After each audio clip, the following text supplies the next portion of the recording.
What's up, you guys? Welcome to another episode of Fit Develops a bunch of stuff, right? We're working on software development, right? We basically use Cursor, Claude 3.5 Sonnet or whatever. Actually, I don't know what it's currently on. And then, we also use ChatGPT. and we're still working on the same web system that we've been working on since early this year, where we've had like maybe 5 or 6 uploads. So I actually recorded a dev session last night, and it went really well, and I got a lot done. It was kind of silly and it was kind of fun, but we had tech issues, unfortunately, that I've been battling for like the last 24 hours. So a lot of it has had to do with the fact that I just built a new PC and I'm trying to figure out kind of like the capabilities and the resolutions to use. I had a lot of tech issues with XSplit, which is the broadcasting software I normally use. And I don't know, I've always felt like XSplit is really robust and is a really good recording software. But, it was crashing my USB cameras over and over again, and it was kind of like, I don't know, my system couldn't handle it. So there was a lot going on. Um, and then I downloaded OBS, which I hate doing. I prefer to use XSplit over Open Broadcast software for some reason. I mean, I purchased XSplit the lifetime back in the day, so I want to use it. Plus, I like Trick2G, so and he always talks about XSplit. Yeah, do love me some Trick2G, guys. Anyways, so picking up where we left off, um, we have our to-do list, and yesterday a whole bunch of it was finished. So we have the web system for our client. I don't know, nearing the completion. This is going to be like his first kind of go around. He's not going to have that much sales. So, like, at first you don't really even have to make an LLC or, um, report your earnings if they're below like a certain amount. If he only makes like a couple $100 from selling this and that, then he's not going to have to worry about stuff, right? So, but later on down the road, he will be probably more interested in LLC formation and getting like an API to handle his taxes, so that he's charging people locally the right amount. For now, we just have it so that he can tax people whatever he wants. So I did that so he could have a little bit of scalability. Um, you know, so that if he just is selling to people in the local area in Texas, we know what our local tax rate is. He can just put that in, and then that would capture the majority of his customers, and then he would actually be able to file his taxes, pretty close. He might have some issues when filing his taxes, but it would be manageable, if his clients that purchases software actually just lived in the area, which might be the case, right? So, it's going to give him a little bit of scalability for the future, but, taxes, and this is stuff I'll talk to him about when I meet with him tomorrow, but, taxes and stuff like that obviously would be a concern after he starts reaching a certain amount of sales revenue, right? So, let's actually bust open the website, right?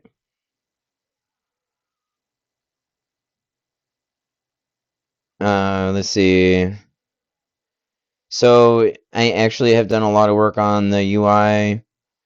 We made the navbar oval so that it kind of makes a little more sense, I suppose. Um, the spacing has been looked at, it appears like, on all these pages for the UI. I actually have, if you just look at the to-do list here, this is what I was doing yesterday. Um, you know, we fixed some of the login stuff. You know, we've renamed a lot of it to Apex icons, and we are going to be making some new banners that say Apex icons, so you can use those as well. Um, so, you know, he's going to have a little bit of mixed branding capability.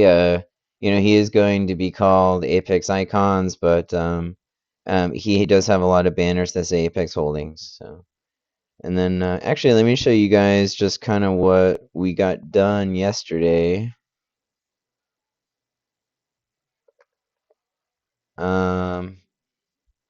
First of all, the leaderboards. Now we have a toggle that shows the rest of the leaderboards.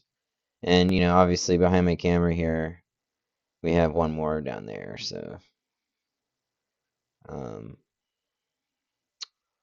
that's pretty cool. And I like that the name of the button changes when you toggle it. That's cool. And the spacing is okay on the UI, right? There's a little bit of space down there at the bottom. This is just to make the leaderboards more manageable.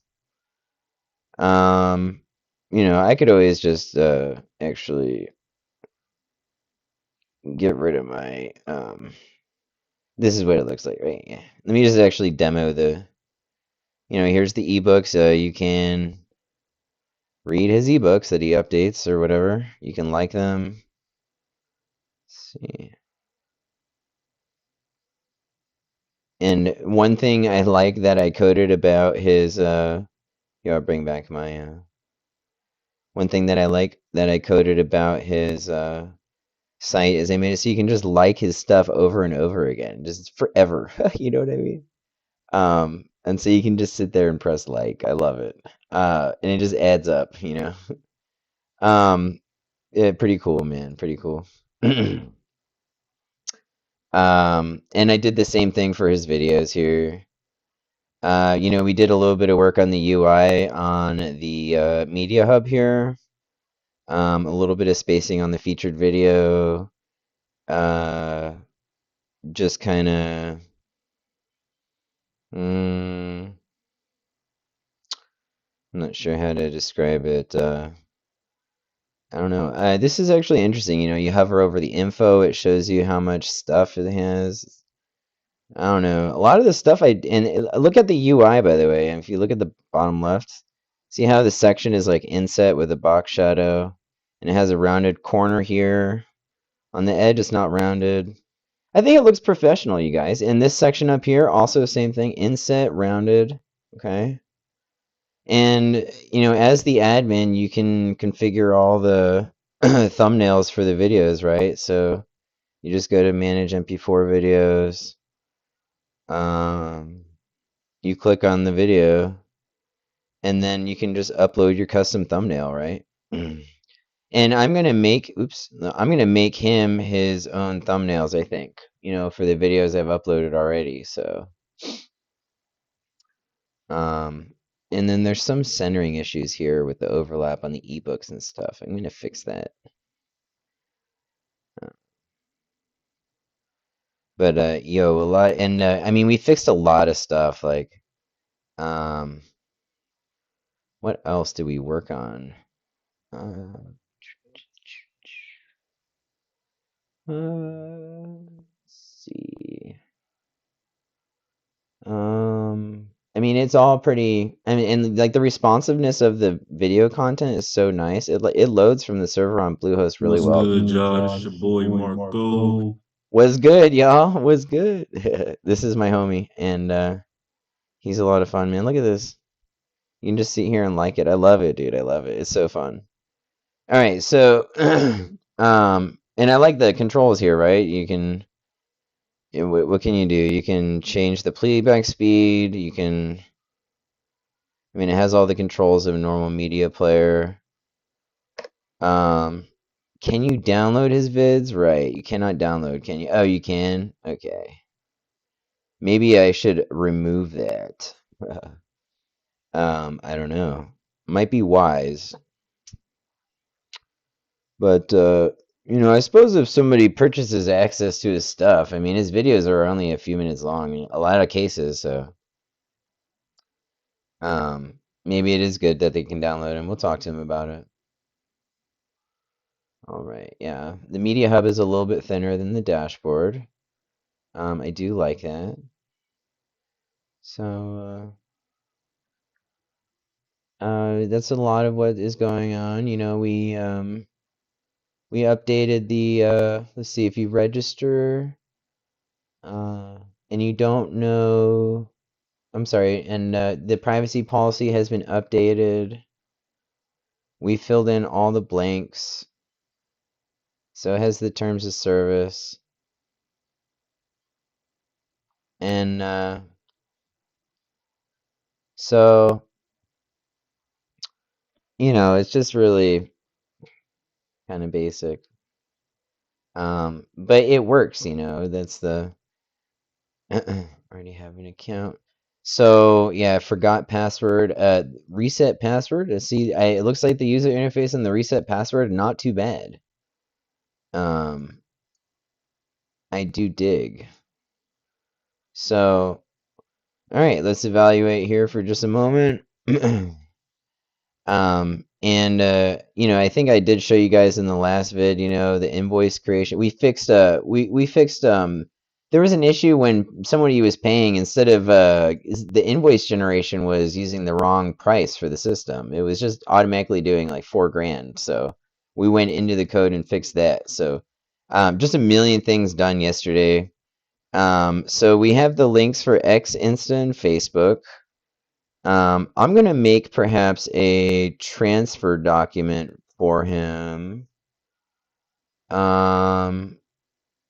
Let's see. Let's go ahead and make one for him. Names. Okay. Let's just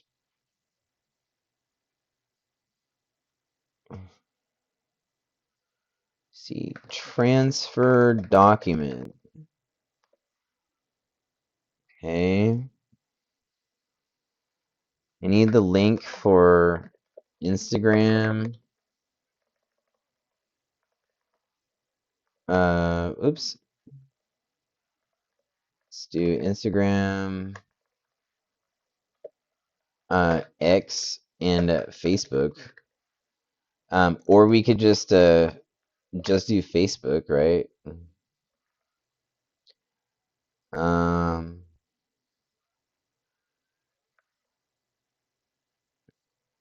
that is just so that when people go to the contact section, uh, we can put the right link for the platform there. I can maybe get a better icon for this Facebook PNG. Look at this. It has a gray shadow. Um, I might actually put that on the to-do list. When I update the links for him, let's see, update the Facebook. We'll just grab a different icon for the Facebook. Okay.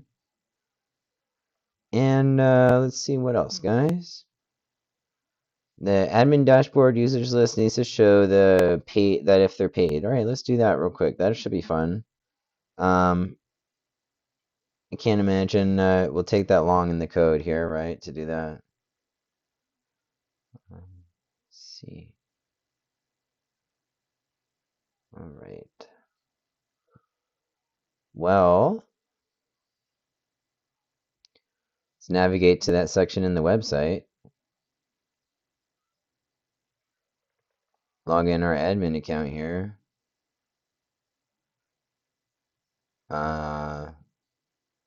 He's already gotten 16,700 views. That's not bad.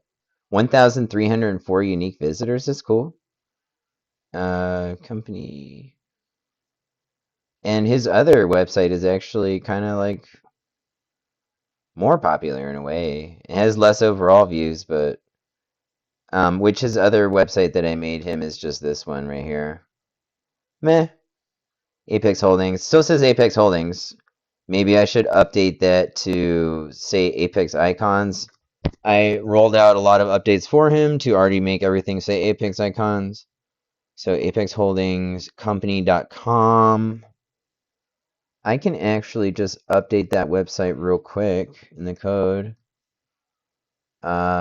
Here's the index page for it. And then here is the area. We'll just make it say Apex icons. And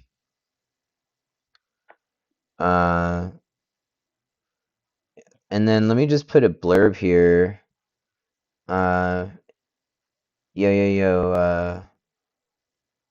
See Apex Holdings.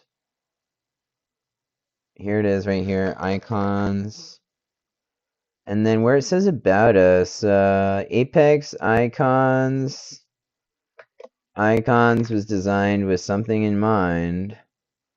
Here we go. One more paragraph. Apex icons includes assets such as apexholdingscompany.com, Apex icons, the brand, and Future LLC. I don't think he's filed it yet. And then what else? And then Apex and of course Apex Holdings online for your enjoyment, right? And benefit. Let's just not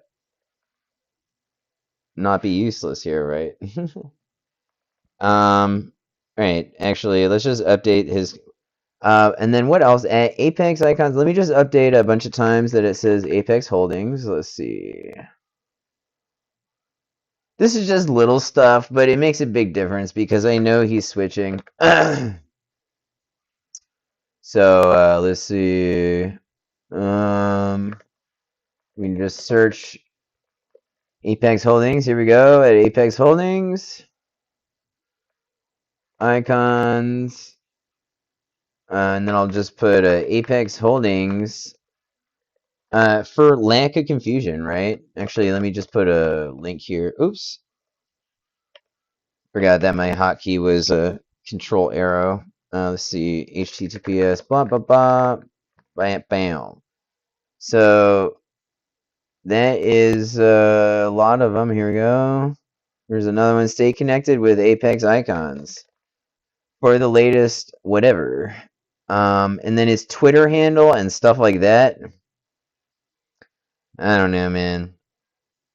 We will get it from. What does this have? This doesn't have Facebook down here.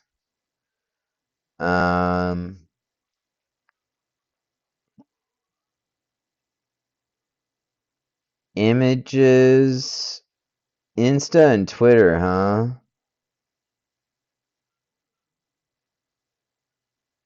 I wonder if I should add Facebook or just remove the other two and put Facebook. I know he said he was going to have a Facebook page, so let's just navigate here. It's an images insta.png. So yo, this would be so easy to do. Let's actually let's comment out this stuff. Oh wait, that's a comment right there. Well, we're gonna delete that comment. Even though I kind of liked it. Alright, there we go. And then we're just gonna copy one of these social media tabs. And then we'll put I don't know. Put this little thing there. And then for this one, div class social Facebook. Yeah, this needs to get updated. Okay, it updated all three of them. Nice. Okay. And then we'll just make his Facebook at Apex Icons for now. Daily market insights and updates. Nice. Alright, that should be sufficient. And then let's actually just update this real quick. See what it looks like. Just make sure to go back here and go to the right website, because we switched gears for just a second and updated another website after taking a look at the admin pane. ADD of the century, but you know, nothing wrong with that. That's okay. We rolled out that update real fast. All right, let's see. Picks company index. All right, let's just verify. Whoa. Um, what happened here? That's so glitchy, bro.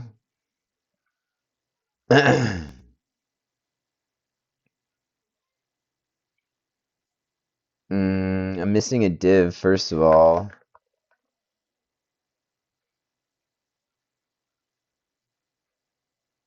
Let's see. Yeah, I was missing a couple, I think. Or was I? Oh, yeah, I was missing two. Okay. So, and then what's going on with this, where's it getting this, I'm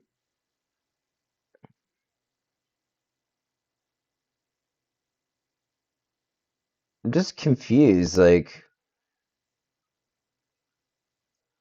I don't have the Facebook icon in there. So, in order to get it, let's download it from this one, facebook.png. Then let's go to this website, go into images. We're going to upload a copy of it. Okay, and then we do need to just upload the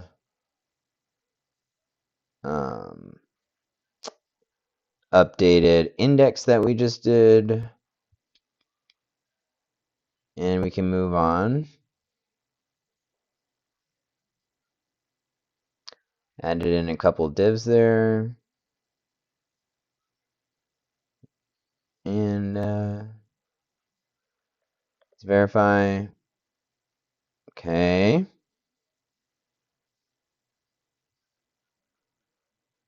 So for now, we have commented it out. So everything's updated on this website. Okay. Does the link? Okay, yeah. So it takes you here. Okay, nice. So there you go. He has a static website, and then he has this storefront. All right, let's work our way down the to-do list, y'all. So we worked a little bit on that. Let's get the Facebook PNG black logo. This one looks really good. Let's try. Let's just replace ours. And then let's go back here.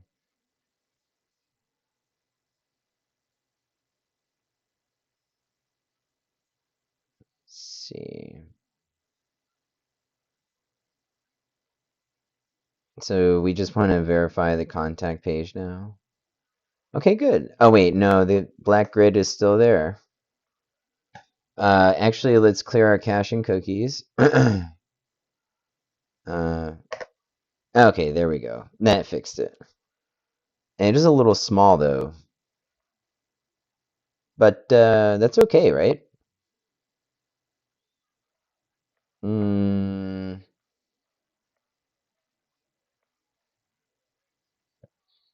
Actually, I'd like to fix that. It's a little small.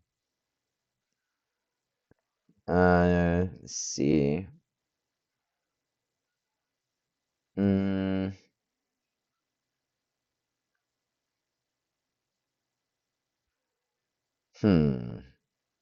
Let's just. What's the width? I'm just analyzing the HTML here. It says the width is 40 pixels on both of them.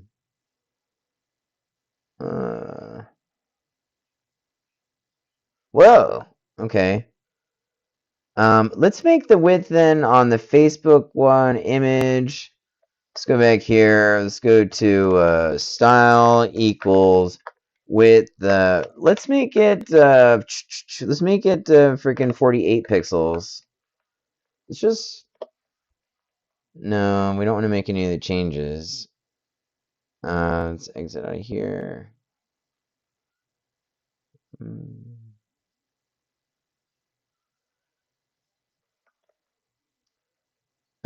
We did get kicked out of Bluehost because, as always, we're refreshing cache and cookies, right? Always kicks you out of Bluehost. You know, I could avoid that by hosting my my project locally on the network, right? I think that would be really wise to do. Maybe before I start my next development project, I will do it that way. I think there's pros and cons to that too, though. I like the way I update my systems. I don't really want to change it, actually. Let's see. Apex Store. Let's see, what am I working on here? You know, the local host dot, whatever it is, 33, I don't even know, 3306 or whatever. I have no idea. Let's see. Okay, looks like I'm in the right folder. EVPC.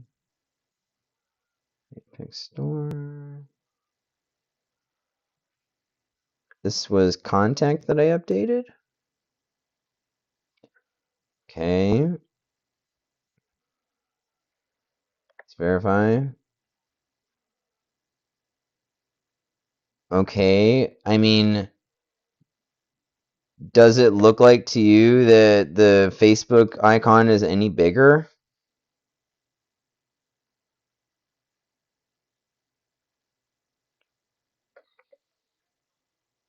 Mm,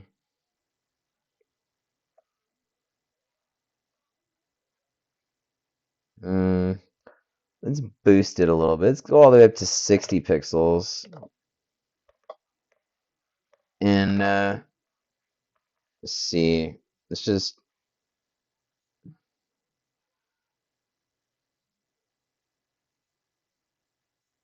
Huh, I wonder why there was an HT access thing there.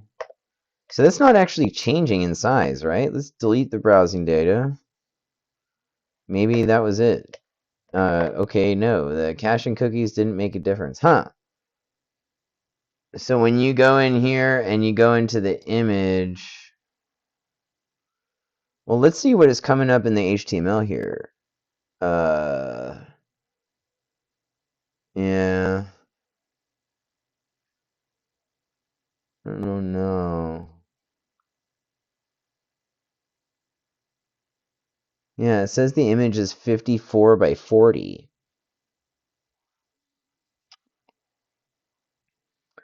I'm not sure, guys. It looks like, if I turn off my camera here, you can see. This is what I'm looking at down here, right, guys? I'm looking at just some of the HTML that's coming through on the page. So, it is registering the 60 pixels. So I'm just trying to debug, a little bit. But, guys, I'm trying to make an icon like 5 pixels wider right now. So I'm actually just going to move on. I could just grab another one offline too and save myself this trouble. You guys want to try that and just make this perfect? Let's see. Facebook, black, icon, PNG. There you go. Okay, here's one. Let's try this. All right. We're just going to overwrite.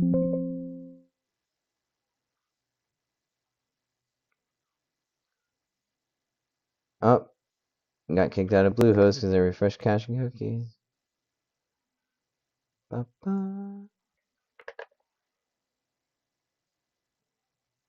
Let me in.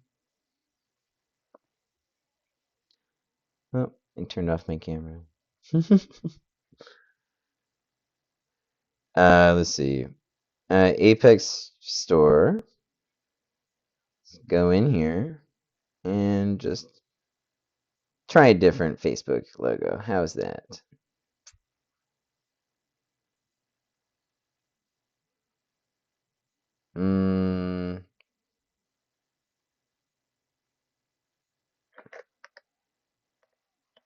I guess we're gonna have to clear caching cookies, right? My goodness. Oh my goodness, it's small still. Look at that. It's even smaller.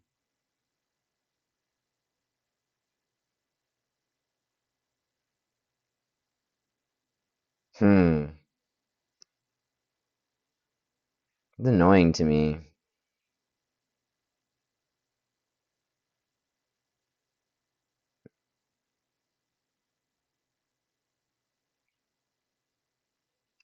Is there an image CSS class in here or something? Let's see.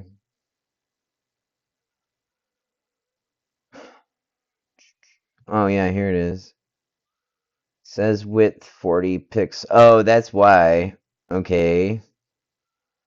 Um. Mm,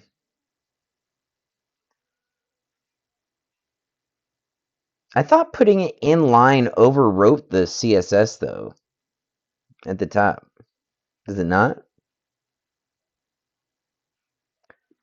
Does inline styling overwrite the CSS at top of HTML? So just inline styles override internal CSS, and internal CSS overrides external CSS files. I'm not talking about external CSS files. Inline styles override internal CSS. Oh, okay, so yeah. That's what I said. I was right. Okay, so and that's and the HTML I was looking at on the page matches up with that. So why can't I make this frickin'? Is it because I wasn't changing the size of the anchor, perhaps? Let's try that. Let's do width, uh, 60 pix. Let's see, style equals width 60. Let's try changing the width of the anchor. And perhaps even give the image and the anchor the same width. Let's just see what that does. Hang on. Let's go back to. I am spending forever trying to fix just a little icon, aren't I? We could just grab another one and see if that's a bigger one, right? I think it looks horrible to have the icon that small when the other two are bigger, so I'm definitely fixing it. Not acceptable to me. Looks childish.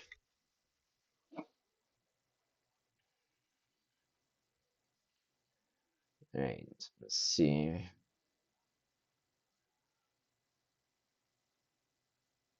Well, so far this Razer Siren microphone seems to be working pretty good. It's been recording solid. We're recording at a higher resolution than we've ever been to record.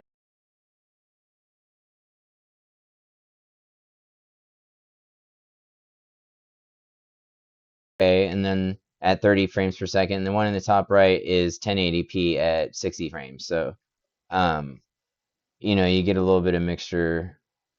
For some reason, it seems like light is always going through me in this 4K one, but it's like you can see my monitor. Anyways, let's see here, guys. We are just updating.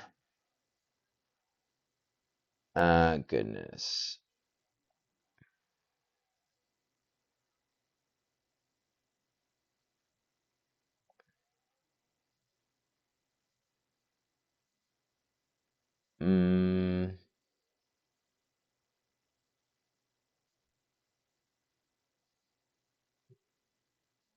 Contact for now.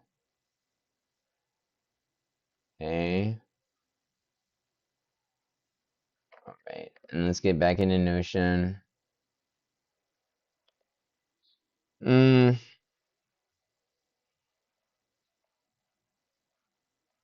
just reach out and grab a different icon. Let's see, what is the... Let's see.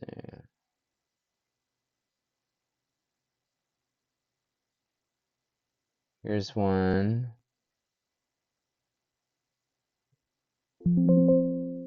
Just try replacing that one.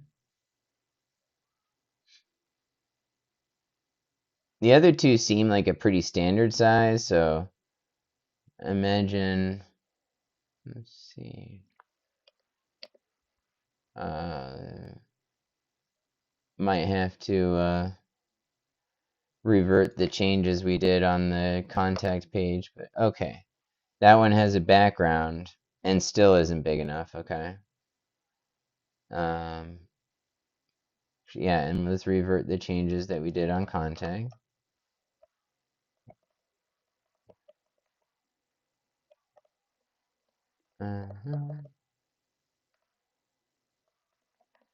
And let's just find a decent icon instead. Let's see. Okay, here's one. Let's try this one. Actually,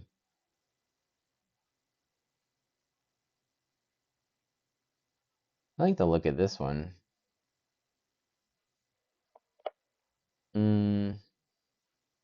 Let's try this. I could analyze the size of them and then just make sure to grab the right size. So if this one's not the right size, we will just do that. We will do a size search on Google. Make sure just to grab the right size.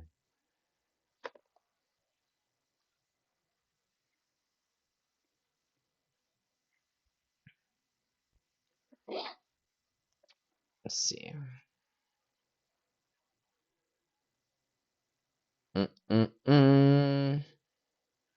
Actually, in order not to waste time, let's just download. Can I download this? Oh. I'm locked out. Okay. Let's just go back in. Let's actually download the X one. Okay. And let's just look at the properties. Details. So this is 512 pixels by 512. Okay. Let's look at this Facebook one. My guess is that it's similar. Okay, 320 by 320. Okay. Both of which I feel like exceed the size of those containers they're in. So let's just try this. And if this doesn't work, I'll grab a 512. Okay, perfect. That's like almost as big. You can tell it's a little smaller, but this is actually okay. This I don't lose sleep at night, right? That was a good icon. All right, so for the transfer document, we want to discuss mission statement, anything else to update as far as blurb writing goes. So any updates that he has, I want to know. Where he has something specific he wants to say. Right? Let's see.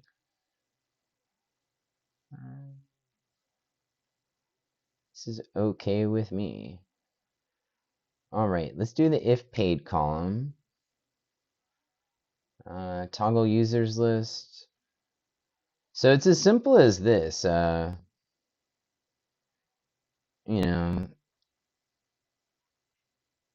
at all these people signing up. That's a little crazy.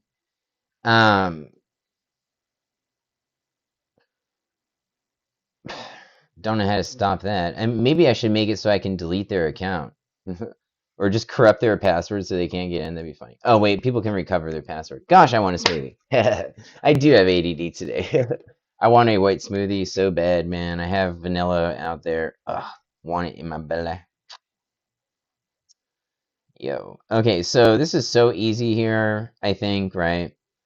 Um, we can actually center the system users title too. So this is pain.php. Okay, here we go. We're just gonna search system users. Um, we should maybe yeah, text line center. Maybe that will fix that. Um, and then how does this work? Look, select all from users, order by this. Okay, so it has the paid information. Okay. Uh, all we want to do is just add another row. It has this look. What is this? This is just code for the age. It's like a sort for the age.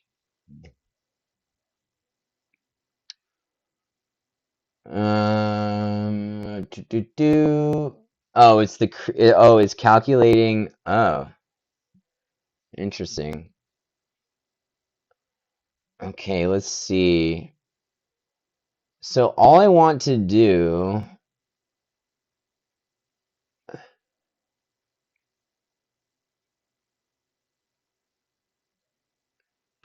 is add another table header. Let's see, table header paid. Oh, maybe we want to roll. I don't think we want to. You know, because we just display all the admins, so we don't need to know the role. All right, so let's just do that. And then you go down to the bottom, and then we just put if they're paid. And what I want to do here actually is just can you make it so that and let me get rid of this camera real quick so you can see my prompt. If the user is paid, there is a green light in the column. And if they haven't, it is a red light. Also, can you make it so that you can sort the system users by if paid or not, and also account age? And also alphabetically by email. All right, we're going to let this prompt run. I'm going to pause this recording real quick. We'll be right back after I get some tobacco and a little bit of caffeine in that black coffee version. All right, guys. Well, we're back. And, all right, it looks like our Razer Siren microphone, this little clip here, still is connected. Nice. I've been worrying about it dropping out. Okay, so we have... we took our little, 15-minute. Gosh, I'm out of coffee here. Let's take a look. I did actually just kind of look at the changes, during the break. They all look good. There's just some header modification here.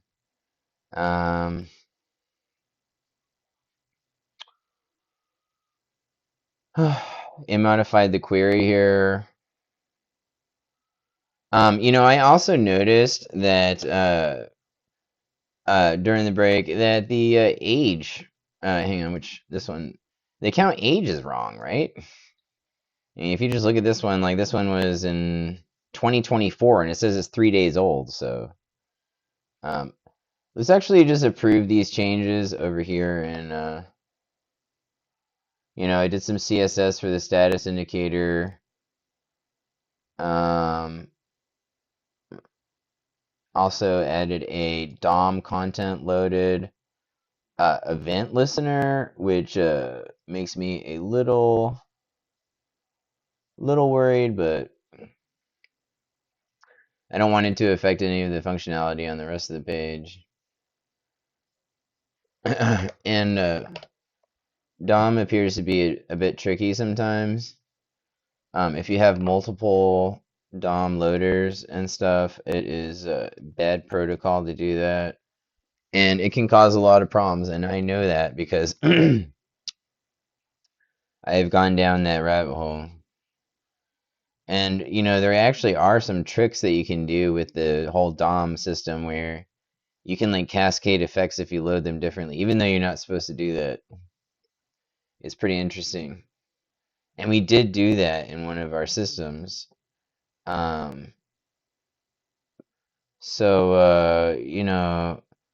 there's some really interesting things that you can do with this code, guys. Some experimental stuff. You know, we do sometimes want to sit around and learn a little bit, research the stuff that is available to you with this system build, right? Let's see.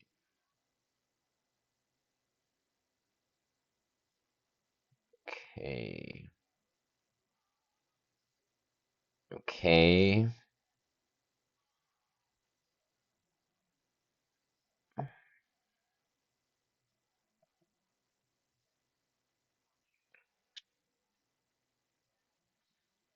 It's functional. Do you guys see what it's doing? Every time you sort it, it does go back to the top, and it closes it. But it does successfully sort it, right? Um, that is actually okay. Functionality is what we go for, right? Now, ease of use and like the perfection of the system. The idea of it, if you sort it and it just remains and it doesn't actually go back to the top. Um,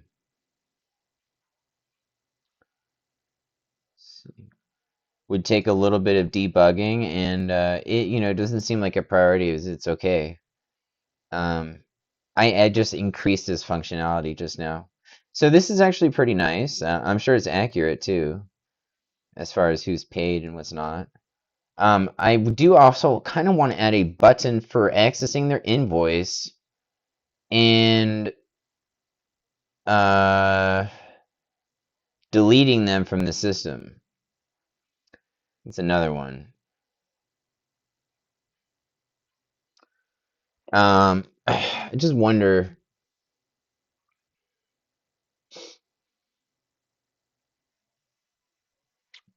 because he is gonna have spam accounts and robots and stuff that sign up online. He doesn't have a verification or a captcha. I could just make a captcha for him. That wouldn't be bad, actually.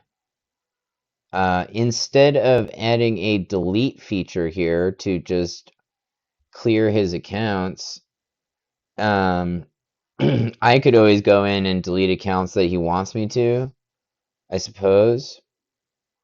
If I just added a captcha on the registration page, I think that would actually kind of avoid needing to build in a system for deleting users. And then what he can do is when he logs in, he can just sort it by who's paid, right? And that should tell him pretty much everything he wants to know. Why would he care about anybody other than who's paid, right?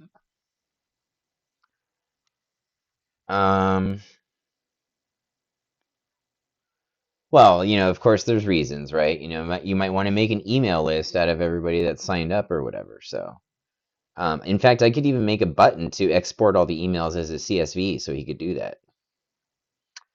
That'd be sick.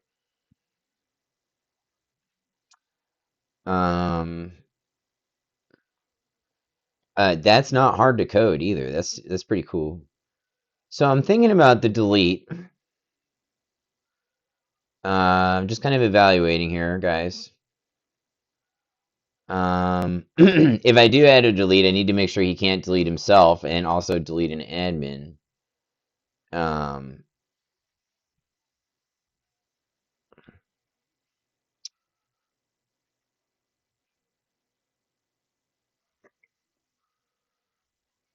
Just analyzing, guys, in real time. Just thinking about how to navigate this and proceed here. The whole idea of adding the invoice accessibility doesn't seem important to me because he's going to have a backlog of all the invoices emailed to him. So he could just at any point go to his email and search their email, and then it would show up with their invoice. So he does not need a feature to access their invoice, I guess.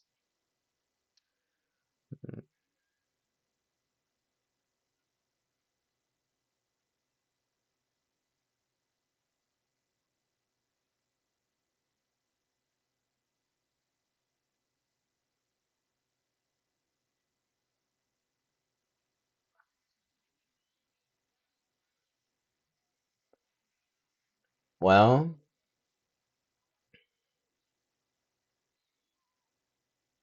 okay.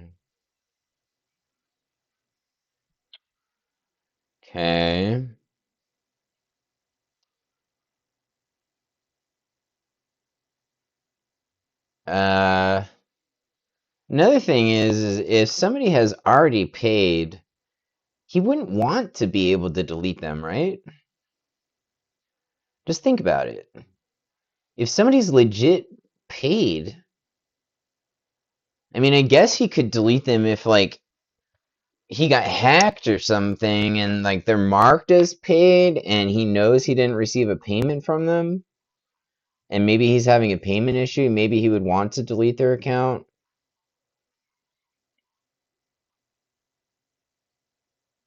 You know? Like, maybe that's the kind of thing you would solve with just like a warning sign, like, warning, this user is marked as paid. Are you sure you want to delete them from the system? All right, let me write that down. That's it. This stuff is actually important. Let's see, warning. This user is paid. Is paid.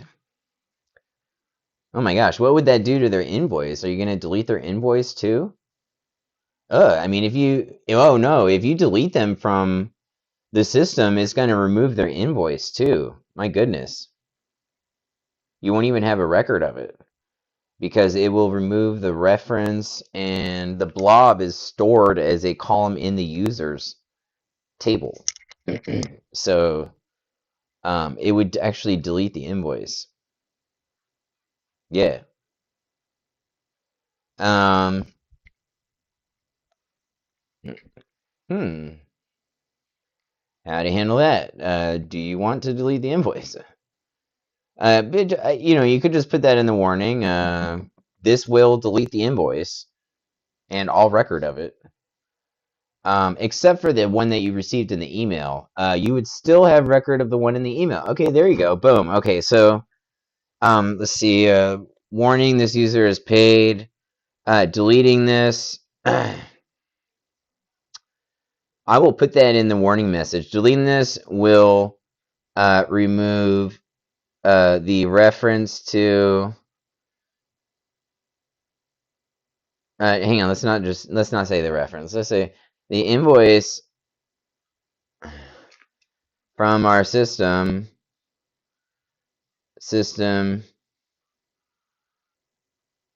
Okay, and then I'm going to put in parentheses at the bottom. You will still have copy of invoice.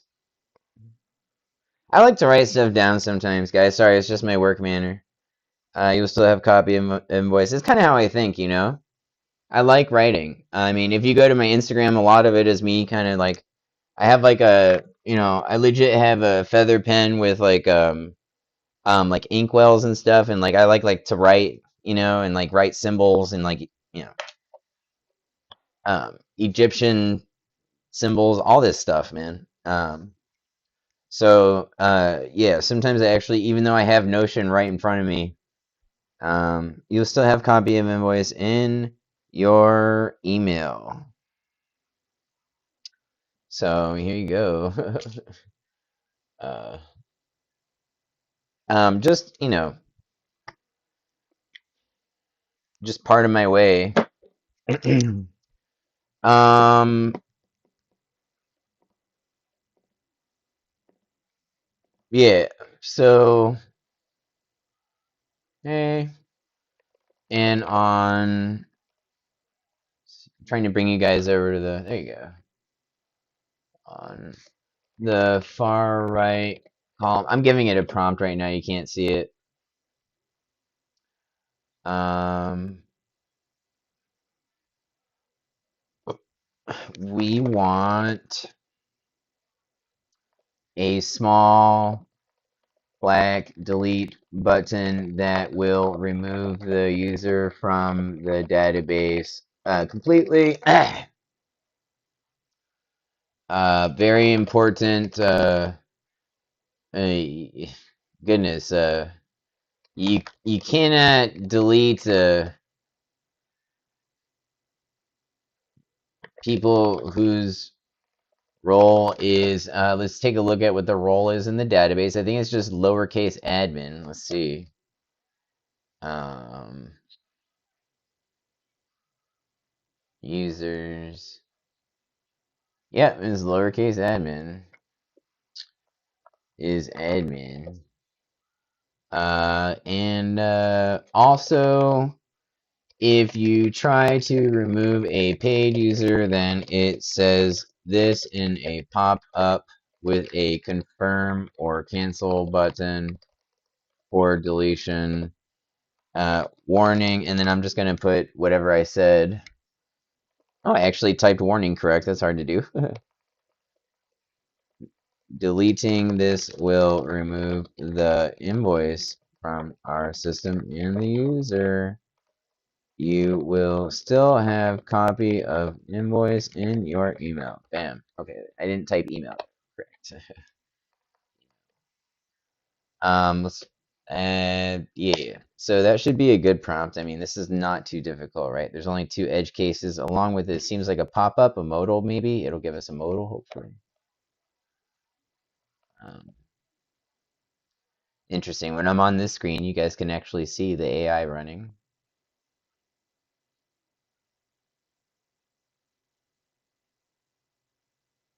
Kind of exciting to be recording at 1440p 60 FPS.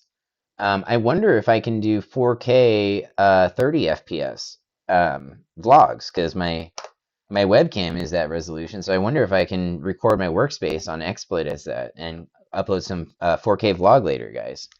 I was actually thinking about that during the break. I'm gonna write that down. We're gonna make a 4K vlog after this. I think I'm gonna make a new like welcome video for my channel. You know, like if you're not subscribed and you visit, I'm just gonna make a little 4K vlog and talk to people real quick. All right, let's look at the changes. uh,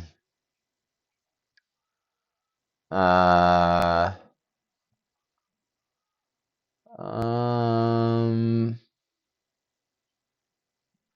okay. Okay, here we go. It's talking about. Oh, my goodness, cursor just crashed. Uh, Hang on. What happened? Okay, here we go. My rosaries are covering up my these black rosaries. I like to hang them on my monitor. It's covering up the code. All right, so it just wants to modify a little bit of this and that. Let's see if I can do it.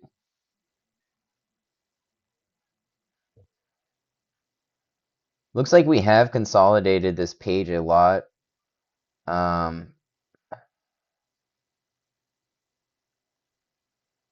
Create, all right, create the delete user.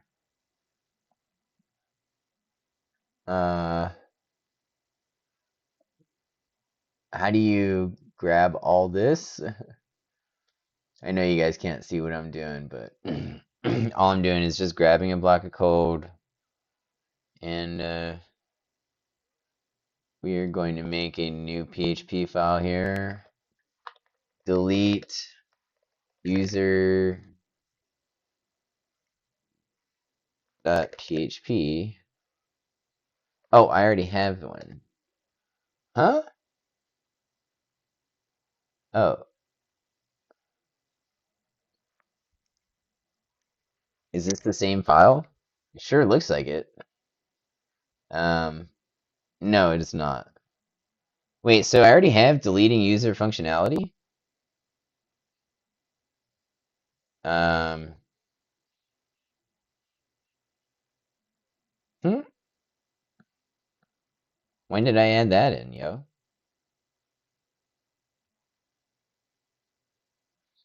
I just wonder why I have this,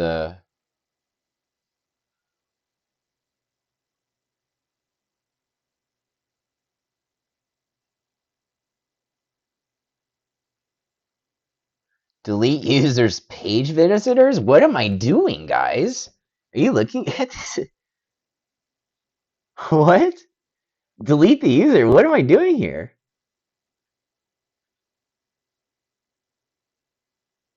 Delete from page visitors AIHO or the user ID, removing them from the count of the page views? What am I trying to do? Profits. Delete the user's profits. Oh, yo, yeah, because when you delete a user, oh my goodness, you have to take care of their profits reported too, huh?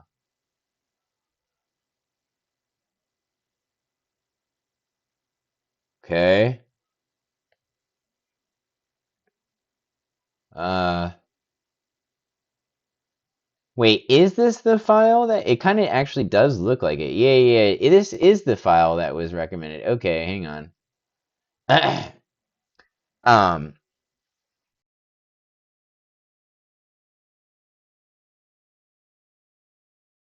do I have to worry about? Let me look for any foreign relationships here. Let's just look at our database. Why would I remove them from page views? Oh, yeah, that's from the AI. The AI is trying to remove them from page views. Okay, that does not matter. Let's actually remove that from the code. But let's see, email verifications perhaps. Maybe page views. Right. Page visitors. Password reset tokens. Profits. Okay, so where user ID equals blah, okay? Yeah, so it searches it with a question mark and the sequel there. That's actually appropriate. And so those are actually the only two tables where the people exist because we don't collect user payment data, right? Um, that's actually just kind of built into the users table in the, like I said, in the invoice right here. That is the most that we collect. And if you just, um, we'll actually get an invoice later and maybe look at it. But let's update this code here because this is excessive, right? User ID is set data user ID. I just wonder if this is even accurate. From users where ID is this. Okay. All right. And then just wonder profits. It actually does know. The AI knew that the name of the column was user ID.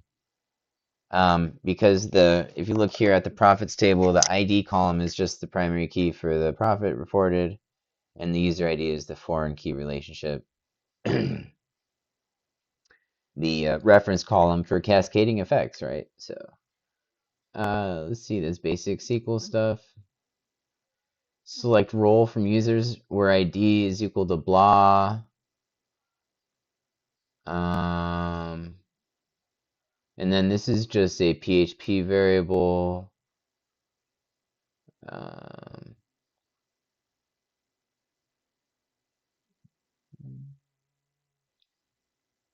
Now, this is actually unnecessary because this is a nested. I'm sorry, let me show you the code. This is a admin check. Okay, look, deleting a. I don't know. I just don't think that this is necessary.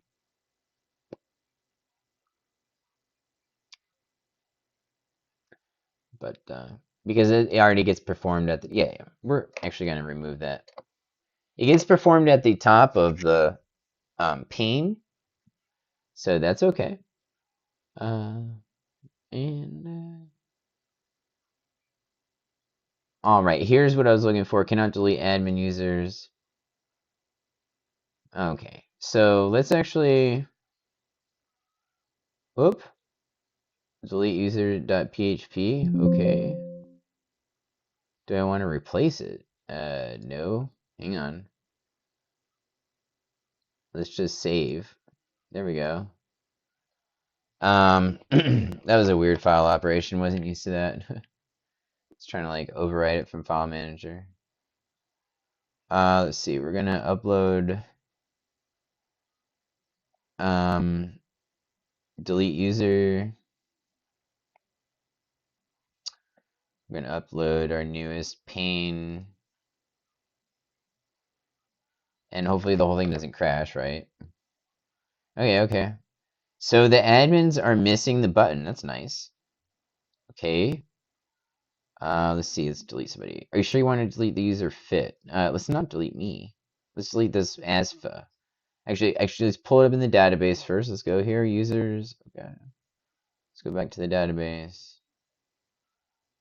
This is how we want to verify, right? So we're looking at this one, ID number 3. See what happens. Right, confirm delete. Oh, and then let's go back to the database. Is gone. That's good. So that's functionality right there. That did not take a lot of time. Good prompt, good analysis, clean execution. Seems good. Let's see how it handles the paid. Warning, this user is paid. Deleting will remove the invoice from your system. Blah, blah. You'll have a copy. Are you sure you want to delete the user? Blah. Let's see. We're going to delete, just, hang on. It's actually kind of nice. You can't delete the administrator there. And it seems to pack the buttons in a nice grid, right? Seems to actually align somehow, right? There appears to be a little bit of overlap with the button CSS that could be fixed. Maybe it's some padding. Actually, let's analyze it. I'm going to pull out the... Oh, it still doesn't work. Whatever. Just give you guys some insight into what I'm looking at. Just seeing if there's anything on this button CSS, right? It does say there's some padding of 8 pixels, but it's crossed out, right? What about here? 4 pixels and 8 pixels, but it's crossed out again. Here's the button class. Looks like, oh, 8 pixels and 16 pixels. Check this out. Bam, dude. See, now it's completely lined up, right? Do you see that? That's all we got to do. Oh yeah, why is the HTML moving? Stop it. Or the CSS. So we just, and you put back the padding, and then they're overlapping the different areas. So that's a simple fix. border radius being only 4 pixels, I mean, we could increase that. So let's just do that. Let's go to our code here in pane. And then let's see. We were just looking at the config container button, right? Wherever that is.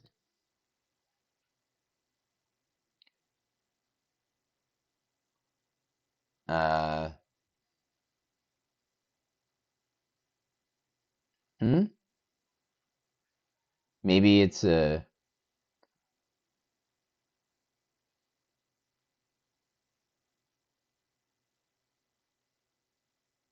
I'm just thinking maybe it's an inline stat or something.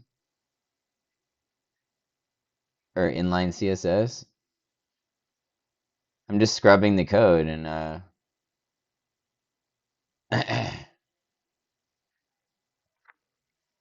maybe I'm looking for the wrong. This says button class, delete user button. Okay, I was looking for the wrong class. That's what happened, guys. Sorry.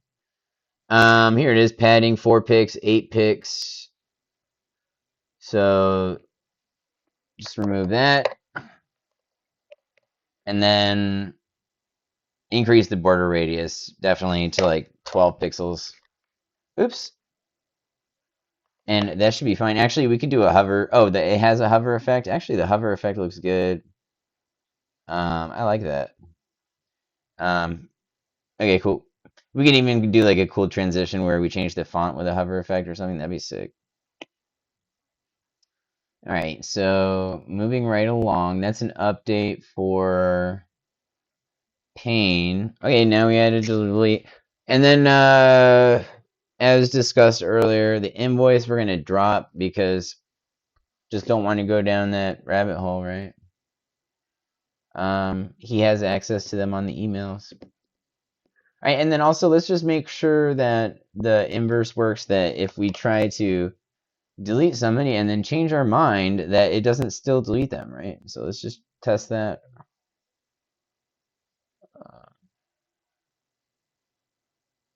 Go back to the configuration pane. I'll turn back on my little camera here. Let's see. Okay. Let's see. How does this work? Are we supposed to just refresh? Are we supposed to?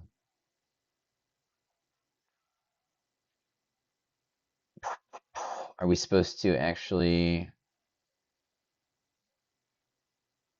We already uploaded the new pane, right? So I didn't think we would have had to clear our cache and cookies, but I guess let's do it.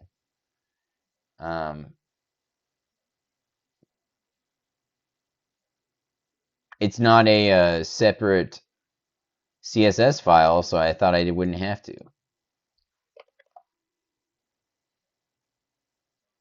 Let's see. I can't tell if that's fixed or not. Hang on. It's not, right?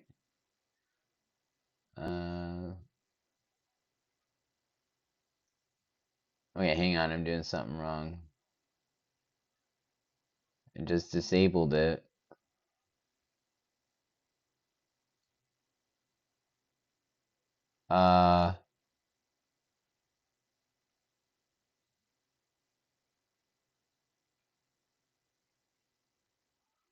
Oh, it's the TD?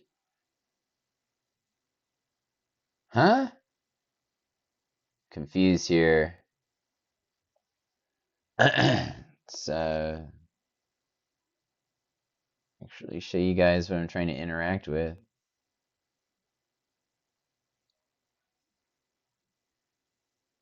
Oh, here it is. Config container button. That's the right one? No, that didn't work either. What's happening? It worked before when I came here and I disabled it in the HTML. What happened? Is it this one? No.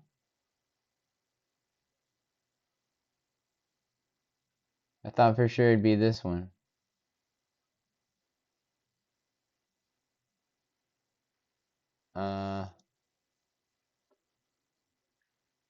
Well, that actually kind of fixes it. Guys, this is a completely different effect than what I just did, right? Earlier? Oh, okay, now that changes it. Gosh, I'm a little confused right now. It seems like there's a couple classes overriding the button itself. There's the config container button, and then there's... Goodness, what is all this? Action button, toggle users button, button input type submit, huh? There's like multiple classes overriding this? Um, hmm. Uh, just wonder, you guys, just wonder. And this isn't affecting any of the other buttons, okay. Oh, the upload ebook, this looks like it's getting affected here. Yeah. Okay. We got a couple CSS classes overriding here. So, in order to address that, I am going to put just some inline CSS styling, right? Just on the delete user button. So let's find that here. Delete user button. Right, here it is. Let's find the rest of them. Let's see, right here. All right, let's do this. Style equals, okay, here we go. Border radius. How do you do border radius again? Radius. We'll do 10 pixels, of course. All right, we're gonna do border 0 pixels. You know, and then padding is gonna be 0 pix, 0 pix, 0 pix, 0 pix, 0 pix. We're just gonna discreetly say it all. And then what's the one other one that we thought maybe? I think that's it. So let's just see what that does.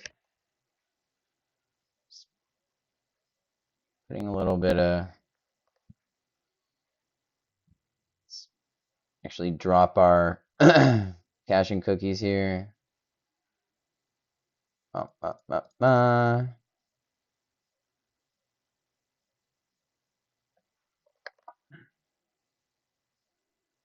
Okay. Guess we're done looking at whatever it's called, right? The F12 option, the HTML in the browser, that's so useful for debugging. You can actually look at variable values too. It's nice. You can look at a lot. Let's see. File manager. It's a lot to learn there. To do. All right, so we just want to upload our new version of Paint. Okay, and yeah, let's get back into Notion and try and catch up a little bit. All right, so this should perhaps give us a different CSS for these buttons. Let's look. It doesn't have it.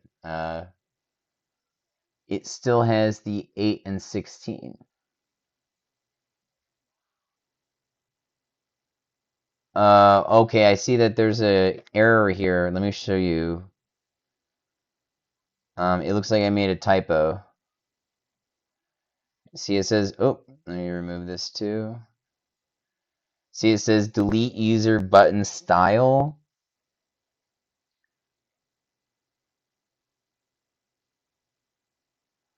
Oh. I see what I did wrong here in the code. Needed to put a...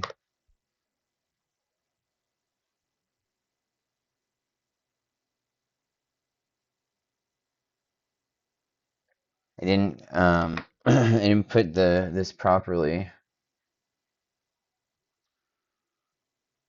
This looks correct. All right, let's try this. Let's re-upload pane.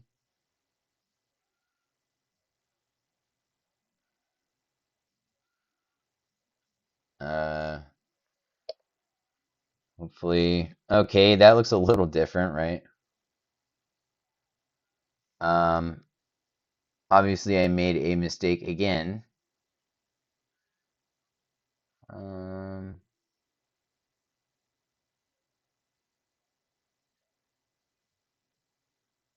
Let's just ask the AI, what syntax error did I make? I'm not sure what I typed wrong here.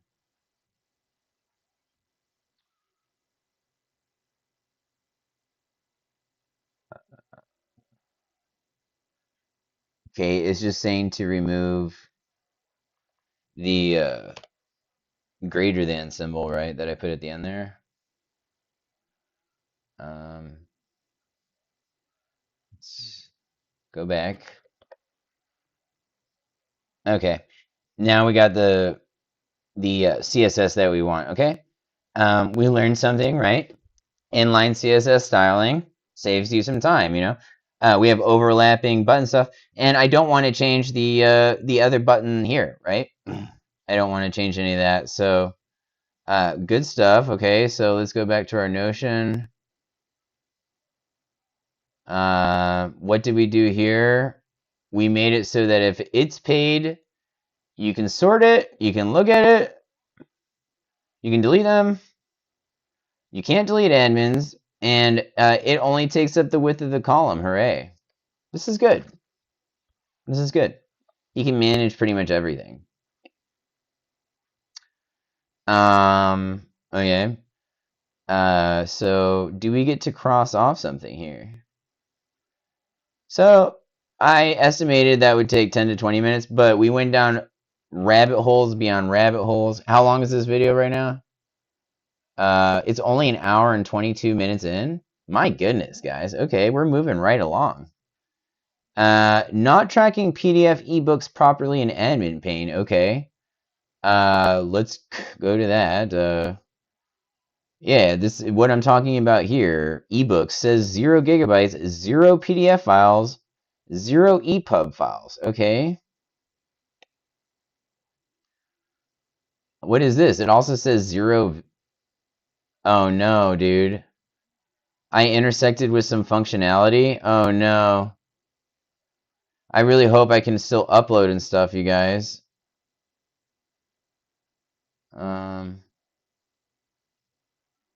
Is it something I did with the DOM values? I don't know. Now it's not showing any of the videos. All right, they're still in the media hub, okay. Oh no. We have a decrease in functionality, guys. It's not showing the capacity used or the ebooks. What happened? Oh no. It was working before. It seems like everything else is still working though. Okay, banner updated. Nice. That's actually so... Yo, what happened to the admin nav? Hang on, what is going on here? Huh? Ebooks configuration pane. Oh my goodness, hang on. I didn't even realize the configuration pane has a different nav. Let's fix that. Pane.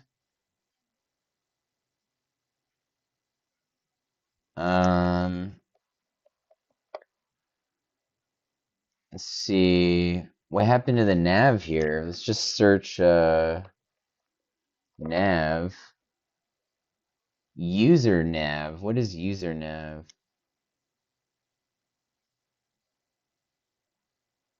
Let's see. Let's look at leaderboards. User nav.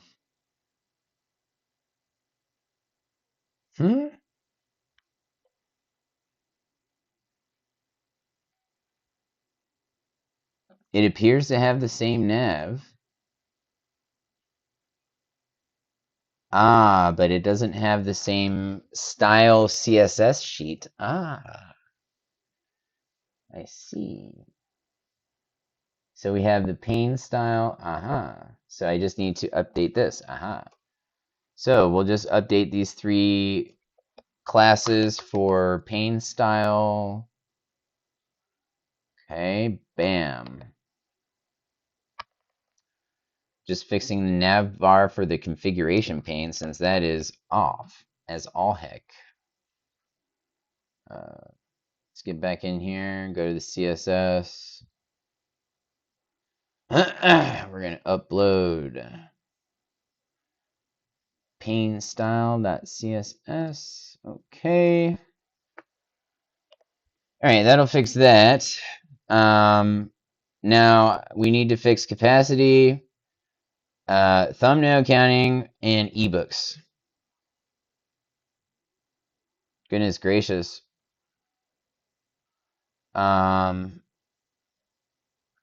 Let's fix all 3, right?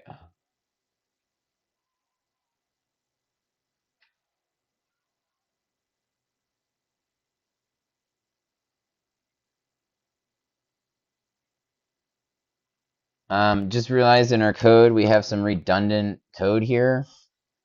Checks to see if you're admin twice, otherwise it kicks you out.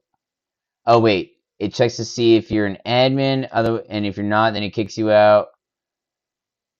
And then here's one that checks if you're just logged in with a session, and then it kicks you out. Those could be combined, but it's alright, I guess. This one, if you can't get the role. Sorry, I'm just analyzing the code here.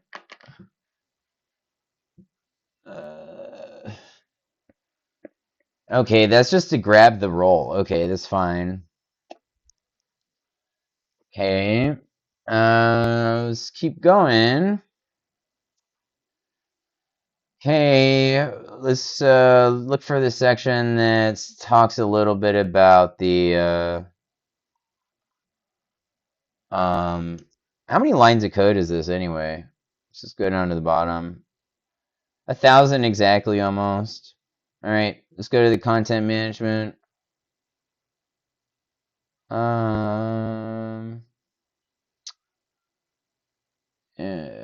Capacity management. Let's just search that.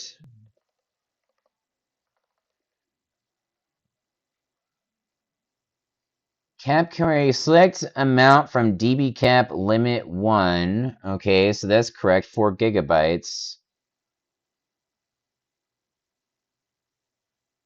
Hmm.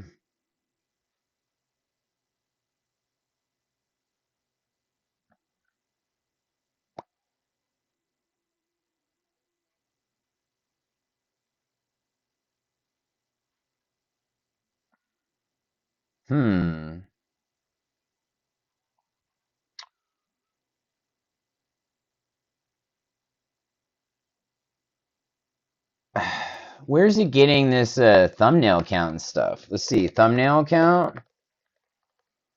There's only one occurrence of that. This is just the HTML for it, right?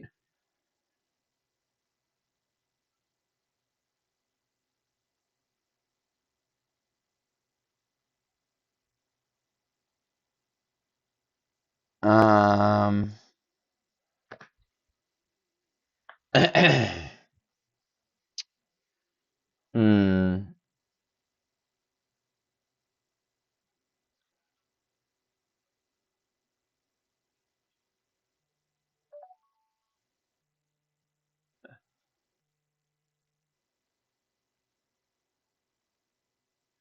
Well,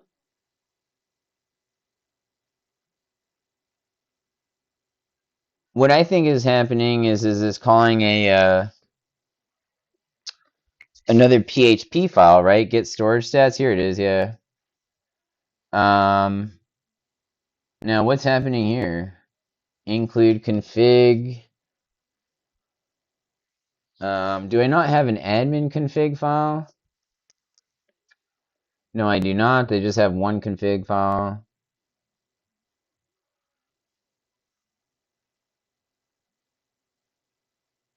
You know, I'm a little concerned that this new DOM value or event listener for DOM, let's actually ask, let's see, let's ask the AI. I'm going to actually disable my cams here. And we're going to take another short break soon, or for me at least. But let's actually just ask the AI. And we're going to add a get storage stats. Okay. Can you analyze why we are having issue getting storage stats for all 3 video files? The amount, the number, and for thumbnails and ebooks in the capacity management. Could it be the DOM event listener we added in? I just wonder if it is. I'm gonna actually take a quick break, guys. We're turning on our air conditioner because it's getting super hot in here. All right, we'll be right back with you. We're an hour and a half in. Check 1 2. All right, guys. We're still going here.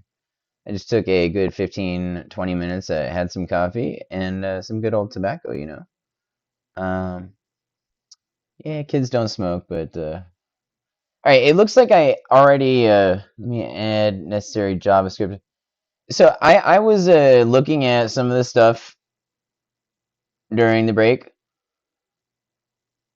as I do.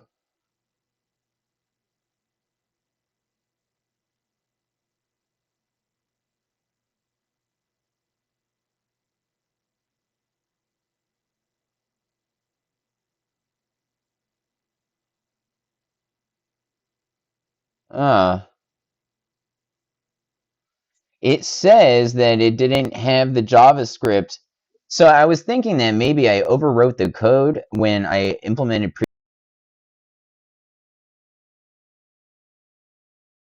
before we got off here. You know, we analyzed the code and searched through it. I did not see any inserts for it. Okay, and the AI appears to be right that there wasn't any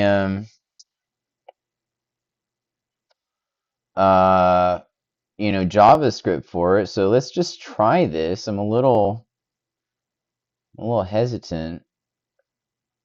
Let's see here. Right. Let's just try this. A little, you know, I spent a lot of time in this system, and we had it working before, you guys.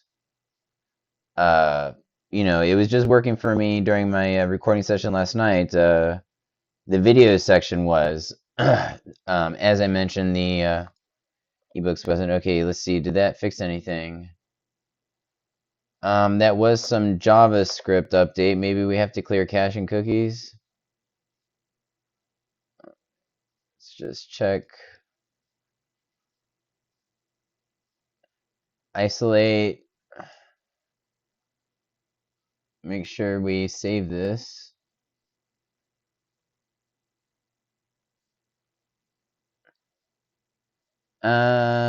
Maybe clear cache and cookies.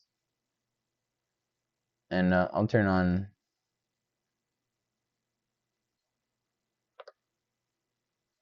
our thing.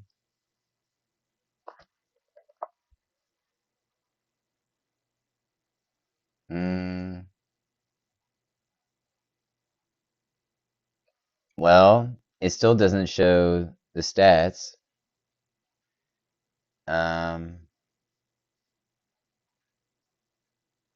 Nice. So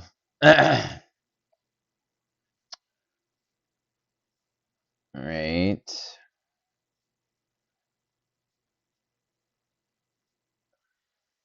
Doesn't look like we've lost any of the functionality from the other modals or anything.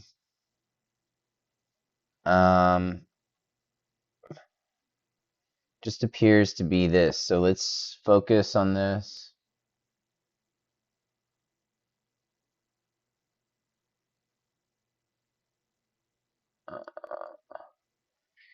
It did have a fix it wanted to do for the get storage stats. So let's just look at it. Let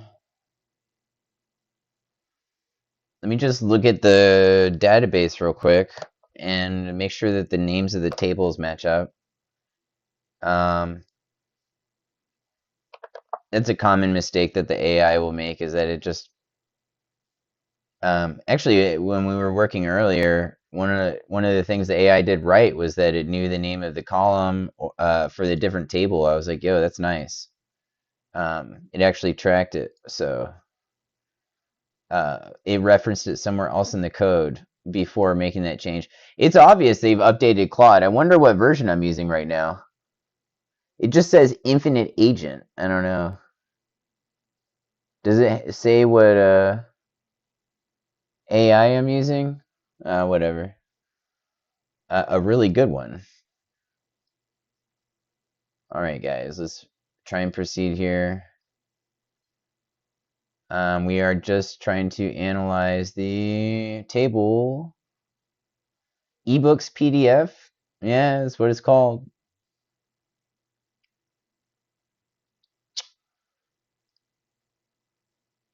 Ebook data. Okay. I mean, honestly, it looks okay. I wonder how it's getting the thumbnails. Let's go back to cursor. Error. Okay, all this looks okay. Let's see the response. What did it update? Thumbnail count. Let's see, thumbnail stats count. What's different here? Kind of hard to tell. It's like a game. But we'll actually go ahead and authorize these changes. Let's see, get storage stats. We're gonna go through and let's just see. Yeah, and this doesn't affect any other files. This is not called anywhere else in the project. Let's see. I'm almost positive. Get storage. Oh my goodness, it's working. Oh my goodness, I didn't even notice. What happened there? Why was it working right when I loaded, guys? Was it working when I left off before? Hello? Okay, guys, hello, we fixed it. Yo, let's go. Goodness, I hope I didn't crash it just now by rolling out an update. What happened? It was working when it came back to the...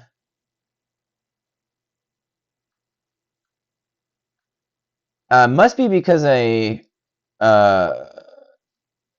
rolled out the update and then navigated back and it was already on the back end. Perhaps it's using Ajax. Maybe that's what it is. I don't know. I bet you it's using... Yeah. It's using Ajax. That's what it is. Because, yeah, when you upload videos, it updates in real time. Okay. So I do believe we may have an issue with the actual bar filling up. But I do believe we coded it so that if he tries to exceed his capacity, it limits him. And at the very least, I believe Bluehost would reject the upload, right, from the server. So I don't know how that would play out. I think it would throw some sort of an error code, but I believe I coded my own error code, okay? And I do want to test that before I leave this off with him. So Let me actually just throw that on the to-do list. Let's see. After admin pane centering issues, oopsies. Oh, let's just get into our little project management. Okay. So just under here, we'll just we're gonna validate we're gonna validate the admin pane one last time, and we are gonna do we're gonna do one last system test and demo. I think I'm gonna do that after meeting with client though. So let's actually throw that at the end. You know, before I hand it over to him, you know, I think I'm gonna maybe compile the code and just kind of send it to him. I'm gonna actually just go through and test everything one last time. I mean, I test it all the time. You know, it's amazing how many times certain areas have been tested. But when you roll out updates on one element of the system, a lot of times it does affect the other element for some reason. I don't know why. Sometimes it's because you authorized a change you shouldn't have. Sometimes it's because there's so many reasons for this technology stack why that would happen. Okay, CSS is one of them. Not to mention anything else. Anything to do with the object-oriented language or the JavaScript or anything like that. Okay, which you can even interpolate the languages and write, you know, PHP during the JavaScript and vice versa everywhere else, right? The HTML during this and that. So with PHP, so yeah. All right, guys. Not tracking PDF ebooks properly in admin pane. Looks like that's fixed. I want to max out his capacity so that we can see if the bar is working. Let's actually write that in our thing here. We do get to cross this off though. But as part of this, we do. Notion keeps kicking us out. We do have to. We have to validate the progress bar and data cap. Okay. So let's do that right now and see if we can progress. Actually, let me pause this and grab some content, and I'll be right back with you. All right, guys, we hacked the internet, and we found this 8K footage of Japan. That's like some free stuff you can download. Took a while to download this, actually. It's a 1 gigabyte file. Looks awful, by the way, in this online. Their encoder, their server is really slow, wherever this free website is. Kind of scary to download files like this from the internet, but you know, whatever. We have Windows Defender. I may actually just pause this video again because this is going to be. I wonder if there's an estimate. There is no estimate.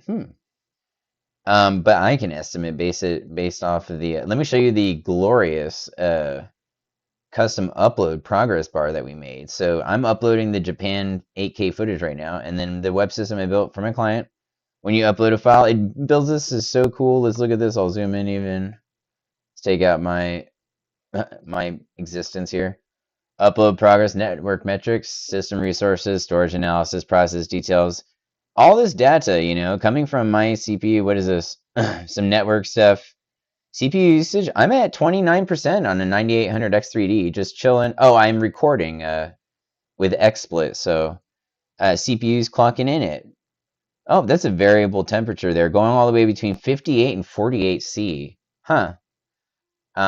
Looks like the cooler is doing its job, y'all. Dispensing that heat actively. Interesting. It's varying a lot though. I wonder if that's a that looks like it's a good performance indicator, you know. 56C is pretty much nothing on a 9800 X3D.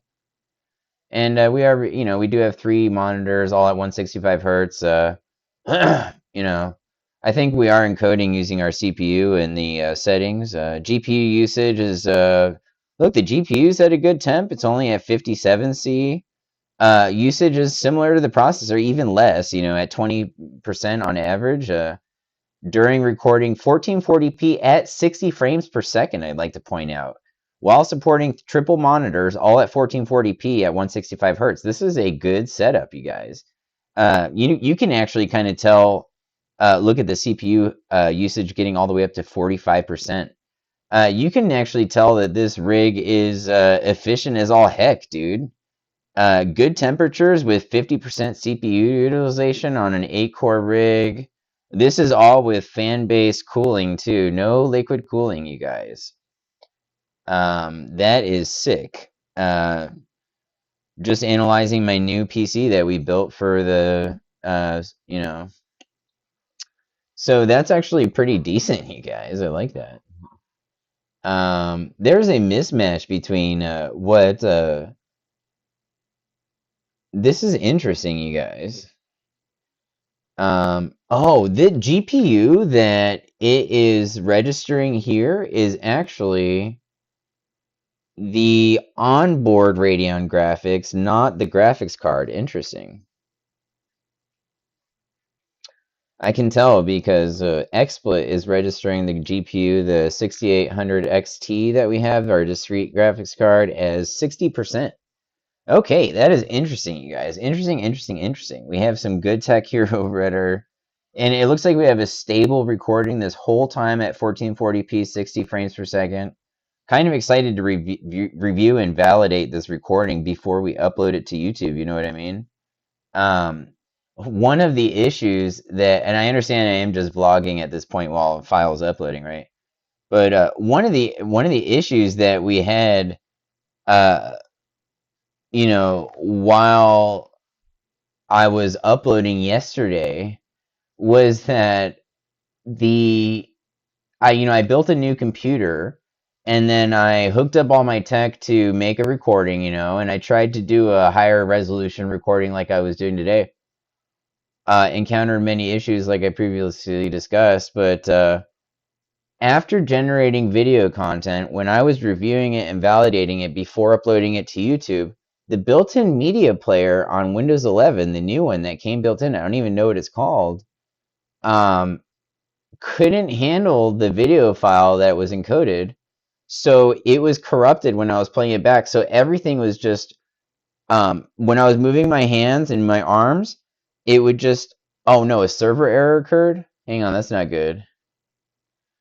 We need to fix something there. Oh, did it not parse the file when uploading it?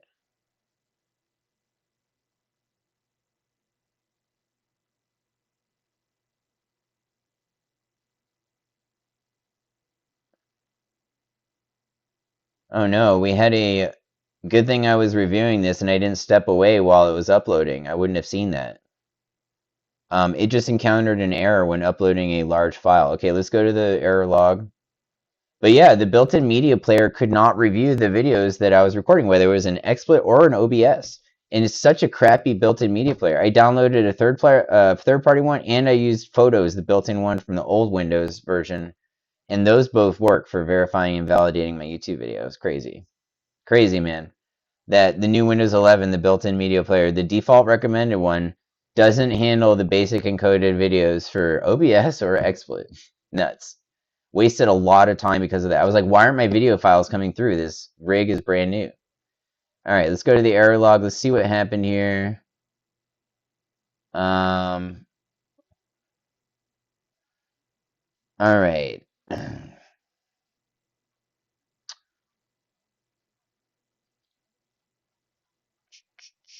It did not throw an error. Okay.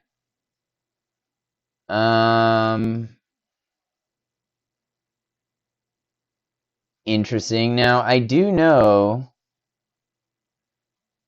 that when uploading large file sizes, it does need to parse it, and it didn't appear to parse it this time. So it should be uploading it in segments.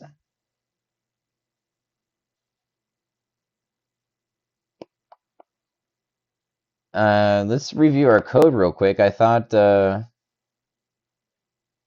here it is, initiate large upload. Look at this.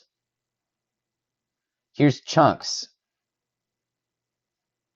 So let's just see if this file is called anywhere. Init large, oh, spelled large wrong. Upload pane JavaScript? Hang on.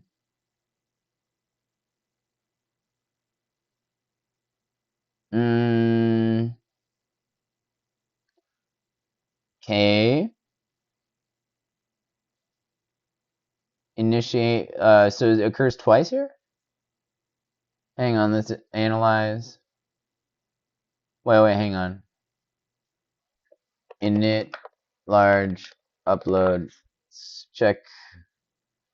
Here's a constant defined fetch chunks and stuff, right? Okay. So line there are 400 lines of code apart. Update the chunked upload function to use the new progress UI. Upload large PDF. Hang on. Upload large PDF again.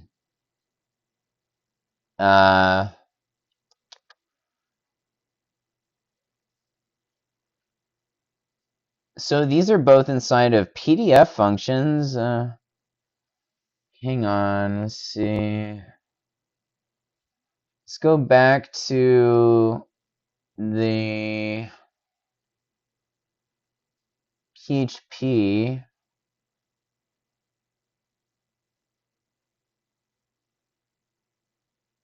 Create temporary directory for chunks.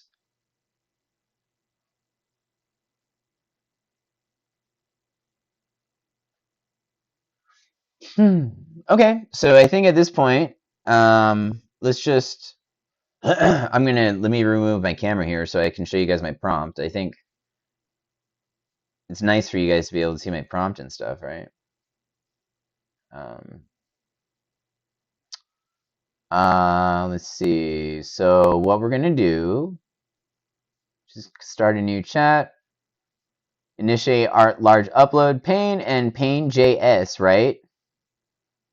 So I encounter error when uploading a large file, MP4, let's say video files here, MP4 and the others.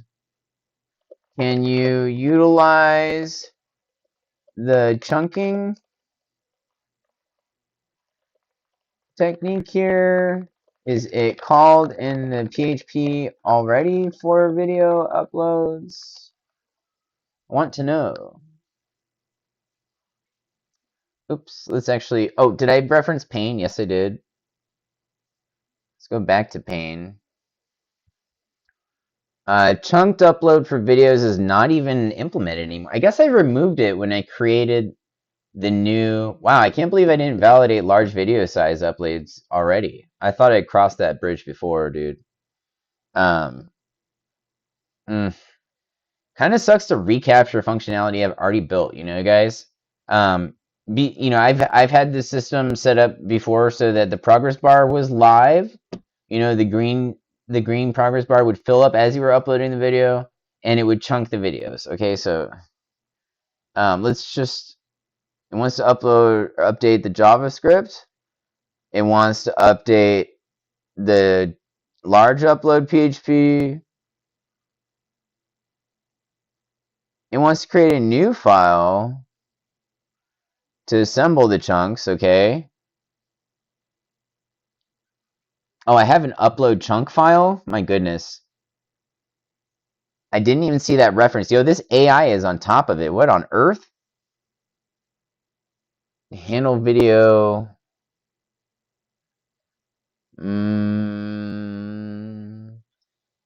But is it called? Oh, yeah. It's called because it's implemented in the JavaScript. Okay, I was just verifying that for a moment. So let's just see how massive these changes are. Okay, is creating new function, a query selector. That's pretty straightforward, right?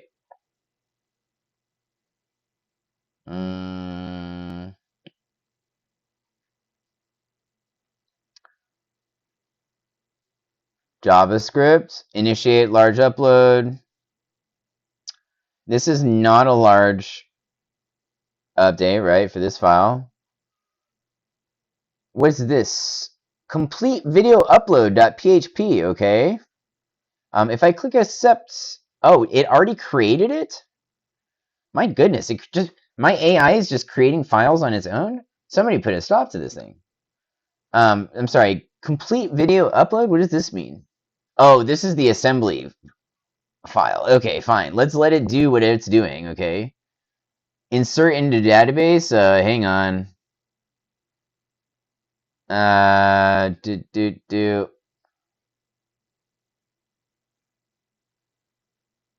wonder if this is gonna freaking still use the progress bar though, right?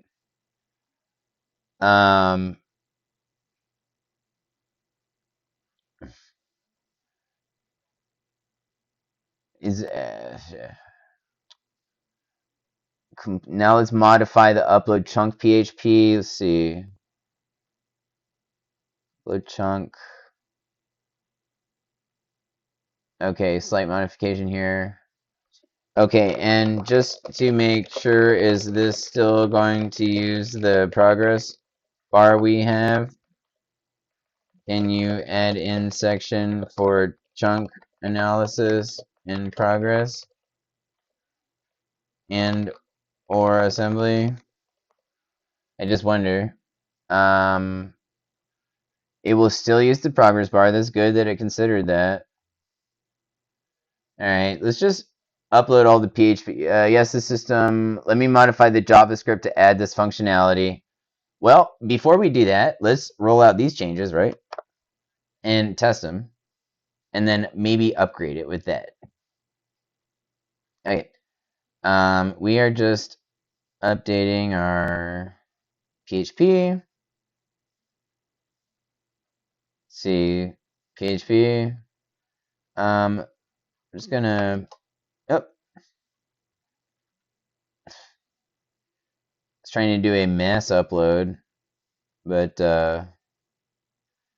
forgot the best way to do that. The only way to do that actually is to, or one of the only ways to do that is to do this way. You have to drag it in. You can't click the upload. Okay. Hopefully that's a valid update, right?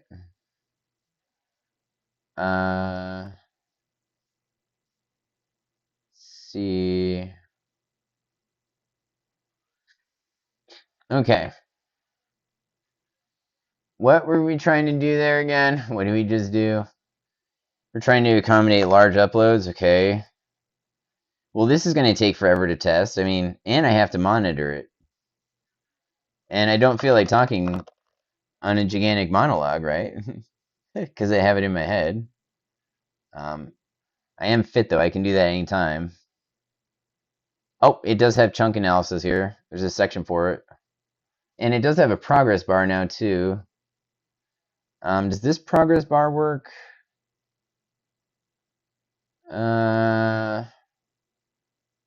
Chunk 0 out of 10. I mean, this should. I mean, it's going, okay? So let's just let this run. I'm gonna pause the vid. We'll be back with an update here. Oh, we're 2 hours in. Okay, it's only been 29 minutes since the last time check, right? 30 minutes on the dot. Good focus session, guys. Good focus session. All right, guys. Oh, what's up? Yeah, everything seems to be working on our rig. Okay. Also, with this upload seems to be working so far. Actually, let me just take that out because here it says that the chunk is on 3 out of 10. Okay, so and I'd like to point out that at this point in our upload during the previous attempt, it crashed. Okay, so and guys, that is of course I don't know how I debugged and found that out before, but it's due to file size, and also the way that we're uploading it to the server um, is a raw data, I believe, raw data, right? Oh, it had a server error again. Dang. Even during the chunk. Okay, please. I hope it threw a server. I hope it threw an error here. Come on, let's refresh the error log. Let's try and identify what happened. Never give up is the. Oh goodness.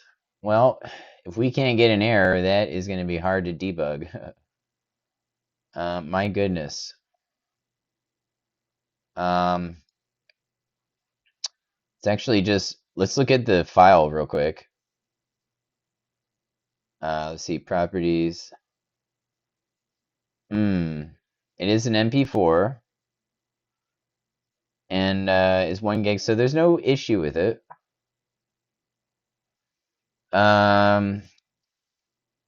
Obviously, smaller file sizes are working. Goodness, I wonder why it's not throwing an error. Uh, you know, help a brother out. Please. Is this sorted by something different? No, that's just back in December. Wow, December 2024. Okay. Goodness gracious. Okay, here we go. This is from today at 3:19. 3:19:31. That's now. It has thrown a trillion errors. Or no, these aren't errors, are they? Checking directories, video path, thumbnail, EPUB. I mean, this is a debug log, okay? This is built into the code to write this, so there's nothing going on here that's bad.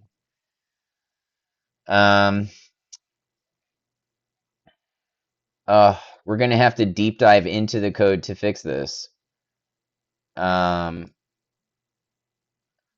He needs to be able to upload videos that are a gig.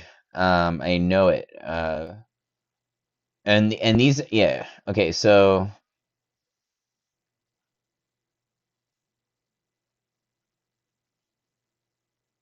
mm, okay. All right, let's go back to cursor and reference the let's see. Upload chunk.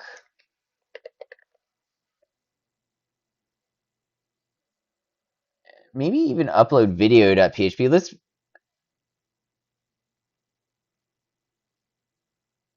upload video. Let's just review this for a minute.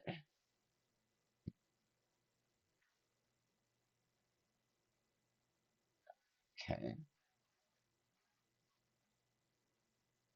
JSON encoding and all that, right, with the file path. Now, let's just see where this is called. Upload video.php. Okay, it's obviously called in the JavaScript for pane. Upload video. Okay, can you tell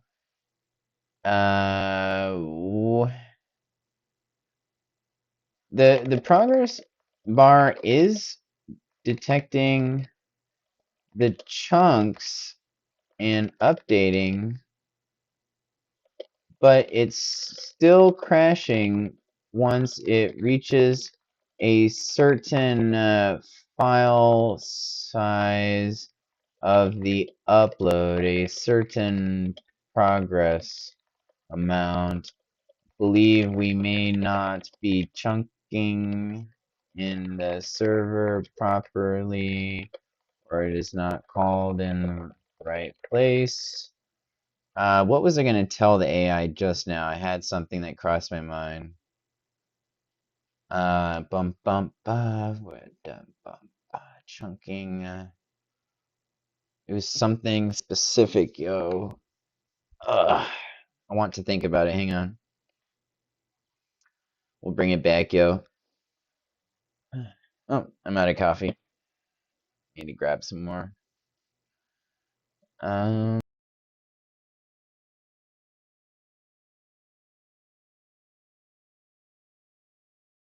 some script to add debug in the error log on the server, please. That was it. Yeah. Okay, so it's talking about adding initiate large upload. Okay, let's go back. I wonder what it is classifying as a large upload, right? Let's look at that. Here's some debug log. Okay. You know, it is possible it's crashing because I no longer have a session. You know, because I cleared my cache and cookies. Let's test that. Hang on. No, I just F5'd and I'm still logged in, I believe. Yeah. If I navigate, I still have a session. It would crash me out and exit me if I didn't have one. All right, let's see. So let's look at our changes here in cursor. Temporary directory temp uploads. We do have it. Oh, look in our. I was just looking in our. We do have, you know, this temp folder, this uploads, and then this chunk right here, right? So it looks like perhaps the assembly failed. But there are some things that it's doing properly so far, okay? Can validate that. Let's go ahead. It just wanted to update 2 files, okay? We're going to update the initiate large upload. Let's modify the upload chunk to add details something, okay? Upload chunk. Let's see what's up. File ID, directory. Okay, this is actually good stuff, right? Metadata of uploaded chunks.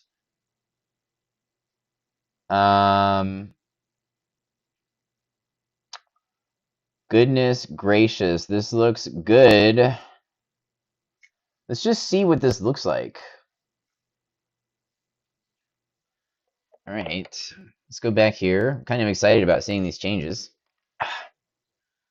Let's see. We're just gonna upload specific. So this was EVPC.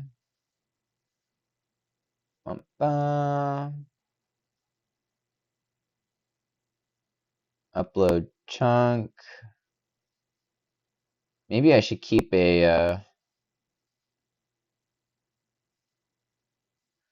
thing open here of the. Let's see, what's it called? Initiate large upload. Thanks for reminding me, community. I can hear you guys talking back to me. What was that? I just actually opened up the file in cursor by clicking on this. Okay, and it was already saved, so that's good. That was weird, though. Okay. Let's see. Did we update any blah blah blahs or this and that? Let's actually perhaps refresh everything. I know this is a little paranoid, but okay, good. It just kicked me. Okay, that's what happens when you refresh the session variables when you're logged in. It's good verification there. Sometimes I worry that that's the issue when I'm logged in, right? Like we were talking about earlier. Don't want session bars to intersect with anything we're doing. Let's see, desktop. Actually, I think you can just drag and drop, but this is on the desktop though. All right, and then, all right, this is supposed to give us some debug. um, oh goodness, let's see. Um,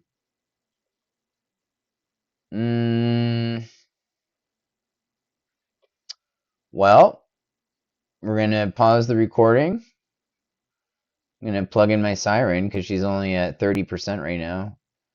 But yeah, I'll try and swing back by when it's gonna crash here in about a few minutes, okay?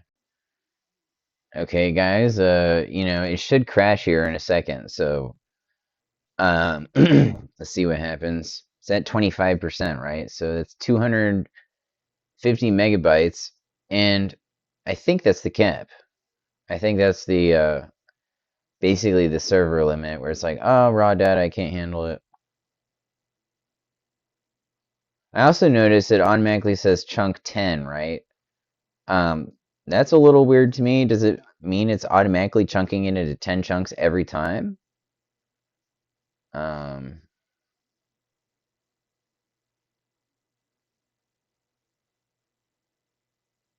I don't know how that's being processed. I haven't dug deep into the way it's dividing it. Okay, look, 30%, three chunks. Okay, that all seems to match up. Okay, for every 10% is another chunk. That makes sense, right? I wonder how it would handle like a 4 gigabyte upload, right? Would dividing it into 10 chunks be sufficient? Does it know? Maybe that's something I should test. I don't know. My client won't be uploading file sizes that big, though, I don't think. Wait, what did I say? A 4 gigabyte file? Nah. Won't be doing anything like that. Um, that would just nuke your capabilities as a media person, on a private server like this. Look, it's getting really far. I wonder how far it got last time. Maybe I should write that down. I'd be surprised if it gets past 40% here.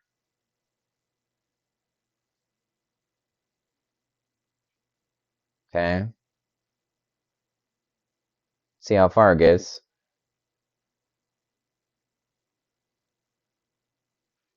I mean, I'm expecting it to crash, right? Oh, there it goes, 41%. Let's write that down. 41%. So that's yeah. And then I don't see any, right? I don't see any debug anything. Uh, should there be something written in the error log? Let's look.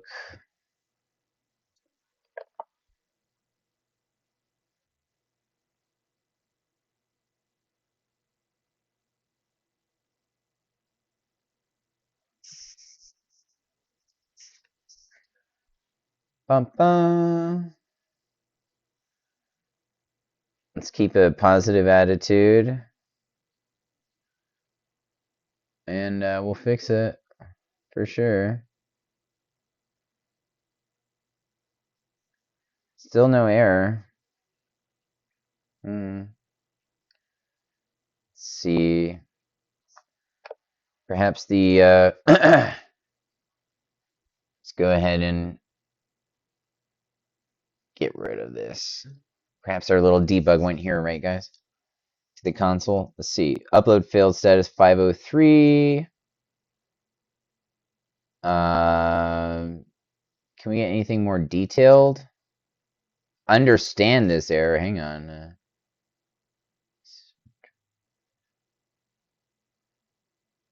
Okay, this is all really cool.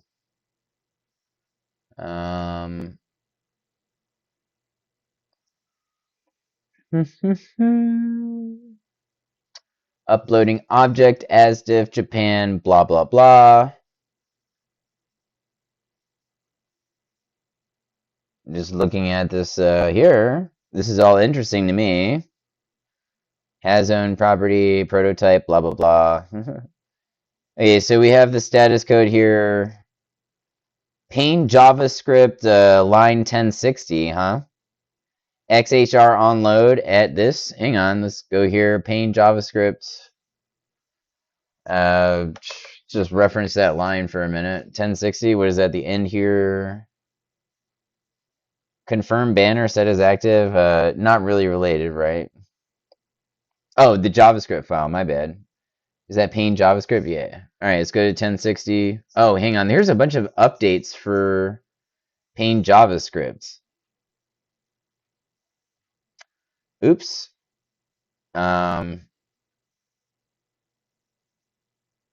Forgot to roll these out, perhaps? Oh, maybe this is what's keeping it from working, you guys. Hmm? And these aren't even critical updates that, you know, a lot of these updates are actually really good. Hang on, guys. I think this needs to be updated here. All right. I didn't realize that this happened. My goodness. I thought I was methodical when I updated my files, right?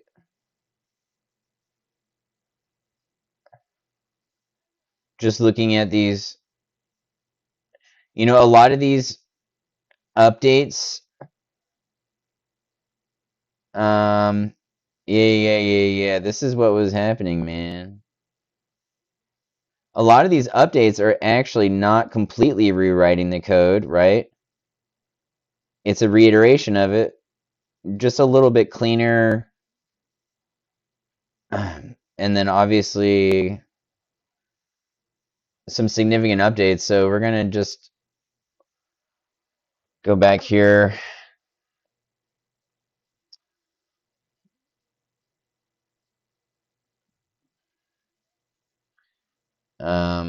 See, we still have this open. All right. Now we do have to clear caching cookies for this. Right? All right. We're going to go back in. Are we zoomed? Yes, we are. Okay. All right. Here we go. All right. Let's go back here. Oh no, we just lost functionality. Oh no, wait, hang on, it loaded. Good, guys, good. I just had a heart attack. Maybe that's what happened before when I couldn't figure out, and I loaded the page. Let's see, okay. So, oh, did we clear caching cookies? I did it so fast. Yeah, I suppose I did. All right, I was just really fast when I cleared it. All right, guys. All right, I will pause and we'll be back when it's going to crash again, I think. Or maybe it should be successful. We'll see. All right, guys, we're back right at where we were before. It's at 35%. Excuse me, 36 or whatever. And so we are coming up on 41% where it's expected to crash. Okay. All right, well, maybe we should hit the old F12, right? Take a look at our console. Was this Neo Bold Black? Failed to load a resource? Looks like I was trying to load a font. All right, here goes, 41%. Incoming crash, incoming crash. Oh my goodness, is it progressing? 42? My goodness, what's happening? No, it crashed. Okay, here we go. Same error code. Okay. This is what is happening. What is happening in the console when it crashes at 42% on a 1 gigabyte MP4 upload. Let's just give it the error code in in our IDE here. Let's check the modify initiate our large upload. Better error handling. Okay. Chunk size, data. See, there's no difference. Oh, here it is. Last chunk time initialized. Stack trace. This does not look like that much updates. Oh, okay, they're updating another file too. Hang on. Upload chunk.php. Let's take a look. Upload chunk.php. Let's look. Cursor is working excellently on this PC, by the way. Obviously, they've done updates to Claude and whatever else, or Cursor, but both, I'm sure. Set PHP config for large file uploads. Upload max file size 2 gigs. Max execution is an hour. Memory limit half a gig. What is that? I don't even want that. Apache timeout settings. It's just an if it's okay. Chunk path.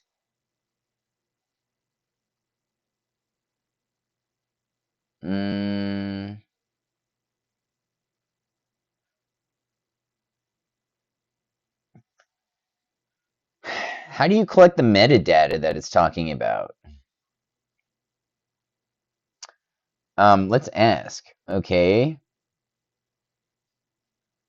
How do I look at this metadata you are capturing? Let's learn together, guys. Simple way to view to uploaded metadata. A new PHP file to display the metadata for the active uploads. First, I'll create a new file called view uploaded metadata. Oh my gosh. Cursor's going crazy. No, I'm just asking, is there a way to use the web browser to see it? No, I'm just asking, is there a way to use the web browser? Because I don't see it in error log or console. Yes, I see that the view file already exists, and you can use the upload metadata by simply visiting this URL. This will show you a web interface that... Okay, that's actually super useful. Hang on. View uploaded metadata, okay. And then just go to this web address. Okay, hang on. Wait, can I expand this or make this bigger or something? Oh, here. Copy it. There we go. Let's add this. Add page. All right, this should be a metadata view pane. We are just making a bookmark with the URL that we just took from Cursor.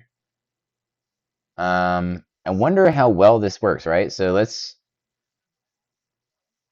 did we upload JavaScript? No. Or update JavaScript? The answer is no. All right, let's reduce and isolate.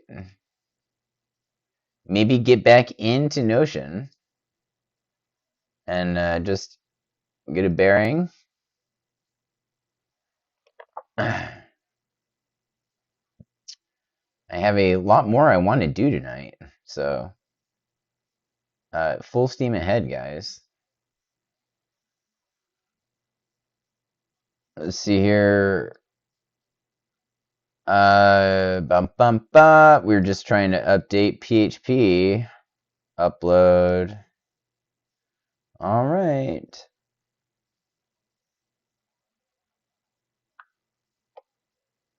There we go.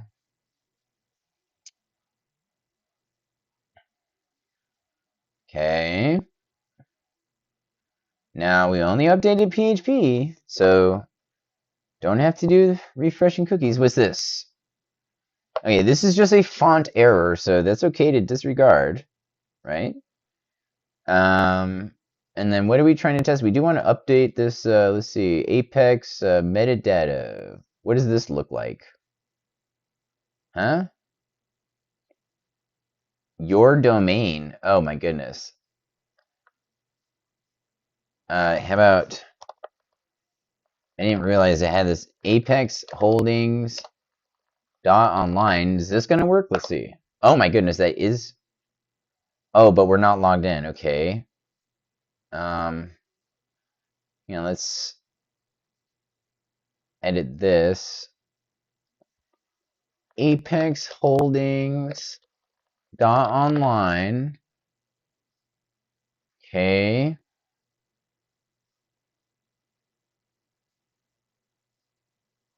We logged in? Yeah.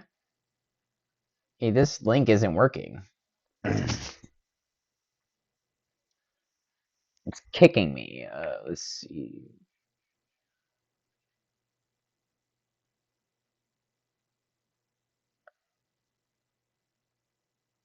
Um,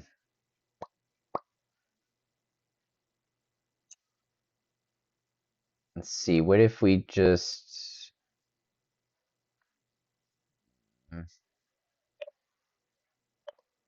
Oh, here we go. Okay. I guess I'm officially a hacker. Let's go. So just, obviously that was not the right way to access the PHP file on the server. Okay, so here we are. This is interesting. Upload MP4. I wonder how well this is going to work. Let's see. Refresh. Up, up. I keep hitting refresh. Nothing's happening. No active uploads found. No active uploads found. Over and over. Okay. Does this have a security something or another? Let's check. View uploaded metadata. Let's go here in the cursor. Include config. Yeah. We don't have a session with this, so we're just gonna remove that. All right. Maybe that will... We just took out some of the security for that. This is view uploaded metadata. Let's just grab that file.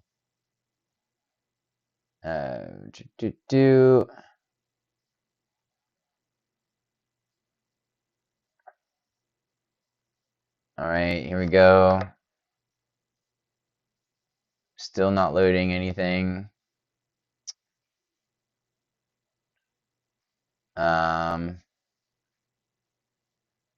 Well, it's annoying. Just says no active uploads found. See how the temporary folder's doing. Don't see any chunks here from anything previously or now. Okay, that's not good. It's not writing to the temp folder anymore. Uploads, videos, MP4.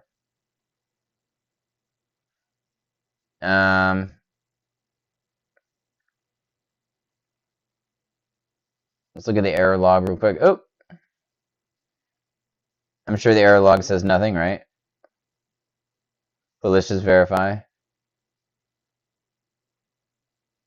Okay, it says nothing. Okay, so it doesn't look like we're getting the new folder creation or the chunks being written. Yeah, it says it's on 2 out of 10. No uploads found. So I think the initiate large upload PHP file might have an issue.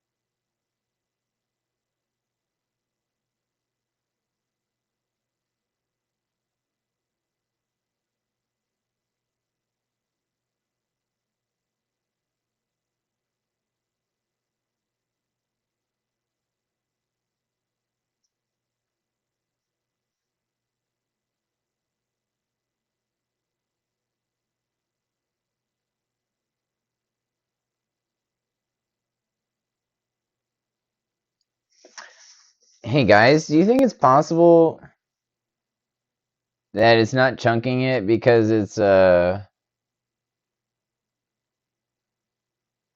gigabyte?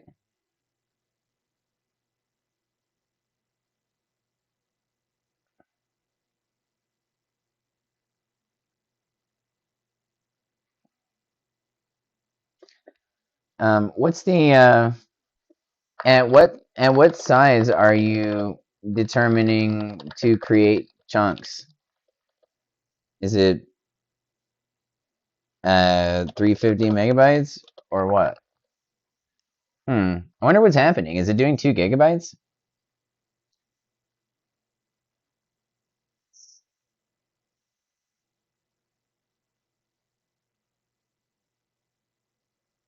Oh, it's chunking for files larger than 5.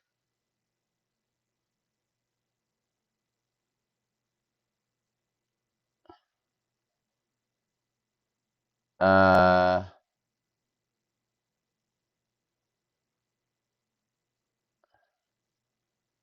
it's doing a lot of research.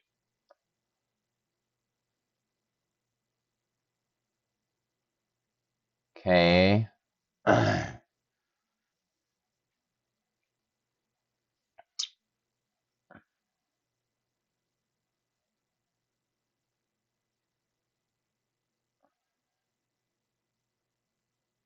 Okay, look how many changes it's implementing. Like barely any, right? Just a couple of lines.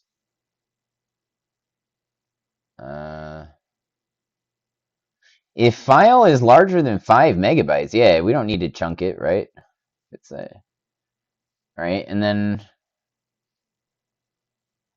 but that's not the issue here. Let me update the values. Yeah, but that's not the overall issue. Okay, we're still getting this upload video.php service unavailable. That's new. That's not good.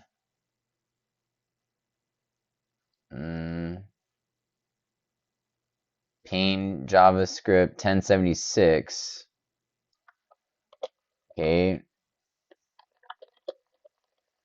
It's for error, and it still is crashing.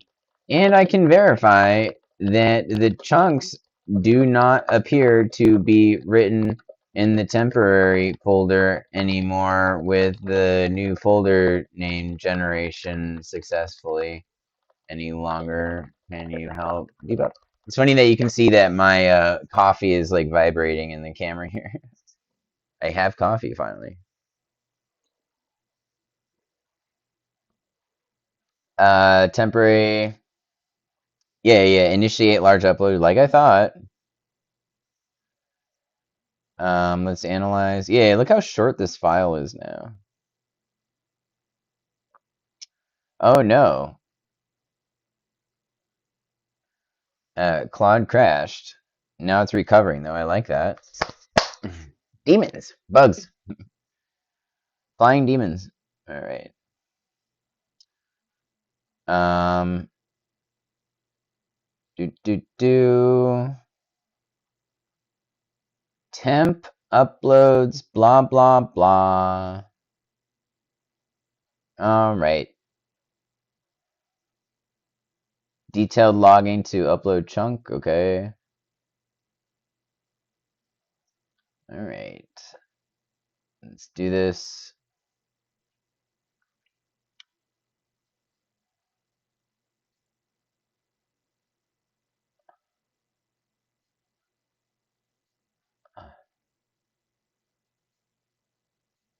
Authorize all these changes. Now let's also add more detailed logging to the upload chunk. Okay.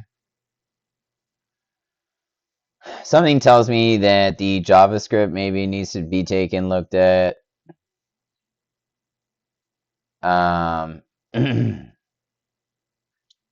because I have a feeling that there's a couple things that I'm missing in the JavaScript. So I don't know. Interested to find out. All right. Updating the whole system, right? Bam.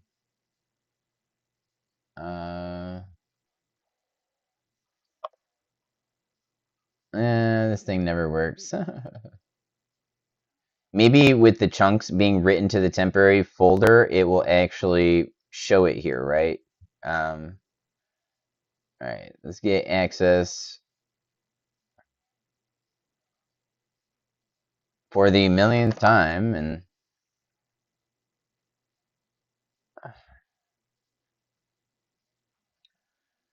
let's see. Nice. It's pretty responsive, yo. Let's see, upload. Right.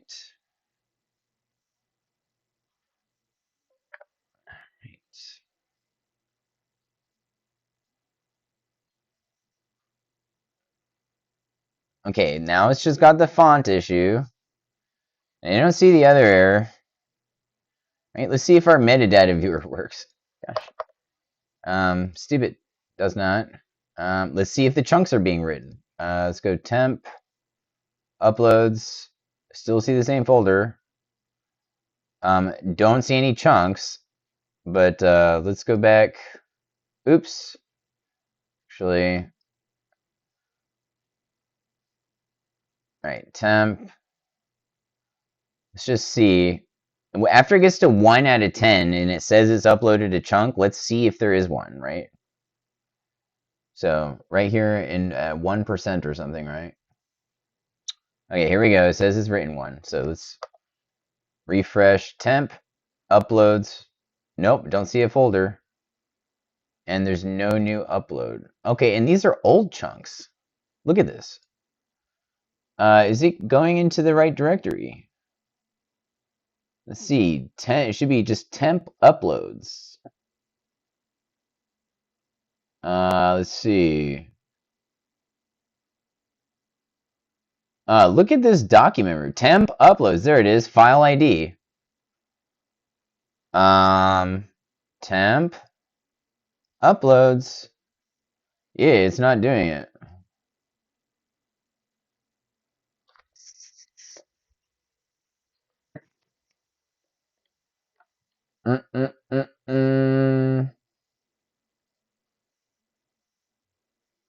Oh, it crashed even earlier that time.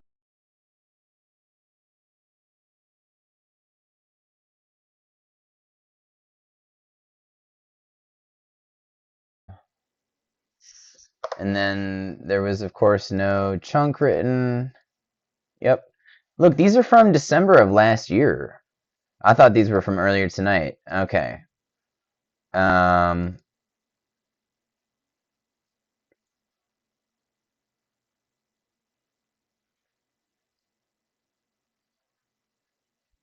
Hmm.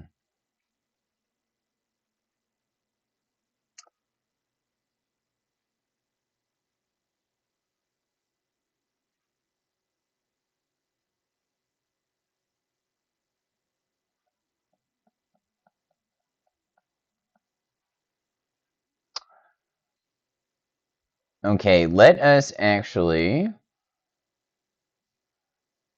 look at the view upload metadata and our cursor.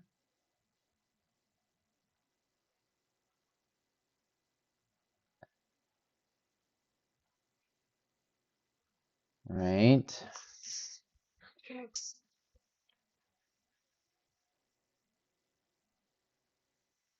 Document root, temp uploads.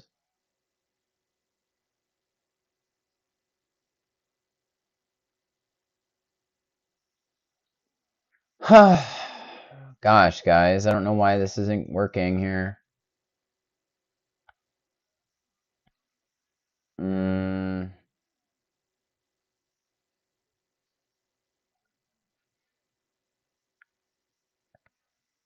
Let's go back to initiate large upload and look at this.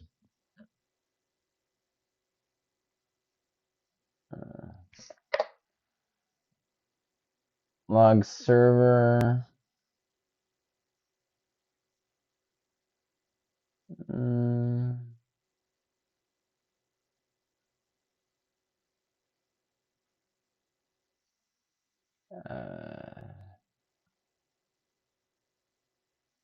Debug log, huh?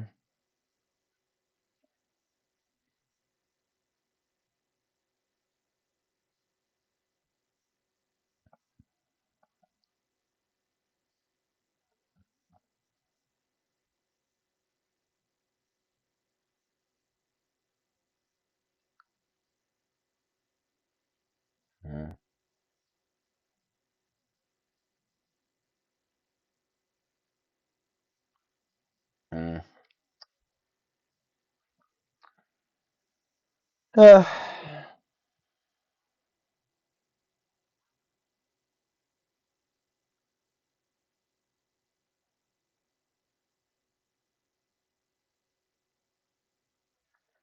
okay.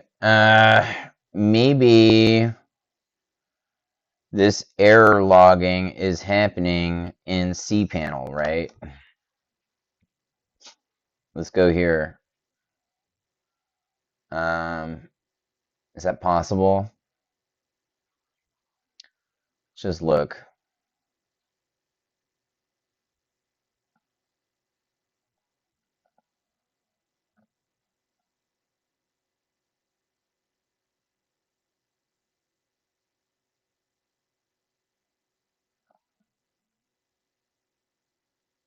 March. These are from before. Okay, so I was going back in time. No matching directory or index. And this is at 258? Okay, that's not me.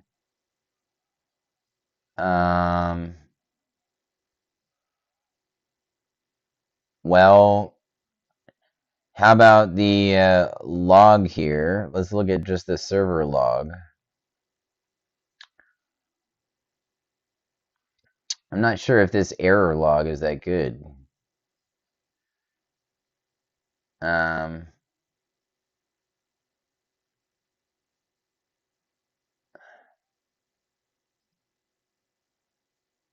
all right. cPanel, come on. Or friggin' Bluehost. All right. Activity logs? No. Gosh. Access logs. Well,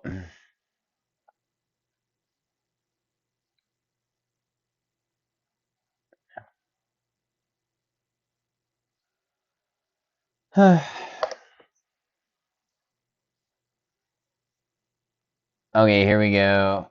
Upload failed. Get storage status service unavailable.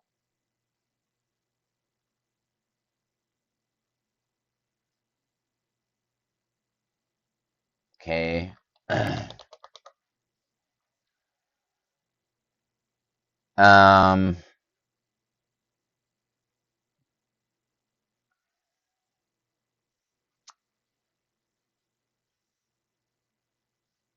I wonder if we upload a file, does it have a temporary entry for its data in the upload section, right? So it'd be under videos, MP4. All right.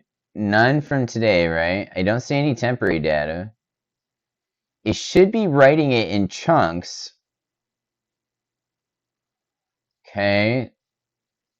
So that it appears the issue is just like as before, that it's just not writing the chunks into the directory. And I don't know why that is. Temp uploads. Yep. Yep. Still being file not putting chunks in. Not not uploading properly. Error code. I don't know, guys. You know, when I develop stuff, a lot of times I run into problems. The scope is getting really big on Paint and Paint JavaScript. But if I keep working at it, eventually it gets fixed, right? You just got to keep going. So let's get a sample MP4 file. Let's just do 10 megabytes. I just want to make sure smaller file size uploads are working. See, here's a 10 megabyte MP4. Oh, actually, I actually have downloaded this before for testing. I've had this exact file. That's funny. All right, so let's go back to this. All right, and this is 20% away from crashing again.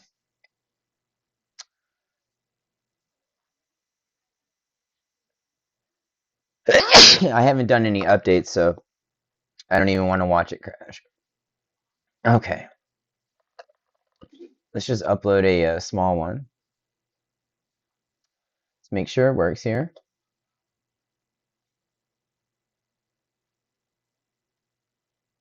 Okay, upload successful. Interesting.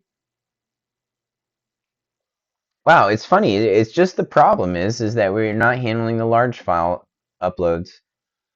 Gosh, I'm surprised, y'all. Look at that. It's using Ajax and updating automatically. That's amazing. Percentage is calculating properly, right? And then here's the upload already, and then we can delete it. That's what I call functionality, y'all. And then it's back to being updated. Okay. Well, all right, guys. Let's see. I wonder if the issue is that these files aren't even being called. I mean, is it possible? The upload chunk.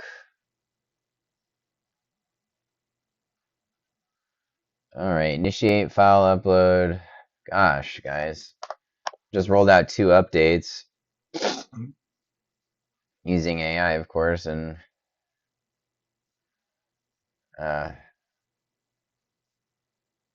you know, I don't think that they're gonna work, right? I think the problem might be in the JavaScript, so I'm gonna have to look.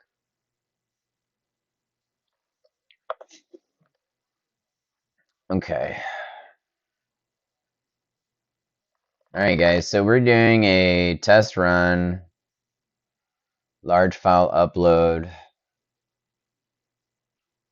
Oh, this looks like a bigger breakdown in the console, I think. I don't know. All right, guys. I'll be right back after pausing. Oh, look, we're at a 21 gigabyte file size already. That's not bad. Pretty big file for you guys. Oh, okay, you guys, we're back. My microphone on here.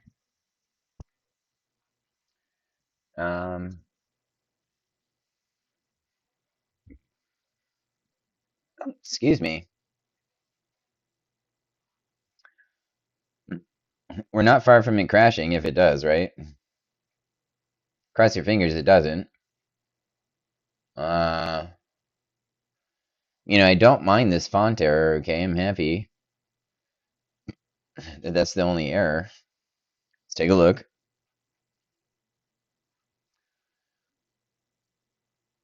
Do we have chunks yet? No, we do not. And I believe it should, right? And this has no nothing here. All right, here comes the crash.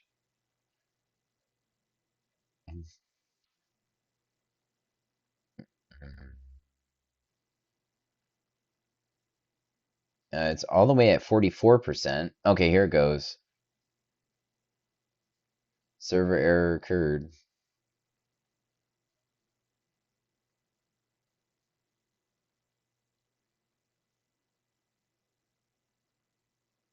Yep. Yep. Yep, here's what happened. Let's see. Here's what happened. Same thing, and still don't see any chunks written or even folder creation in the dirt for the upload. Uh,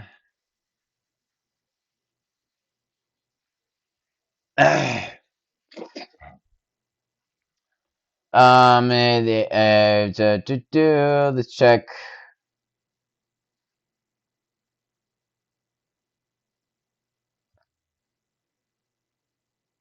It says it's coming from the upload video.php. What?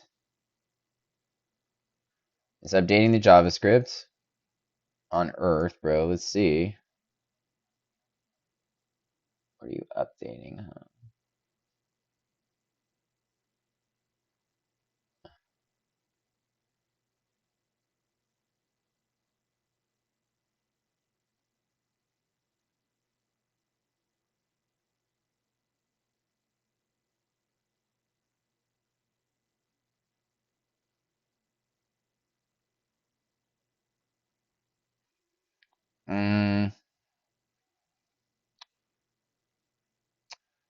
Just analyzing.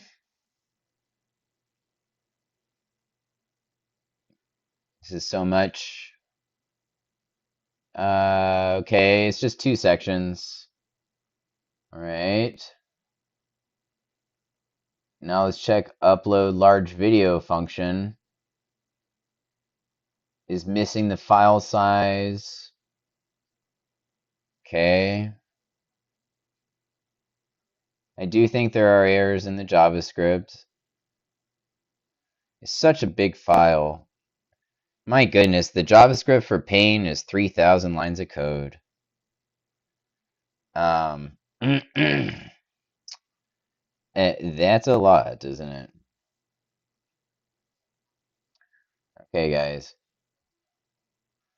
Let's see. Man, that's a lot to digest, isn't it? 3,000 lines of code of JavaScript just for his admin pane. Oh, man. That's why you just watch out for scope creep, right?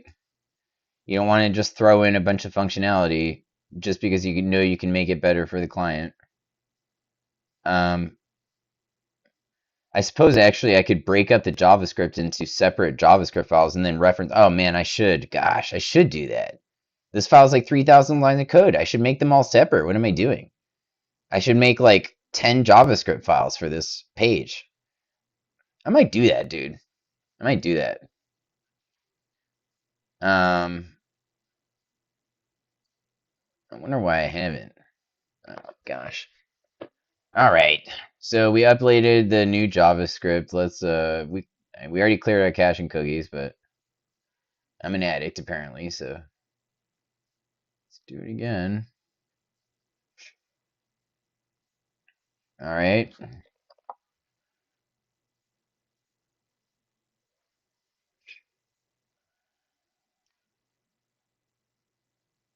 Well,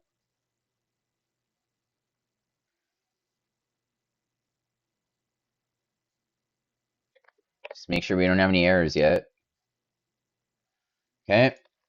It's just the font error. Japan. Oh my goodness, what is this? Progress bar. Oh my goodness, what just happened?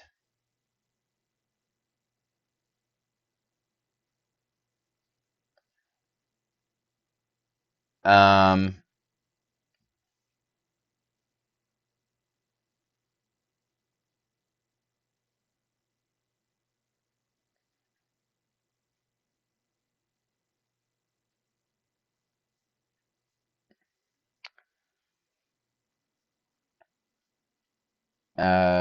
do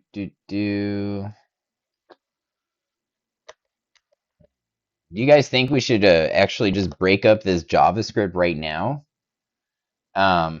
We could go through it and find different sections. Why not? Global variables.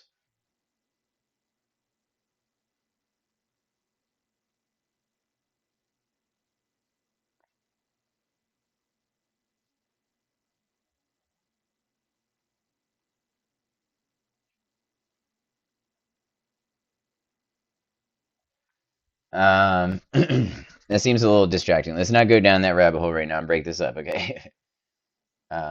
Might take 10, 15 minutes. It might be worth it, but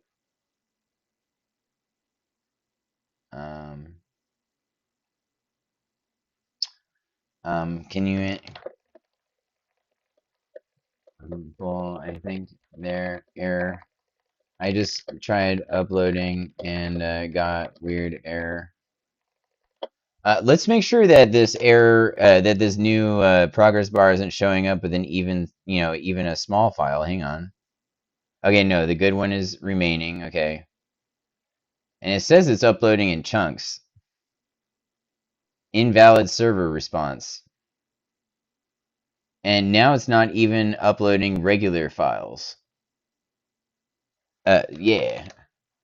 Now it's not even uploading small files. You just downgraded functionality. Please fix. Okay. Let's see if we can get it to work on the JavaScript, guys, with me. Obviously I want to avoid doing a deep dive because, gosh, I mean, there's so much code to go into. I don't know, man. I have to familiarize myself with it and pour through it, right? So that's what we're doing, but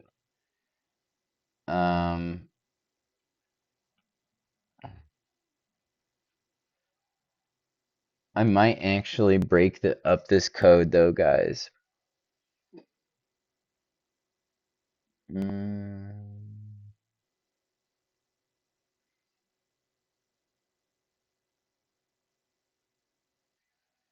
There is absolutely so much of it.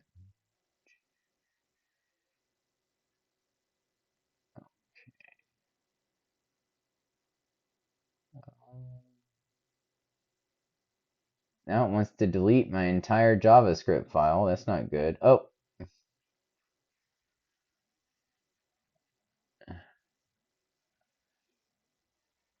It's like, I'm just kidding. I don't want to delete it all. Just want to modify a function. Let's see.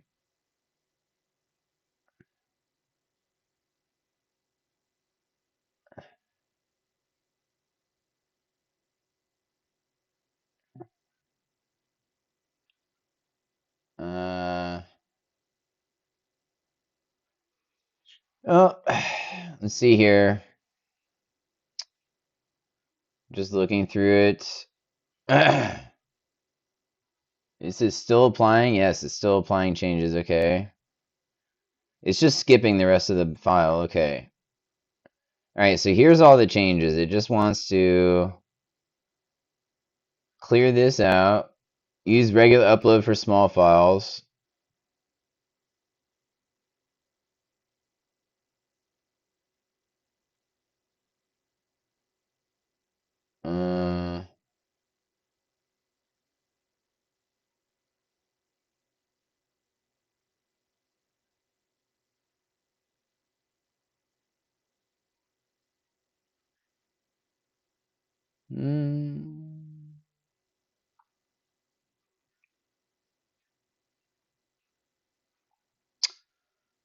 Well,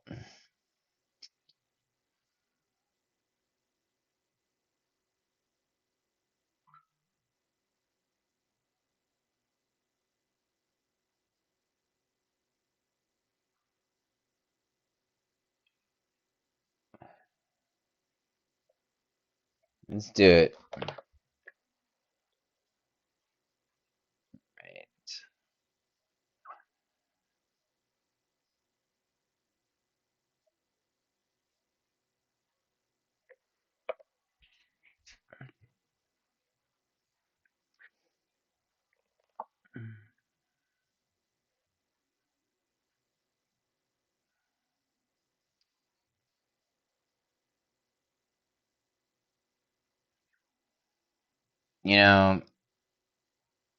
Originally, when trying to do something like breaking uploads into chunks, I was really successful and it wasn't that hard.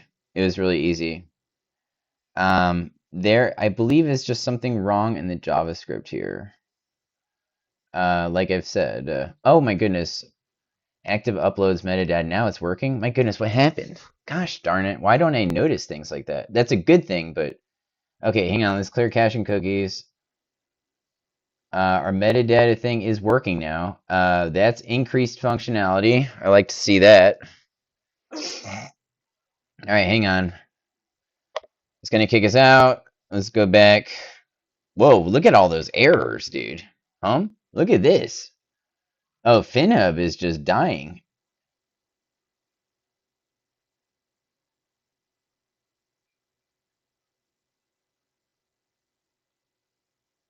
Too many requests. Okay, I need to fix that. Let's actually reduce requests at FinHub, perhaps. Perhaps oops.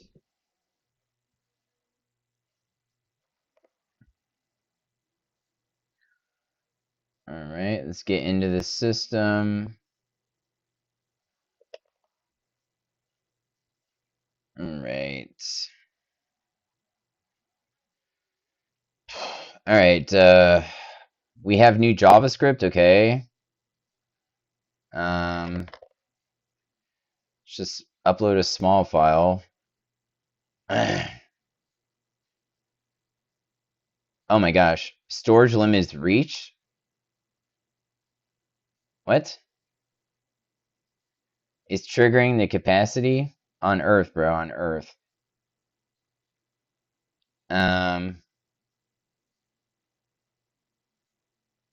Let's see. I want to know if the chunks went into the dir, right? Because it does have this metadata. I would think that would only happen if the chunks got written. So let's see if there's anything.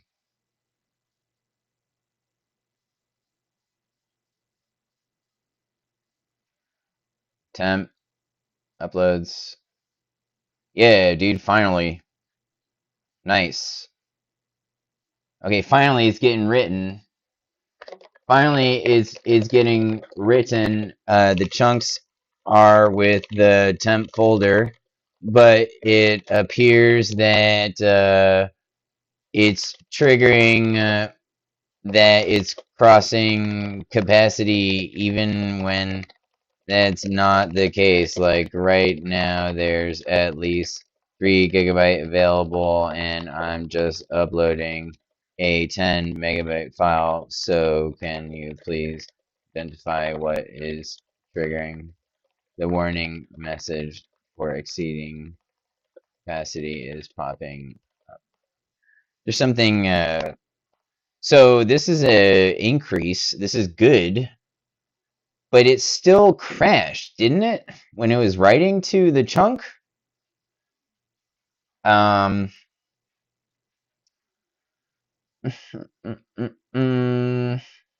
still crashed. Uh,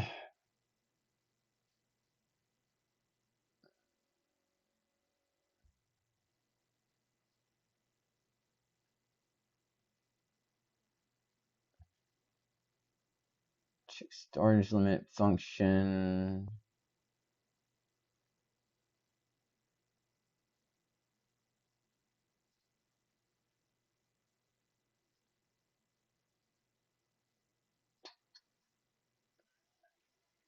You know, it really is wise to break up this JavaScript, guys. You know, if I did that, then I wouldn't be referencing that many lines of code, you know. These PHP files are really short. It's the right way to develop, you know. If I can't get past this barrier soon, even though I do seem to be making some progress, I may actually break it up.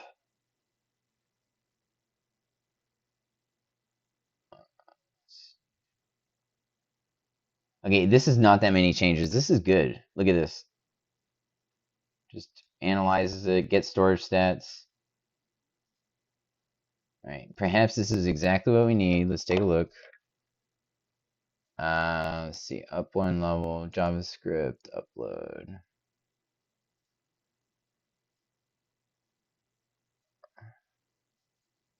All right. Here we go. All right. Oops.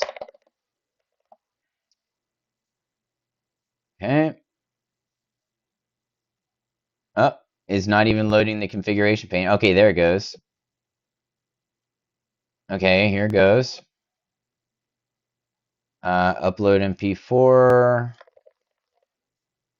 We're just uploading a small one. Oh,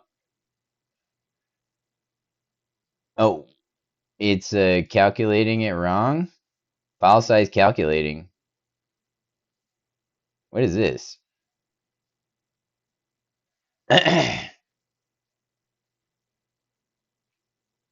mm, uh, still we have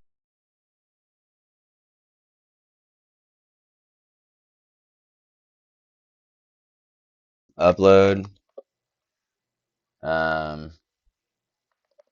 It's only a 10-minute file, MP4. All right, more coffee in my brain.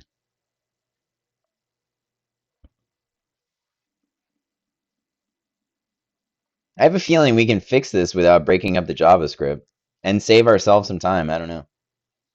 I'm trying to balance, guys. I mean, I could go down the path of breaking up the JavaScript right now, but I mean, I don't know if that's the fastest way to fix this. I don't. I might find myself doing that eventually, but it does say it sees the issue.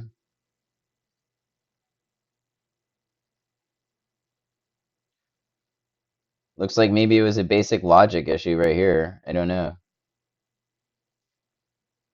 Helper function.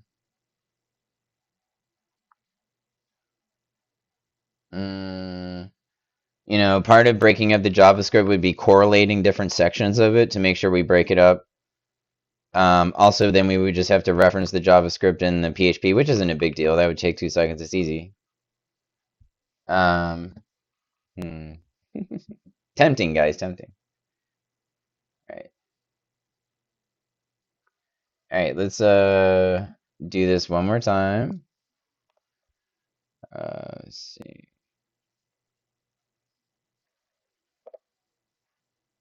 All right.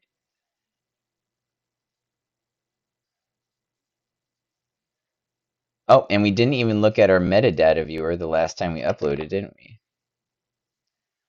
Oh, but we were just uploading a small file type, so once we get that working, then we will proceed to look at the metadata viewer while we're uploading a large file size type. I suppose it doesn't give that much useful information, but we can program that metadata viewer to display better information, I think.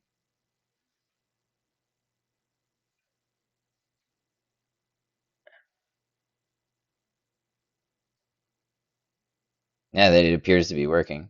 All we had to do is get it to write the chunks, and then it appeared in the metadata, right? Okay, here we go. Upload.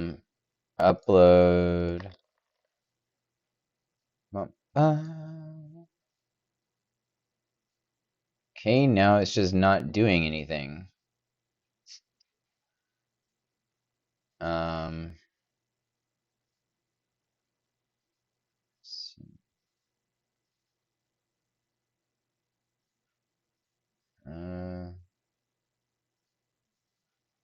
Nothing happening.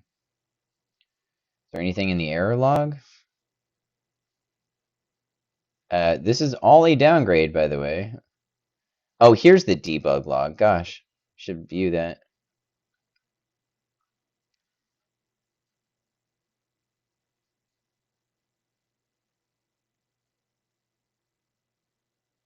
Okay, we'll look at that later.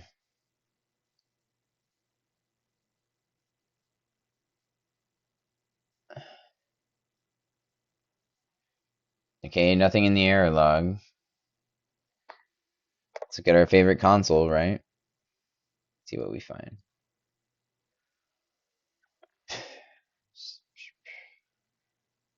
Okay, now when I click on the upload button, nothing happens at all. No progress bar, No errors anywhere. Nothing. This is a downgrade.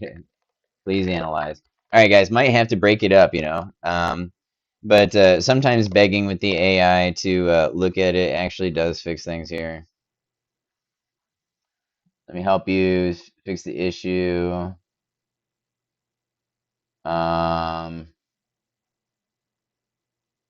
I want to actually revert changes all the way back to when it was working, right? Just press Control Z back until when it was working before. Would have to have a crazy memory to be able to do that, right?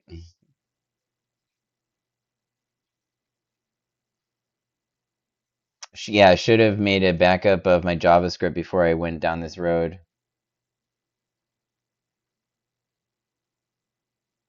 Regretting that.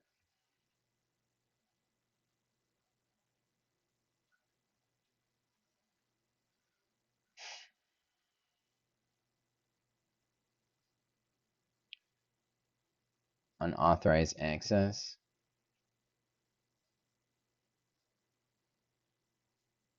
Uh,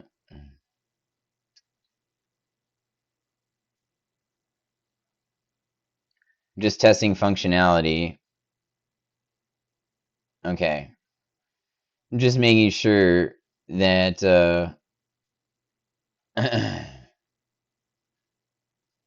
um, all the functionality that we had before is still there.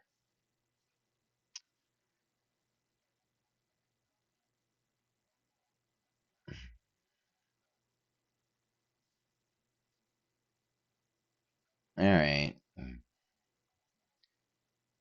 make somebody an admin real quick. Let's see. Let's just make ourselves an admin real quick. Nice. Okay. So it looks like we haven't ruined everything yet. Looks like our JavaScript changes have perhaps been localized, you know? Do worry about that. All right, here we go.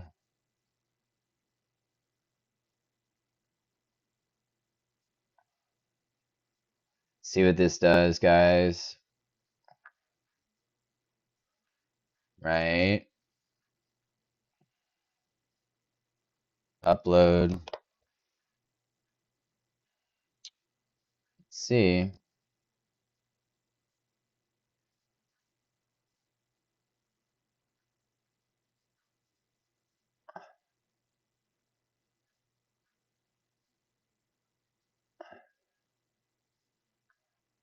Okay. Should kick me. Let's go back. Texas. Go. Right.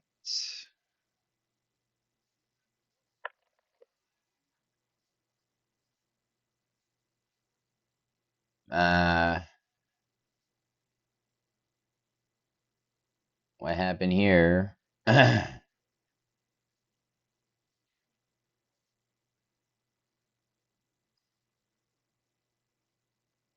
Upload.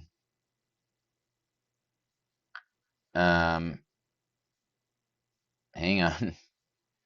Is it uploading this or not?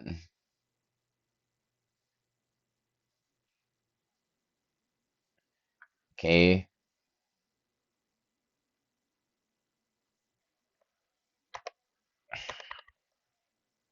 Okay, again.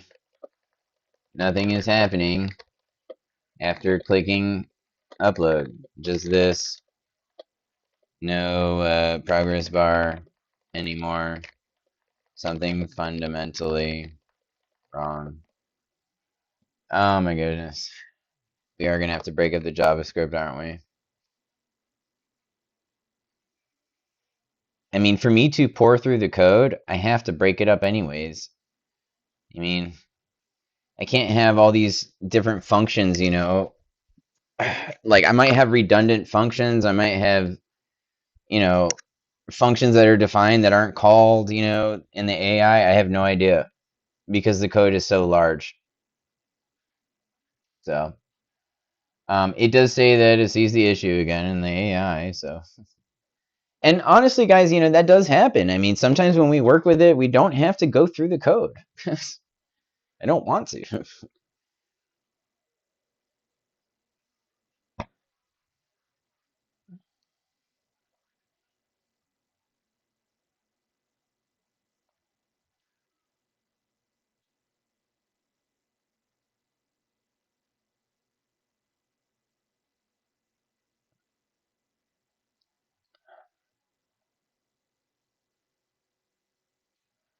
All right. It went so far as to update even the progress bar and stuff like that, so I don't know how I feel about that. But definitely not necessary. Mm,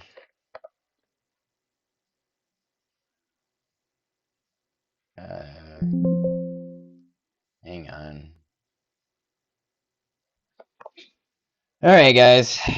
You know, after this, might actually break it up.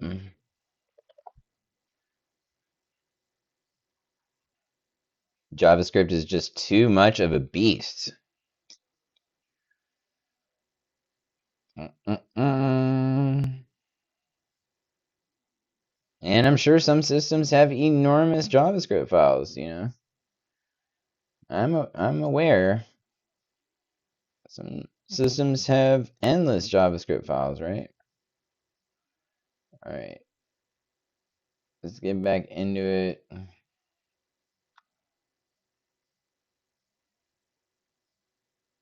Okay. Bam. Okay, it just instantly loaded the progress bar and then it disappeared. And I'm sure nothing happened in the uploads, right? Well, and I have nothing there anyways. What if we chose a large file, right? What happened there? Instantly just... Okay. Well...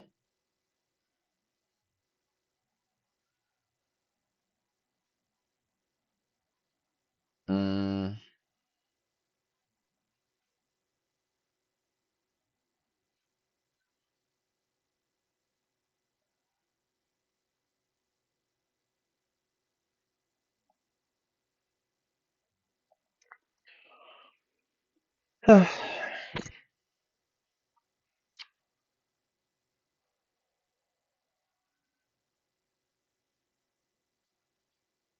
I say let's do it.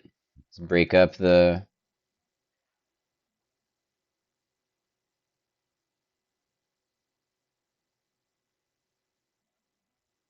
JavaScript here.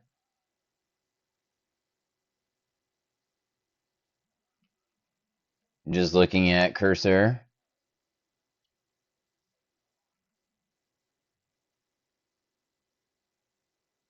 Minutes watched. All this stuff. Profit management.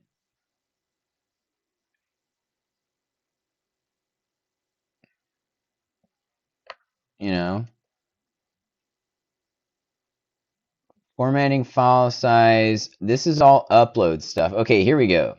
So starting at profit management.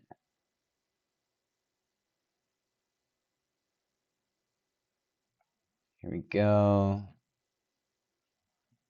Loading videos all the way through.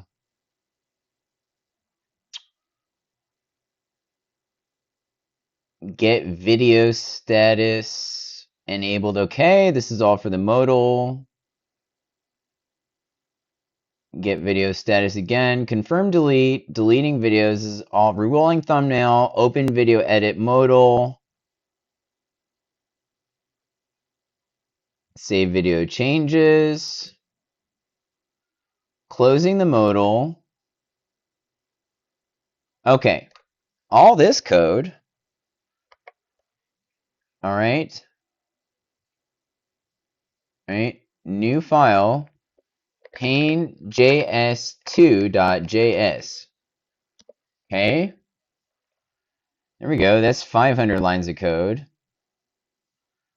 All right, and then let's just make sure to go back to pain.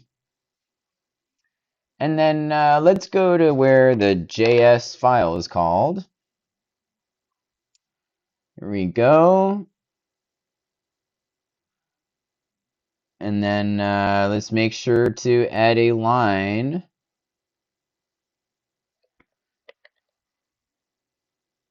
for our new JavaScript.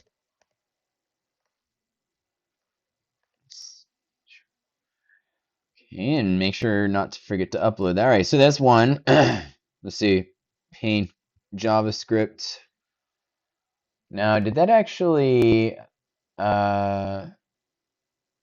did that just leave a gigantic hole? Okay, no, that actually clipped it. Okay, let's go to the beginning.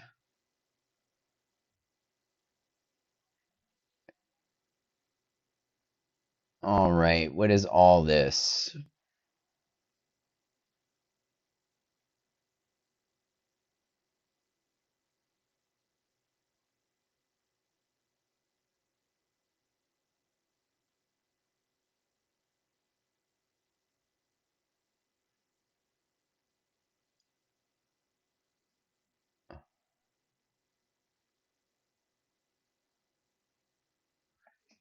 I'm just looking at this DOM event handler that goes on for the first 100 lines. We can ignore that and leave that in the JavaScript file.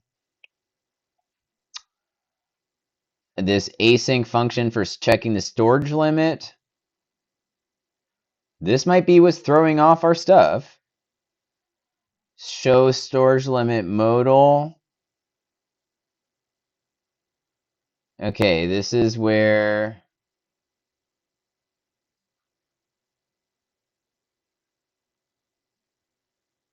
that's fine. Okay, here's initialize user column toggle.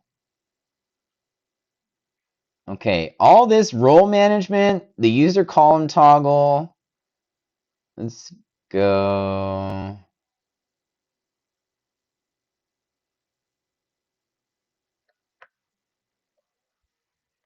This can go in the pane JavaScript too. All right. Let's see. Price management. That can all go to. Okay, the warning modal, perfect. Submit price update. Show thumbnail modal. All right, all this is going in this other one. All right, let's see.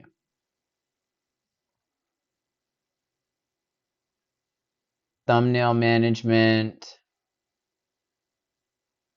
Custom thumbnail upload.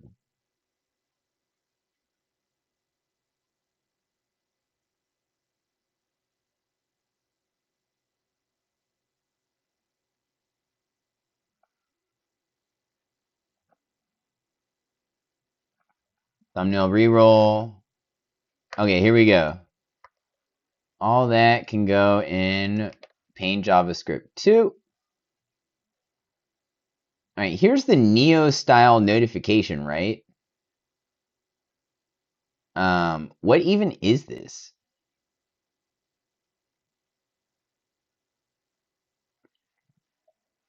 It's okay. Update progress was that. Okay, this is the upload. So I'm keeping all the upload stuff here. Okay, this is just the progress bar. All right.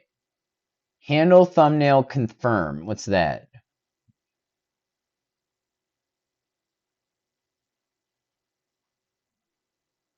Okay. That goes in the other JavaScript as well. This is good. Create status div. What's this? Progress bar. Update status progress. This is good because I'm familiarizing myself Generating thumbnail. See, this is the new one that was weird.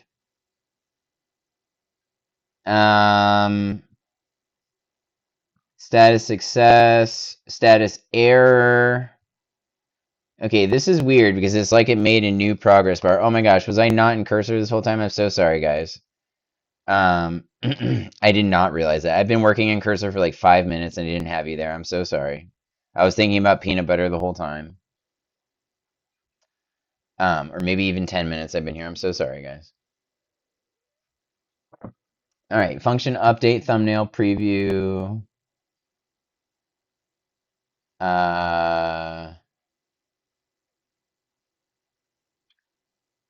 Let's see, what is all this?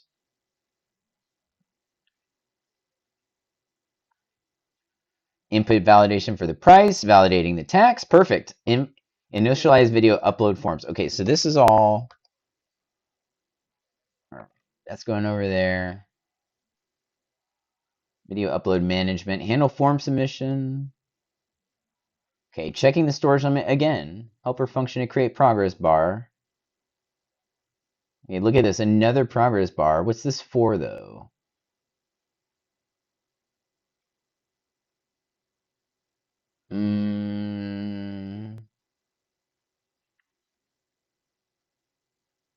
This is a different progress bar, guys. I'm trying to remember. Create progress bar. What's it from? This is from like another one. Upload progress. What is it? I'm trying to just remember. I think it's from like a PDF or something. I don't even want to know. We'll just leave it in paint drive. It doesn't make a difference. It's okay. Helper function to create status div. Same deal. It's for something. It might be for PDFs. Helper function. Look at all these. Update status success.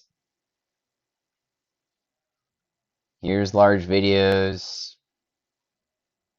Gosh, it's just endless, isn't it, you guys? Here's another format file size. Is there multiple of these?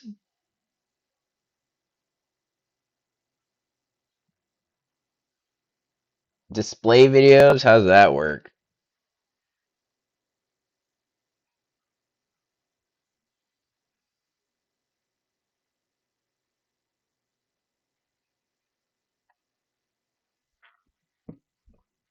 This is for the modal.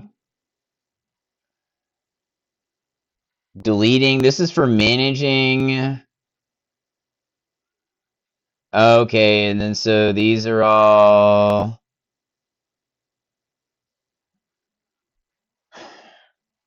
These are for managing videos. Oh my gosh. Why does this say profit management?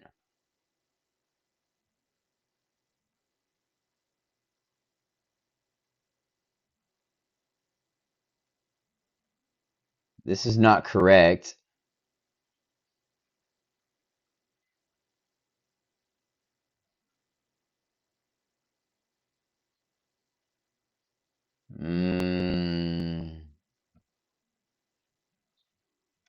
Don't even know what these are related to. Upload large video.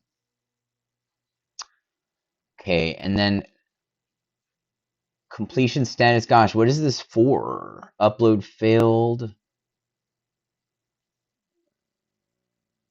It's hard to know, guys. It's hard to know. This delete video, though, is for managing. And then the create progress bar helper function. Deletion in progress. Okay. Okay. These. Oops. Just typed. So these can be thrown into the other one. Pane 2. These are all management. But look, another format file size. Here it is. And then here's toggle video status. Okay. This also.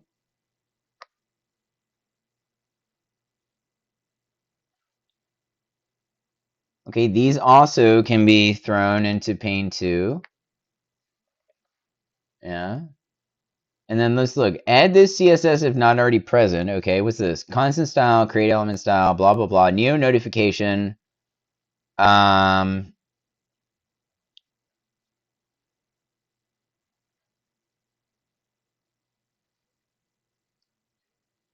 this series existing thumbnail management. I don't know what this Neo progress is. Is this like, I don't even know. Maybe CSS for one of the pop-ups for, oh yeah, for like the, gosh, the management of the users list, maybe. It might be just the delete buttons and stuff. Okay. Show thumbnail modal. Okay. Let's put that in JavaScript too. And what else, guys? Update storage stat stays on the same one. Check storage limit. Check storage limit. Show storage limit modal. Okay, I thought we had this before. And then what is all this? Form, upload videos, that's staying. Initialize banner toggle functionality. Okay, that goes into JavaScript too. Okay. There. And then what's this? Ebook management. Initialize ebook management upload. Okay. Load ebooks. Okay, all the ebooks one are going on their own separate deletion, closing the modal for the ebook, viewing the PDF, uploading a large PDF. Okay.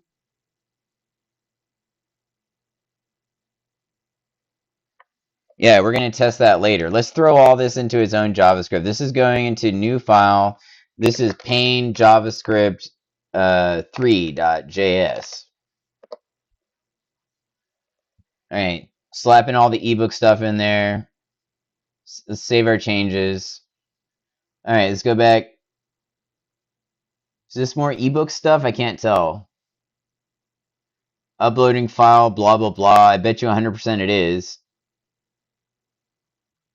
Has an event listener. All right, moving on. Yeah. Ebook upload form. What is this? JSON data associated, console log, blah, blah, blah. PDF.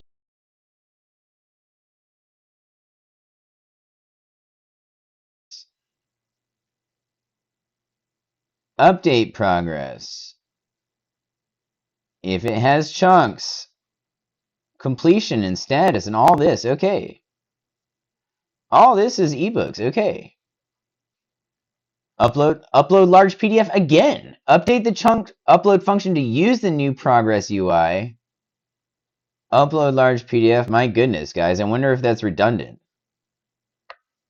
And then look, another upload large video async function, guys. I bet you anything we have redundant functions here. All right. So this is ebook management functions. Okay, look, it's labeled at the top. What is this one? This is this is JavaScript. How do you put comments in JavaScript? How do you comment in JavaScript? No, not JSON. In JavaScript. Okay, it's just 2 lines. So, it's funny. Profit. No. This is all JavaScript not related to video uploads or ebooks. Okay. I'm actually super surprised how much JavaScript I made just from ebook uploads, and that's such a small part of the functionality. Look at this. Pane 3. Look how long this is, guys. Yo, 800 lines of codes for ebooks? That is not efficient at all. I should be able to update that.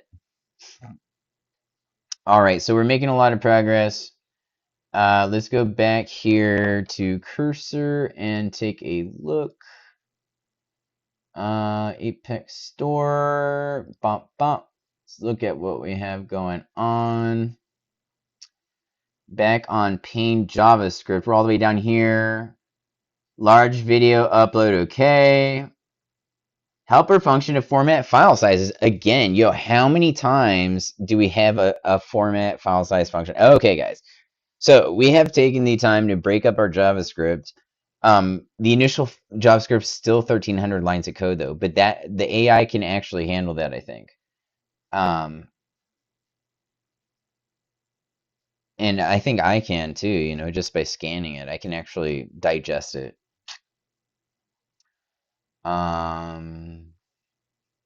Looks like we only have one DOM content loaded function. That's good. Okay. I wonder if any of these changes are going to affect functionality of the page. Let's actually just oh, and let's see, on pane we do need to I just added in a third reference there. Yeah, you see it right there. So all right, let's go back here. Let's see about uploading some JavaScript.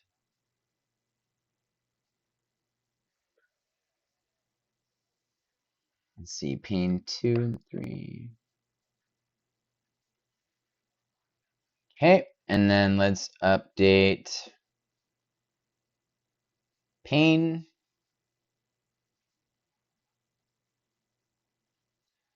And I might take a quick break here just to chill out for a sec, right? Get my mind off of it. But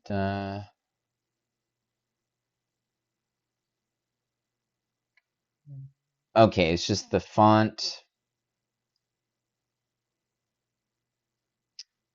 Okay.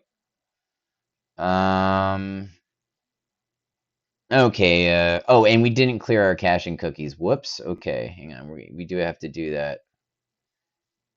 Right. I just want to verify that it has basic functionality with the distributed JavaScript files, right? Just want to make sure everything appears okay. Okay, and then it just loaded. Good. All right, guys. Okay.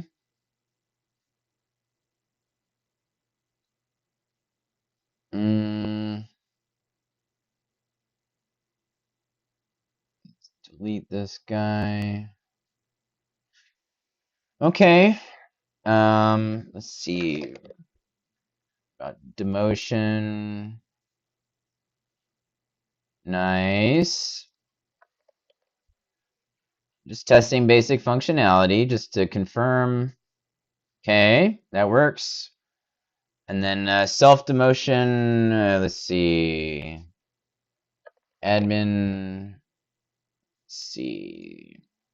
Self demotion detected does not work. Good. And then demoting another administrator. This account cannot be demoted. Good. Okay. All that works still. Nice, guys. Let's just test. Okay. A little bit of this and that. Confirm. I didn't even see if the price... Oh, the price automatically updates? Oh, that's good. Huh. I didn't even notice that it's automatically updating here. Okay, that's all good. Profit removal still works. This doesn't update with Ajax, but if I F5 the page, it will refresh. Nice. 19,000. What about this now? 2,000? Should go down. Oh, hang on. Oh, after removing that, the average profit went changed. Okay, good. It's calculating. Nice. All right, guys. Let's see. Uploading. Of course, this isn't gonna work, is it? No, it does not. And no debug. Okay, but we didn't change any of the JavaScript. All we did was break it up, so that shouldn't do anything. Okay, now we're displaying. Let's go ahead. Okay, the modal's still working. Banner updating works. Okay, that's good. Navigate away, come back, and it's nice, right? Excellent. So there's a lot of stuff that is working, right? So, let's at least celebrate that. Curious that we can't view the PDF here. But, this will be easy to fix now that we've broken up the JavaScript. All right, I'm going to take a quick 10-minute break. Yo, what are we, 3 hours, 41 minutes into our little dev sesh? Yo, we're just getting started, right? Fit is relentless. We are going to fix this, and we're going to move on with our lives. Write down the Notion to-do list, okay? Our little sprint session. So we'll be right back with you. More content coming up. All right, guys. Well, I'm actually really happy we finished breaking that up. And actually, we're going to switch gears so that we can dive into. I understand we may be able to finish validating the admin section, but I actually want to switch up to doing UI work. I think that'll be a lot of fun. And I just want to make some progress on it because I don't think it's going to take that long. I I don't know. I might be getting ahead of myself a little bit here, but let's actually let's see. Oh, I don't have Reflector installed on this computer. Whoops. All right, I may have to pause the recording here. Do I have Glide? Yeah, I do have Glide. Let's see. Mm,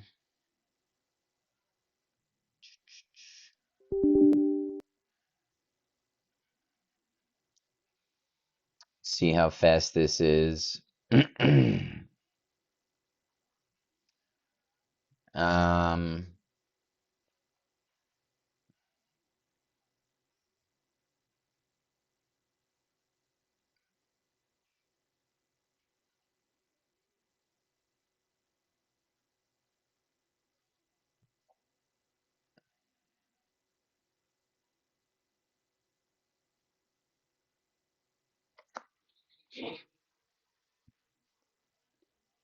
uh,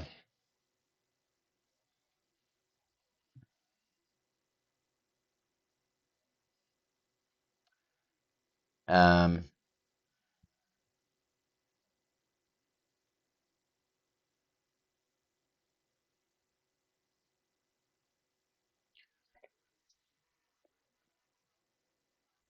mm, does it just work if I press cast? Mm,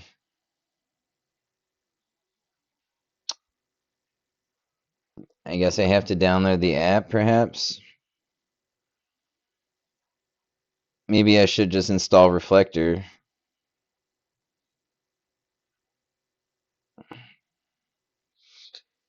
Glide is supposed to be really good, though. It has amazing reviews.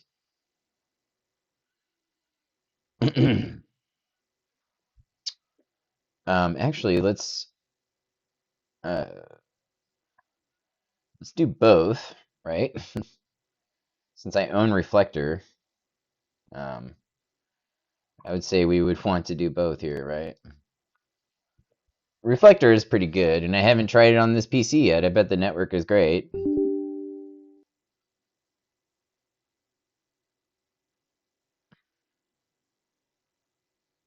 I suppose it would be better if I was on 5 gigahertz, right? I wonder if I am. Okay, I'm doing a couple of things at once here.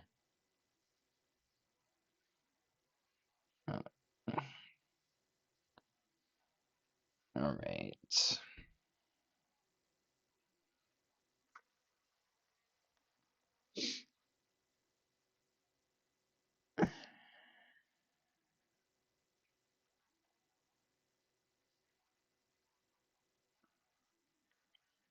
This looks pretty straightforward. Hang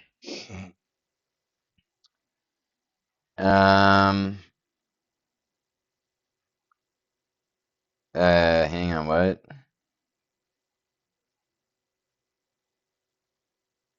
Okay, just some settings.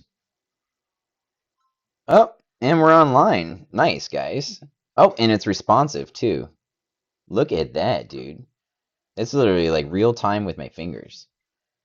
Okay, glide does seem nice. All right. Let's check it out. Let's see, bookmarks. What are we doing, guys? Apex store. Okay, here we go. Here is the landing page. Oh. Oh yeah, I forgot with Glide you can do reverse control. Pair your Bluetooth devices first. Allow.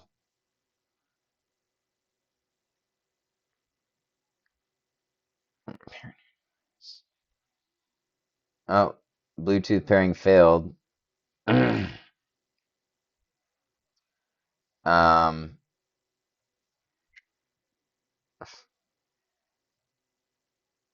Here we go. Google phone.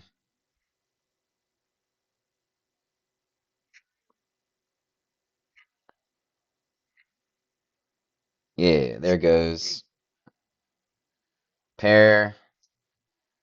All right. Connection succeeded.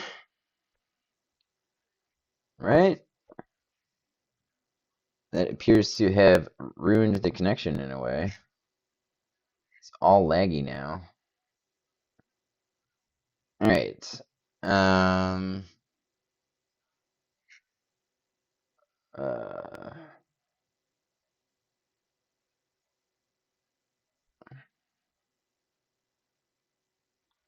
Actually, it's not that bad. Yo, it's in real time right now. It's good. Okay, so first of all, everything looks good up until the content. So let's focus on making a breakpoint and fixing index. Okay, we're going to go to index.php. Let's bust open our CSS. Okay, do we have any mobile stuff?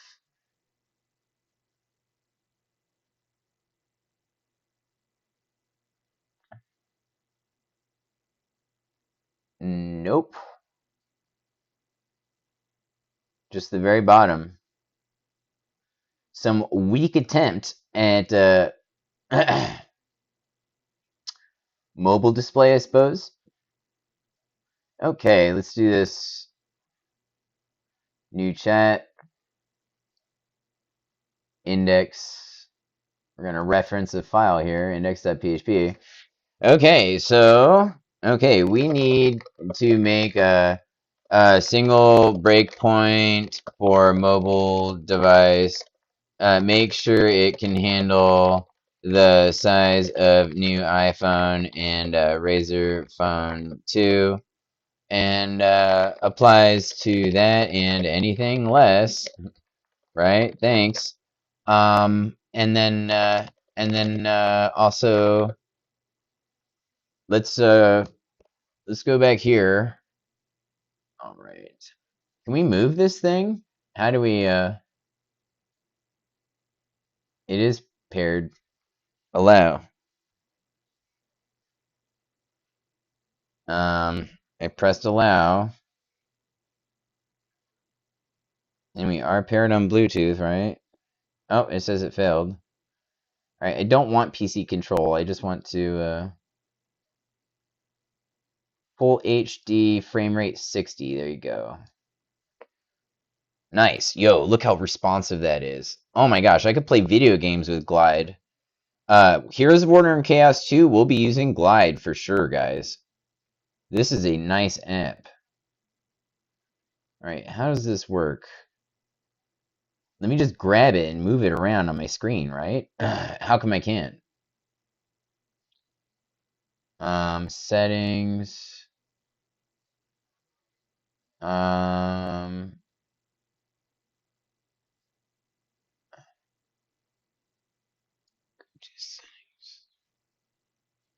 Use service, yes.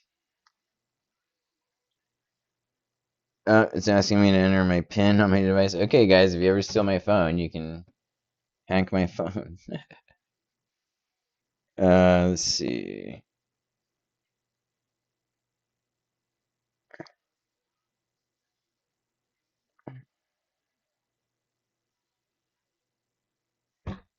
Let's see.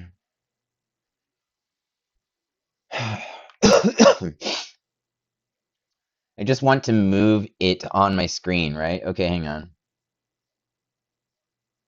Let's see.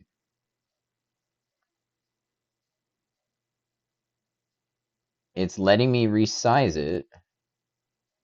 What about grabbing it and dragging it?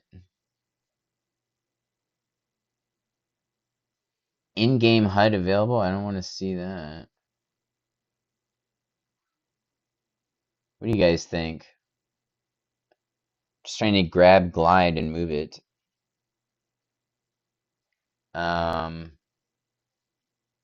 right-clicking on it, and it's not letting me do anything. It's asking me about pairing Bluetooth, and it's already paired. Let's see. Let's just say when it requests it now. Oh, there it goes. All right, settings. I'm just talking about pointer speed, okay?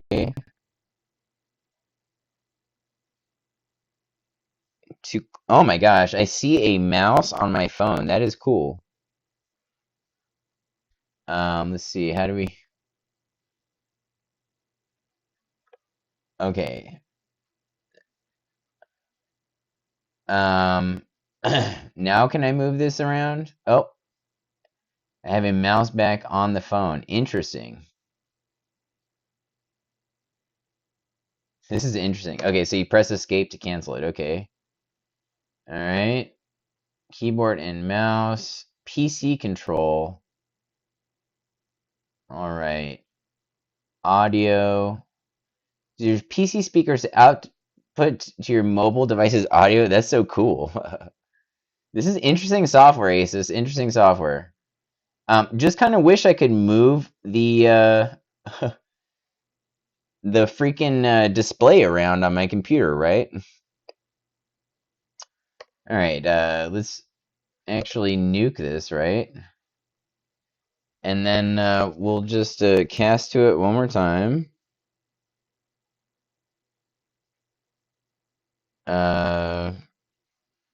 I guess we have to pull open our Glide app again. Okay. Search for device. Project your mobile device to your screen. Here we go. I'm holding up the camera for the QR. Okay. Can I move it, please?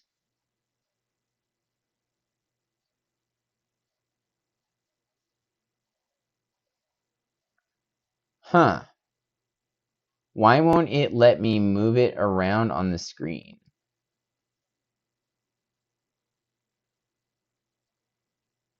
Let's analyze, you guys.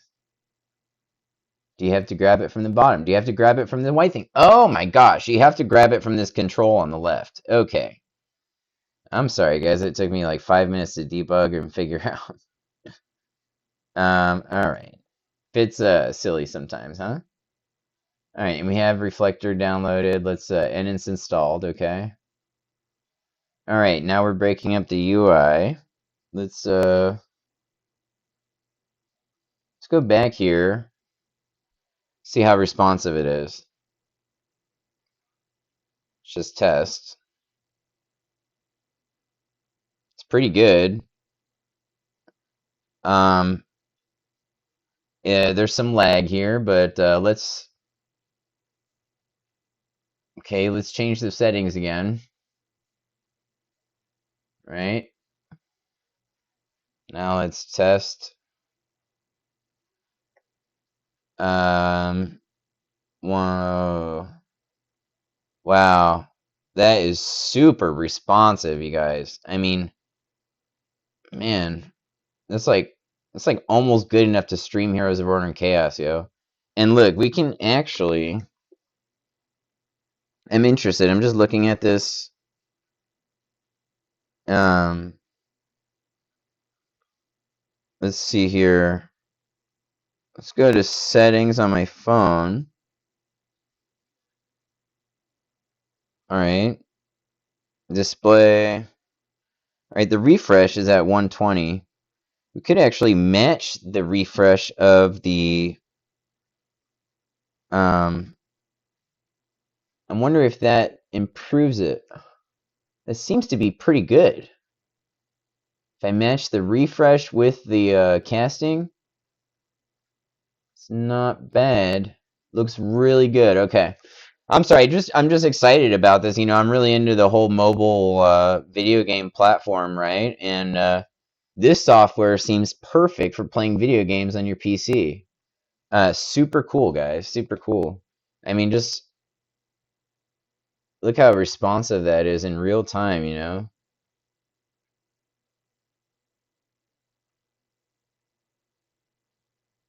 That's pretty sick, yo. It's nice. All right. So, let's pull up Apex Holdings. We're going to make a breakpoint. All right. That applies to anything less.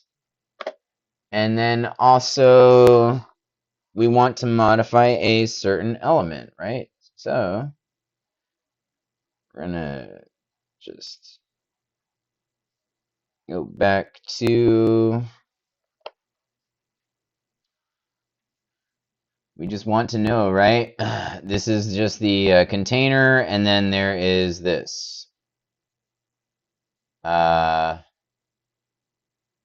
see, what is this? Margin. This is the border, the padding, and then you have the actual container. So we want to, let's take a look. What I would advise is just adding the breakpoint.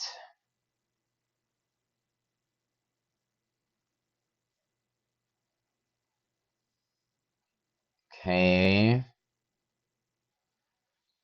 I'm thinking we should actually just add the breakpoint in index, okay? Instead of the CSS and put it inline, right? So let's go down here, div class container, and then you just put, let's see, home, yeah, and then just go style,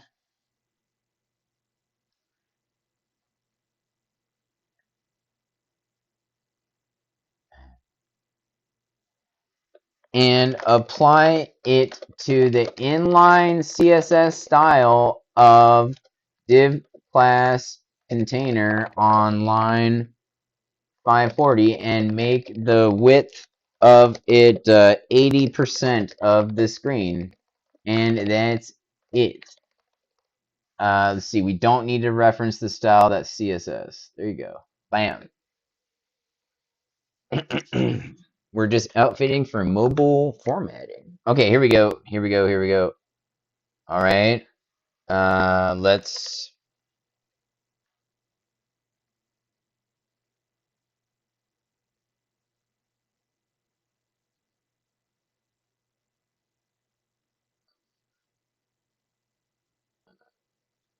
hang on. I don't like this.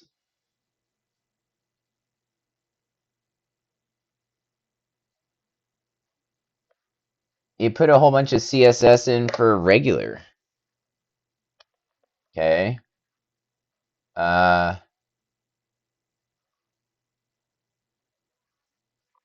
right. Let's try this.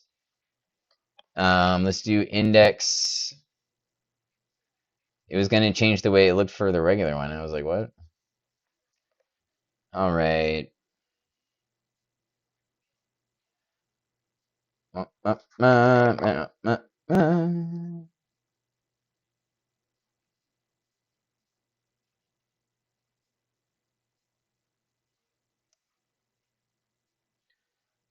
Right. Oh, what happened to my screencast, yo? Hello? I was using that. Oh, is it in the background? Oh, it's still there. Nice. Huh. All right, let's see. Upload.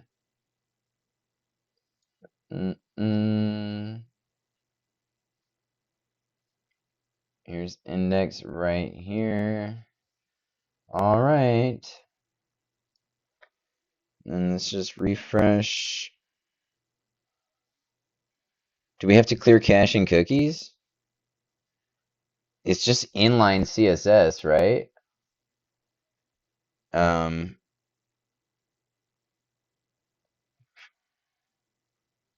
I'm just trying to inspect on my phone. Oh, I can't inspect. Oh. I'm trying to analyze the HTML on my phone, you know? Yeah, I have some gunk on my screen. Wipe this off. I need a paper towel, yo. Gross. Okay. Let's see. Maybe clear cache and cookies. And then try again. Oops.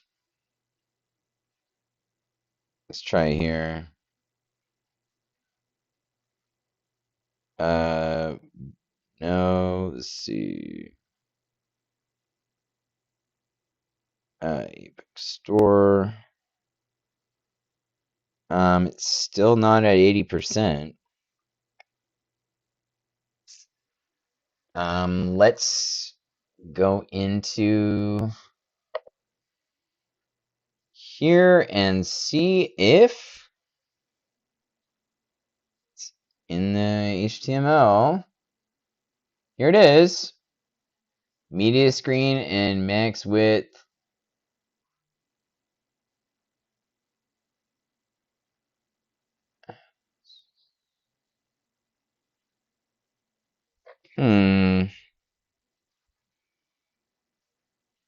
So I just wonder, what are we doing wrong? I just want it for mobile. Did I insert this correct?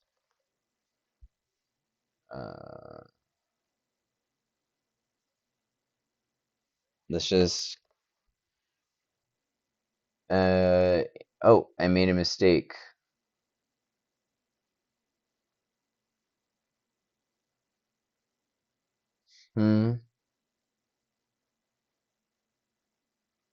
Oh, media queries don't work directly in inline styles? Why did it do it to begin with then? Mobile responsiveness?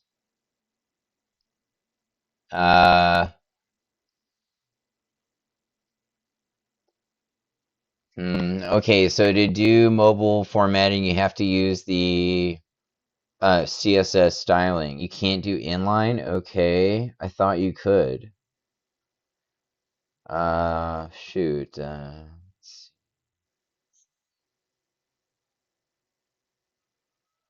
Okay, I know what to do. What you do here is you just make a unique class. This is container 2.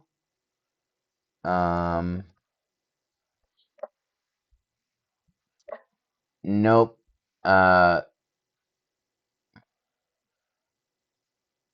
Nope. Let me grab this data.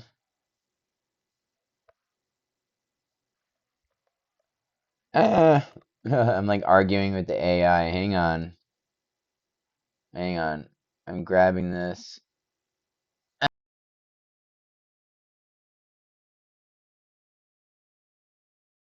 This is bad code. But this is container 2 now, right? So what we can do is we can go back to this CSS. save this change, and then we can go to the container here. Let's go find it.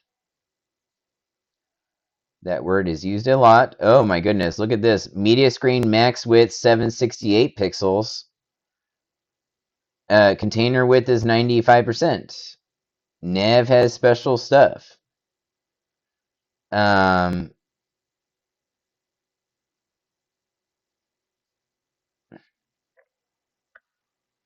This needs to be removed. 768? What's the width of a Razr phone? What are the width and height of Razr phone 2 screen?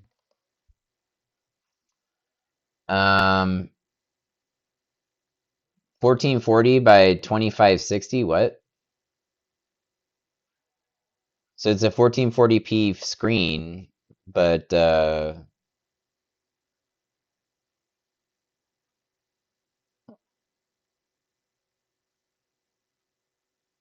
that's interesting.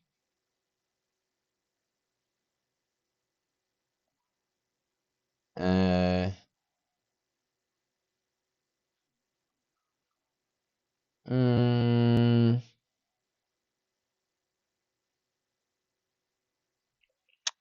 hmm. But the breakpoint isn't going to be 1440. 768 pics, max width 768. That would encapsulate all phones, right? So I actually wonder why the container's not 95% right now. Um,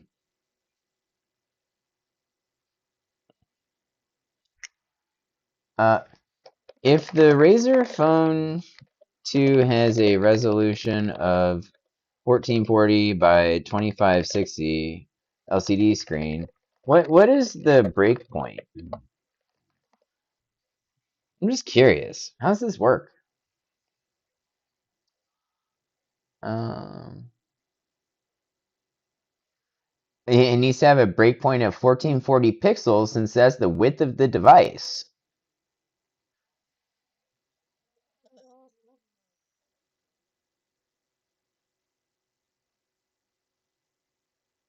Okay.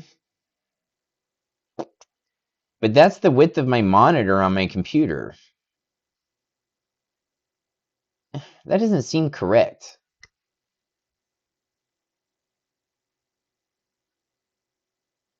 Uh,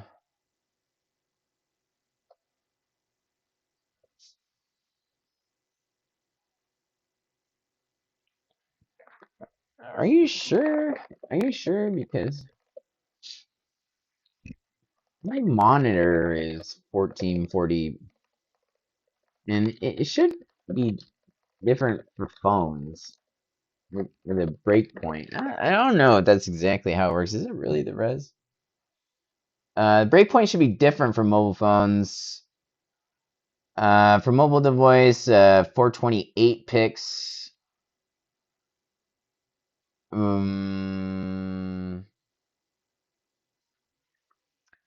I think this. I'm so confused, man.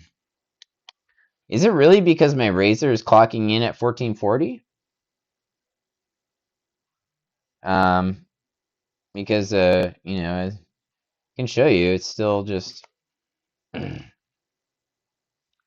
this thin little thing. Check it out. What if we just update this to 1440? Check it out, dude. Let's just do 1440 pixels. All right, check it out. We just updated the CSS for style, right? CSS, upload.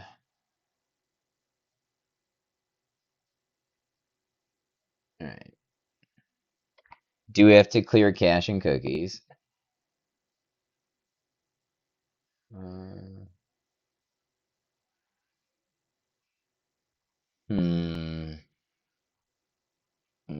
Delete. Right. Bookmarks. Store. Well, that has ruined the nav. Oh, wait, hang on. The nav looks awful now. Okay, and that's because of the... Oh! Hang on, it's catching the breakpoint. Wait, what's happening here?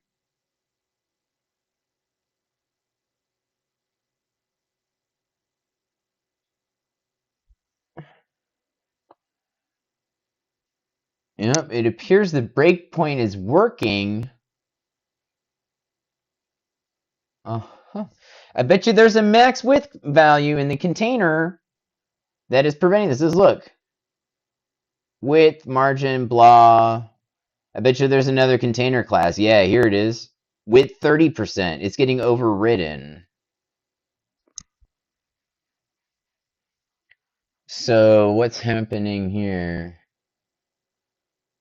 Wait. Let me show you cursor. Look, container right here, 85%. And then there's one down here at 30. Hang on, let's look here. All right, let's go back on here to,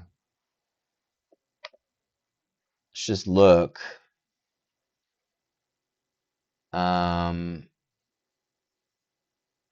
Here we go. So it's at 30%. Okay, so let's delete this in cursor. Don't need this. Okay.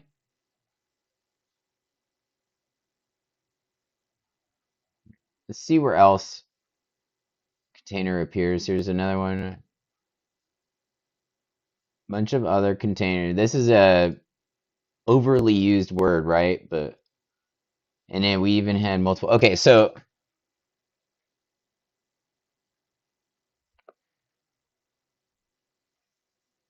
all right.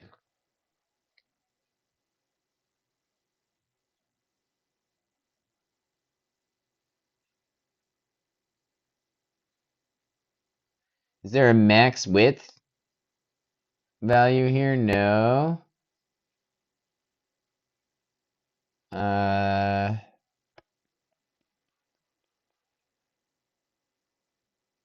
Div product section.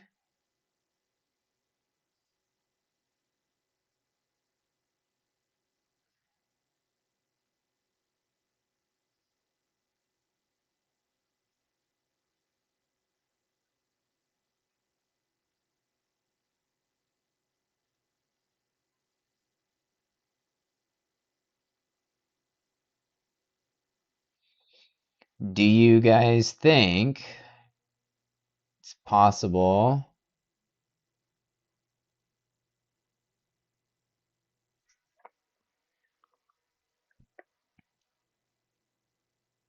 Targeting the wrong CSS here. But let's see.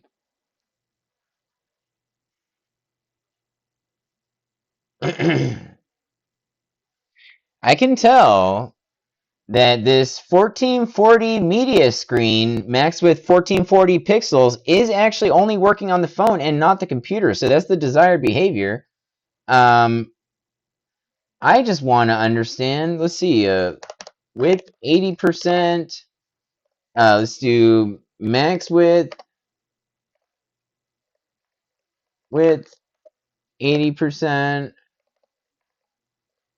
Okay, and then let's not do this to the nav, because the nav looks fine without that.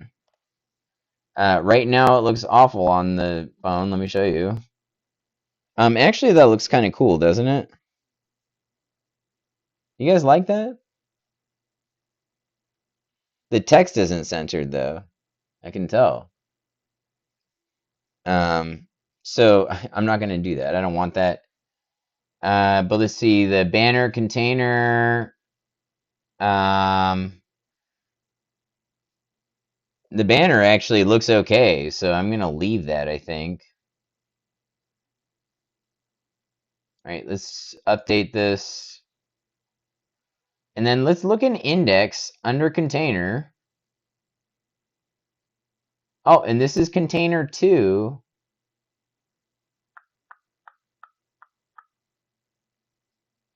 Okay. So let's go back to style. Here we have container 2. Let's try this.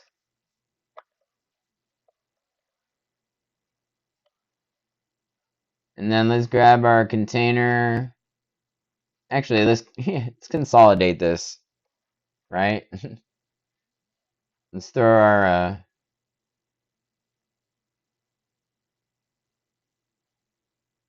container with the... I might make a separate CSS for the mobile platform.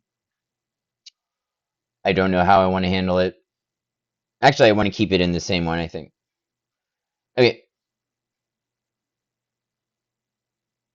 So what's happening here?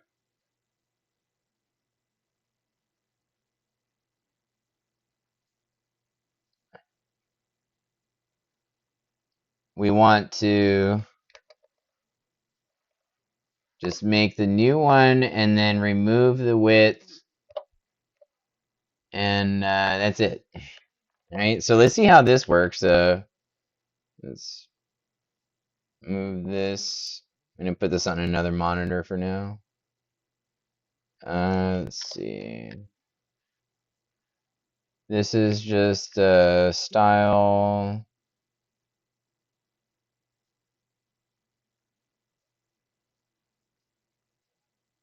Okay. Do have to clear cache and cookies. This should fix the nav, though, from looking super stupid.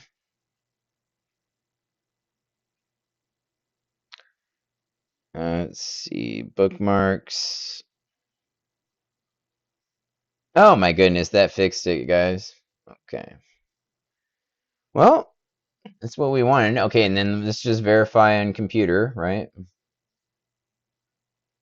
All right, good. It's still at the same width on PC. Oh, we do have to change our cache and cookies. So hang on.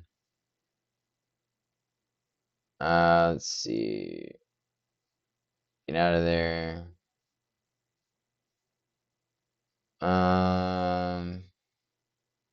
Okay, perfect. It's still at 30% on the PC. Okay. Just confirm, right? Where is it at?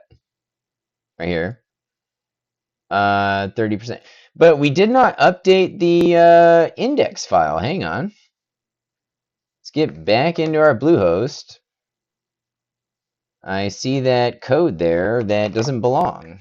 So let's get back in there.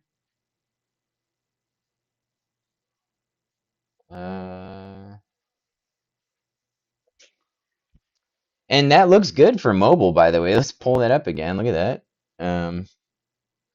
But that looks great. Nice. So, and perhaps we should even make this font bigger for mobile. That would be appropriate. Let's see.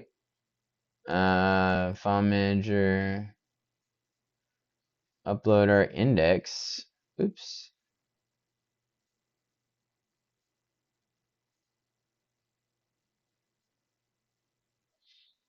All right. And what's that supposed to do? Oh, that's supposed to fix this. Oh, what happened here? Oh, it's getting picked up as container 2. Ah, I see. The original declaration of container 2 is not saying 30%. All right, width 30%. All right, let's go back. update our index one more time. Here we go. Did that just happen, by the way? Okay, I thought the metadata viewer updated. All right, so we just did that. And what's it saying for container 2, huh? What's it saying for width?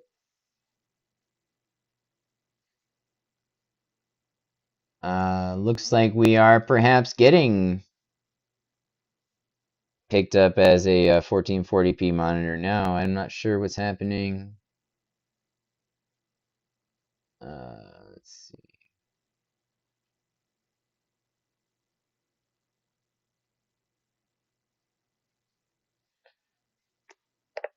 Wow, this is actually 100%. Oh my goodness, that's because I updated style.css and not index. Whoops. Okay, my bad, guys. I was not updating the right file. That is why. Whoops. Of course, I have to do good old caching cookies. All right. There we go. We're back to normal. Okay. Now, as far as the mobile UI goes here, the font is a little small. So let's figure that out here. Let's go to cursor. You guys like this interface that I have going on right now on my recording? This is insane. I have like the phone on the screen. I have like 2 cameras that are like high def and all this crazy, right? And it does something. All in a high recording at 60 FPS. Nice. This is a cool recording, guys. A cool recording. So let's take a look here. We want to know about the font on the nav. So let's find it in style. Here it is, nav font. Do, do, do, do. So it's just nav A.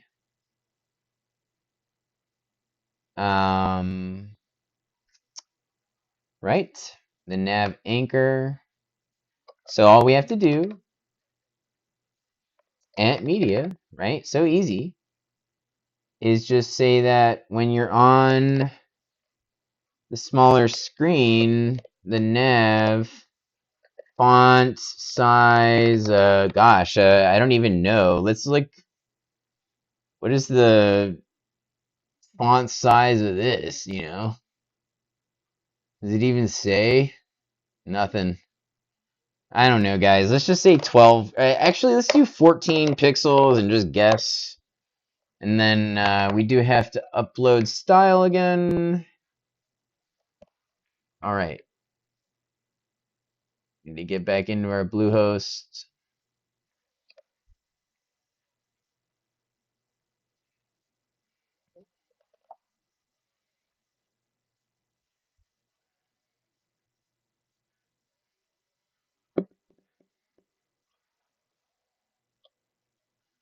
Okay.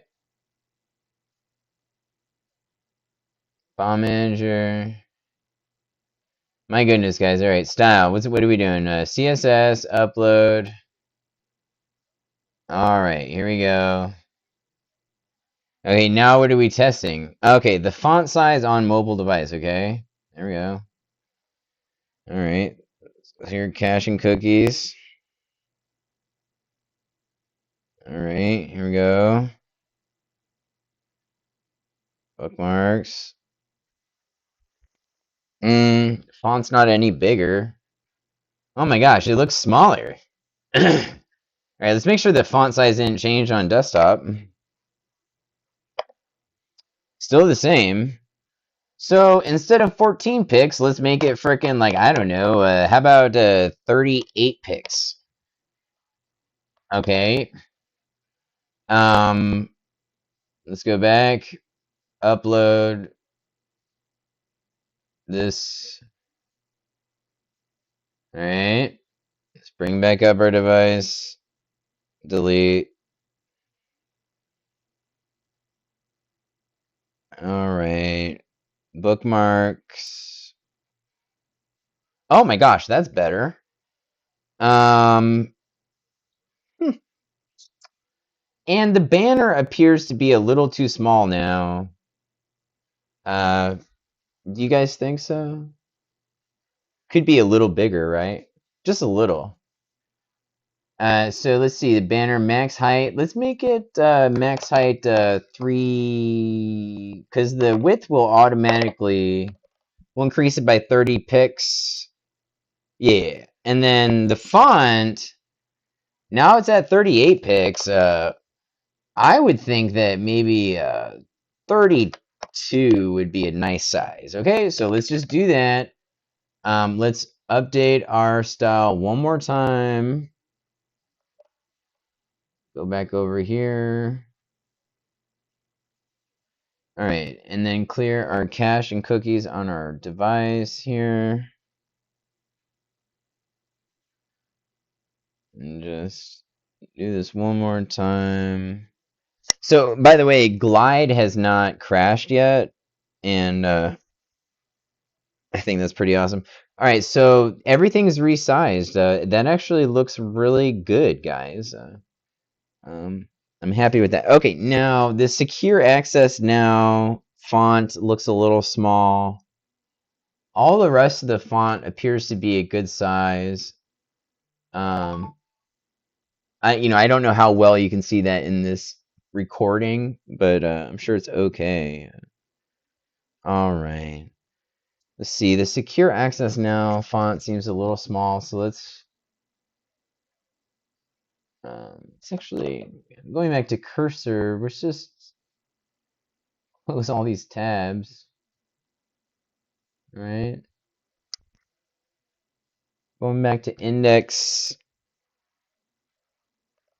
secure access now. Here it is. Class purchase button, ID Stripe payment, anchor href. Okay. Class is purchase button. Okay. Let's go back to style. Where's purchase button? Purchase button. Okay, here it is. All right, let's grab it. Copy it. I'm just making sure there's no classes overriding. And then all we have to do is add media. Okay. And then there's only one of these. All right, here we go. Purchase button. Bam. And then let's put a font size. What have we learned? Be a little gratuitous. So we'll do 28 pixels. All right. And then pretty simple, just one step at a time, you guys, One update one CSS or one styling element, then verify it and move on. And sometimes they affect other ones, so always good to maybe do it in smaller chunks. All right, here we go. Let's just make sure. Okay, good. Just refreshed here. Let's actually clear our cache and cookies on our PC. Just want to make sure that we're not affecting our PC. Look, it looks fine. Okay. So then this breakpoint seems appropriate for the Razer phone, and it will work for the iPhone too as well, I'm sure. So, all right. Now let's bring up our mobile device and check it out. Huh? If we just refresh, what happens, huh? All right. Doesn't change, right? Delete browsing history. All right. And then let's do... Okay. What happened, you guys? Do you think? This font doesn't look that big, right? Do you think 28 pixels maybe not right? I don't think it's actually updated. Did I not update the CSS here? Is this not saved in cursor?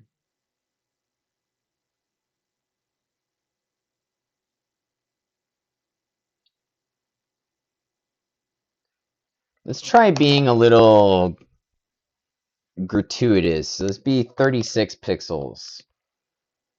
Update a new one. Clear cache and cookies first. Oh, wait. Actually, I don't think I had to do that.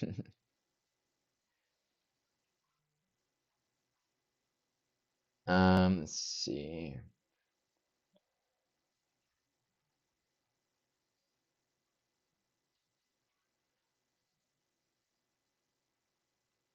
All right. Here we go. Let's see if we have even changed the size of the font, guys. All right.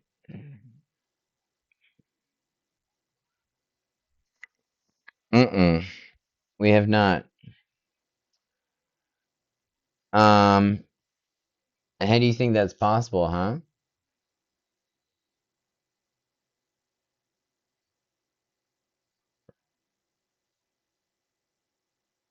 Hmm.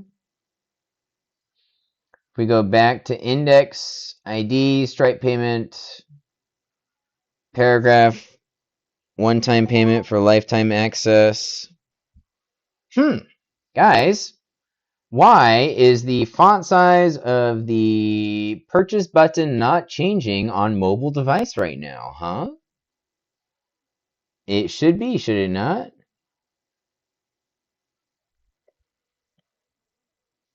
Let's try refreshing maybe. Refreshing a couple times.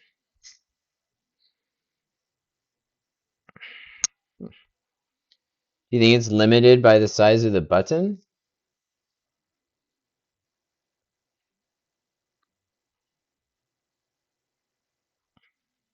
I want to make it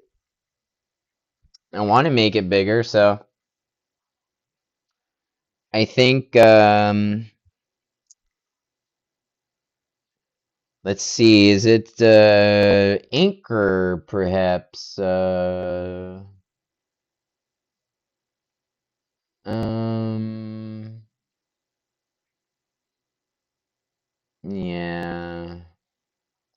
I think that's what's happening. Let's look at the CSS. I think we have a purchase button anchor class. Let's check btn. Oops. Purchase button. All right, let's look through this. Hover active.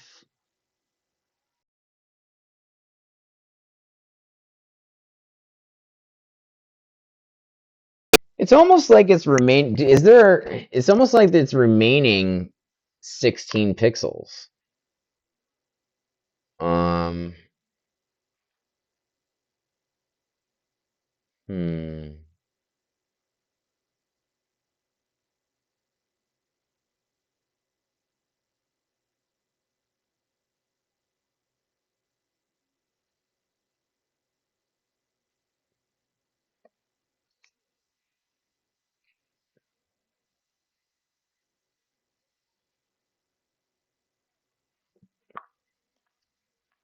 Um. It also could be because it's an anchor that it has. Like, what if I just did that? Hmm? What do you guys think?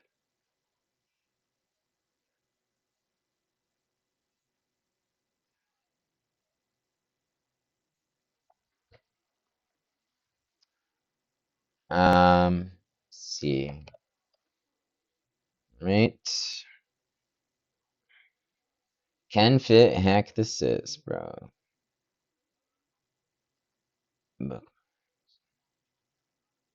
Let's see. Guys,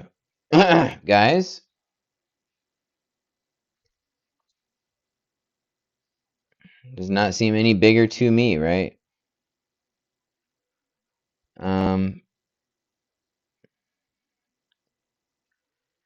I think it's limited by the size of. I mean, honestly, it's not. It's not too small, and but I want to be able to manipulate this stuff, right? If there's a learning curve that I need to have and I need to get past this stuff and learn more about styling. I have a whole book right here on cascading style sheets. You know what I mean? Um, but uh,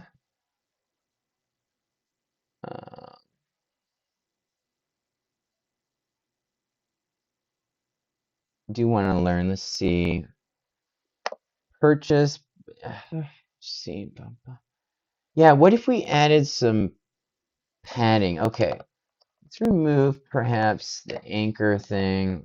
Let's add the padding in. Yeah, let's put some padding. Yeah, let's add the anchor class. Yeah. Yeah, we want that. Let's see. Let's see if adding some padding in.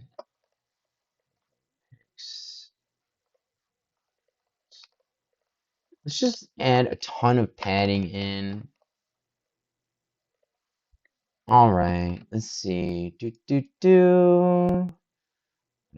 another style. It's kind of nice that during mobile development, you're not clearing the cache and cookies from your computer, so you're not getting kicked out of Bluehost. It's kind of nice. All right, let's see if that makes a difference. Just making the button bigger, just in case either the anchor or the font of the button can expand in size, right? Let's see.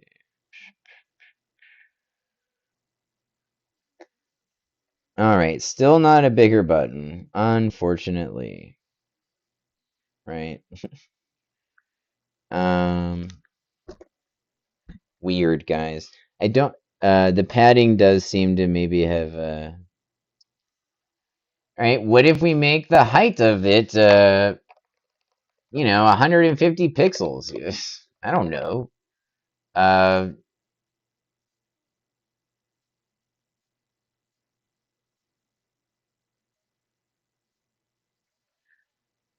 let's try that. Let's see. Delete. All right. Bookmarks. Okay. My gosh, the font is still not bigger. Let's let's look at this for a second. Hang on. On Earth, what is your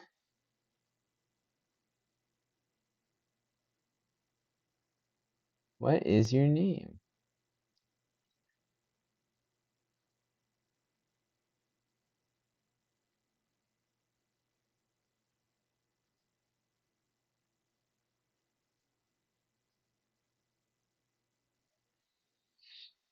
You guys. Font size 16 pixels. Um. mm, mm, mm, mm.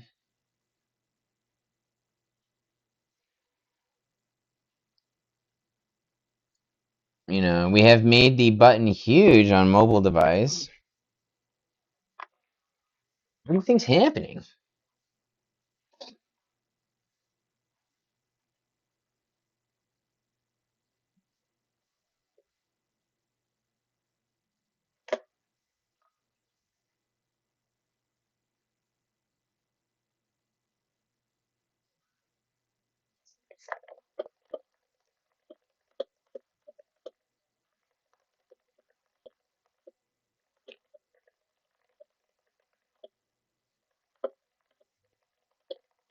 I'm just straight up asking Claude, what do you think is causing me to not do this right?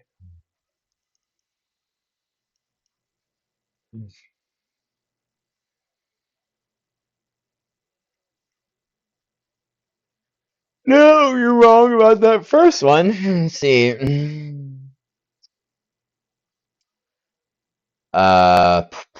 What? No, do not do that. Add inline styles? No, none of these styles are good, yo. None of these recommendations are good. Oh goodness, I have to go to the bathroom. Let's see, how far are we in? 4 hours and almost 50 minutes. Wow, a 37 gigabyte file so far. Um, I want to know, why can't I update this element? Um, need to get past this. Oh gosh, is it because it's body? Is it being determined by the body? Let's look at the HTML again here. Hang on. Let's look. 2, 3. All right. F12. It's just here. Inspect. Oh my gosh, it is inherited from body. Uh,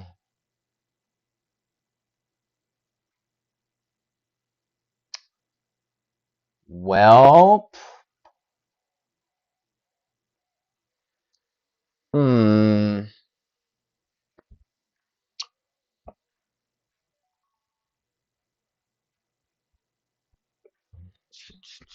Just trying to think.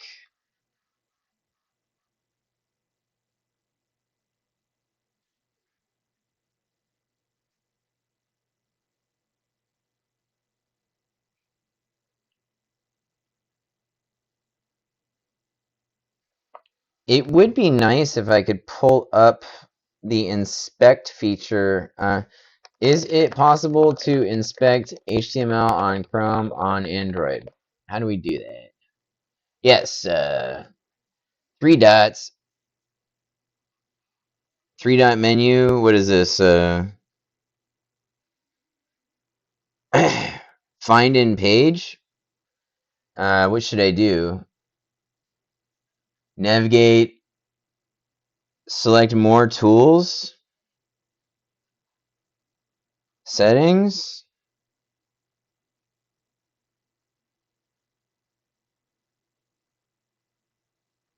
Uh,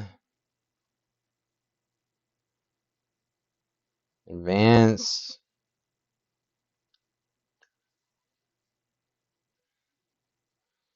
Hmm.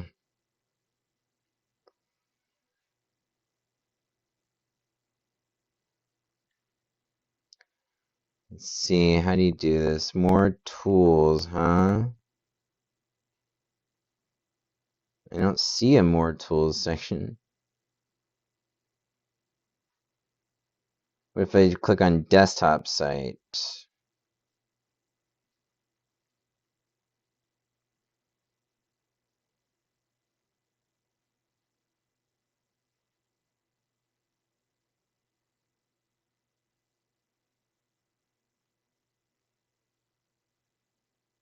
Mm.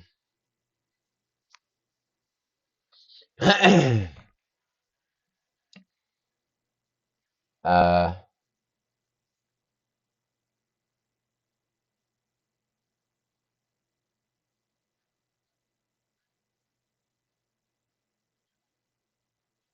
what? It should just be an option on your,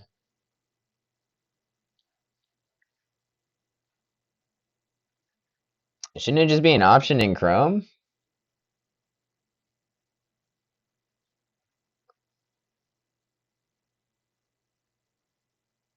Developer tools window? I thought I had developer stuff. Toolbar shortcut? No. Mm.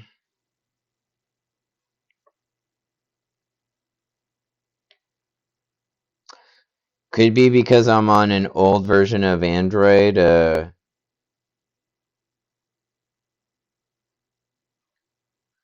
on Android 9. So, gosh, I just want to inspect the HTML with my phone, unfortunately. Preview page? I don't even know, man. Do.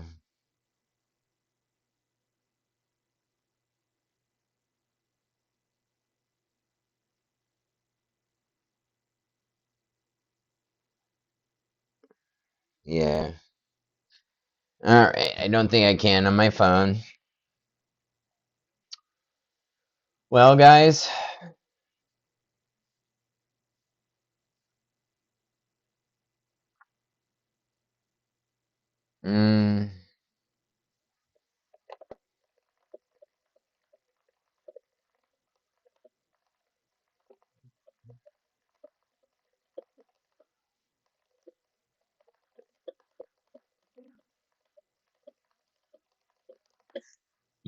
We're gonna just talk to AI.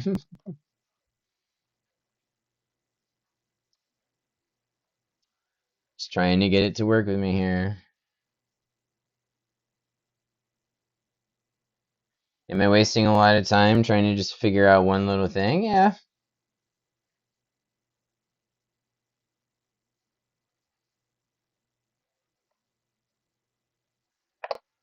I would laugh if it was just because I was typing font size wrong for the CSS or something.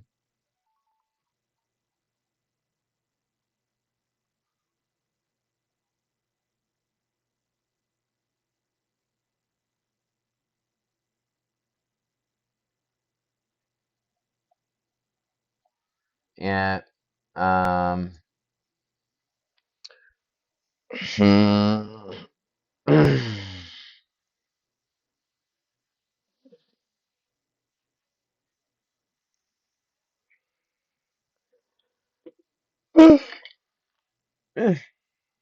We could just try making the font really huge. 136 pixels, right? Let's try that.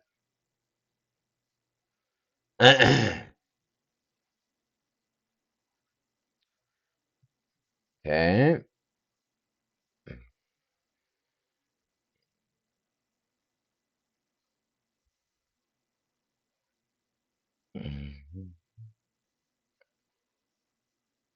Yeah, it still doesn't affect it, man.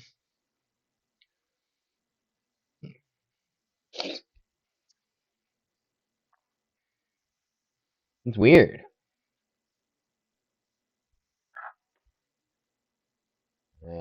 What about if I do it for the anchor? Excuse me, guys. I'm just debugging trying to modify font size. This is crazy. Let's see.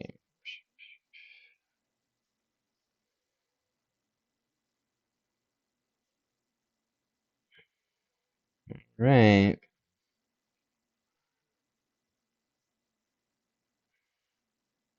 I just wonder, you guys.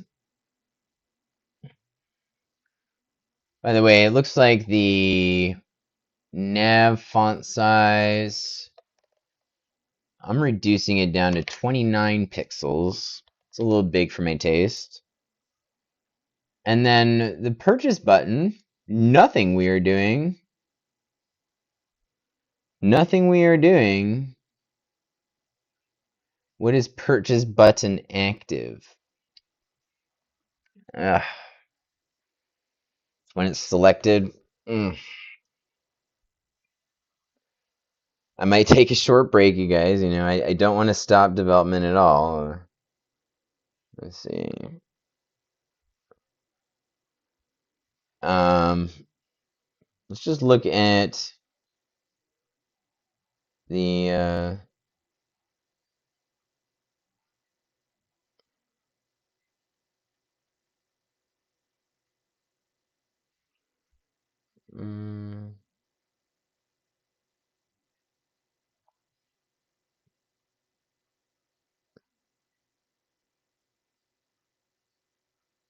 Let's just look here.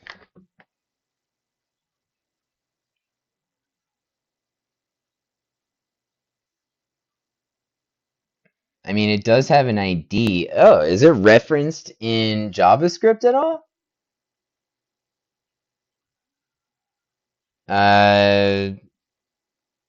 Let's search cursor for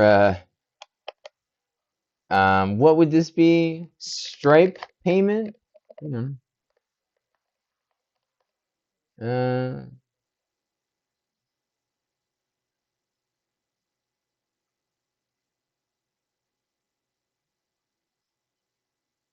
Uh,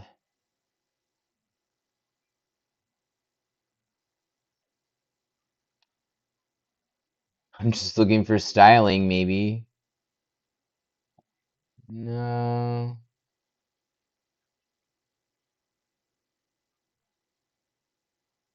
I don't see it, right, guys?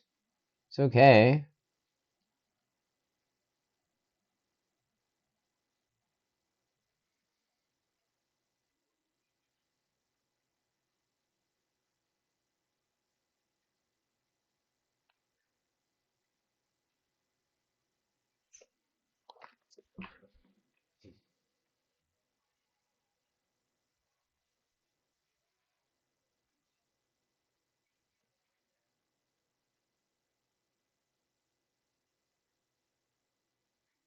Hmm.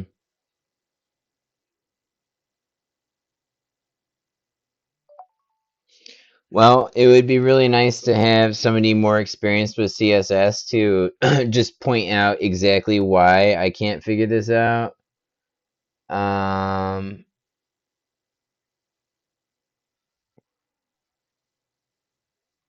it's just the secure access now font.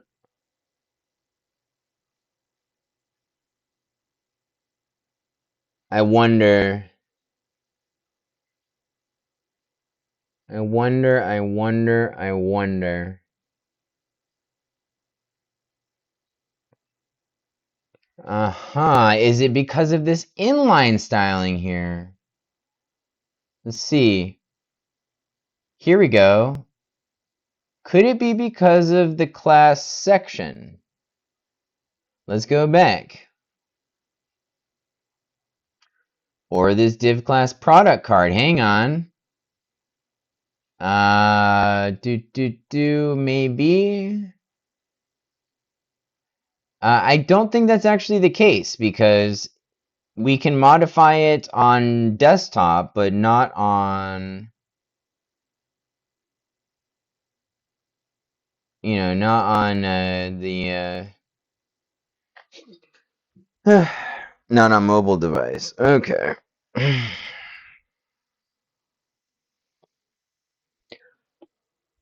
Oh, or maybe it's just not changing it at all. Oh, I need more coffee and I am getting tired, guys. Let's see.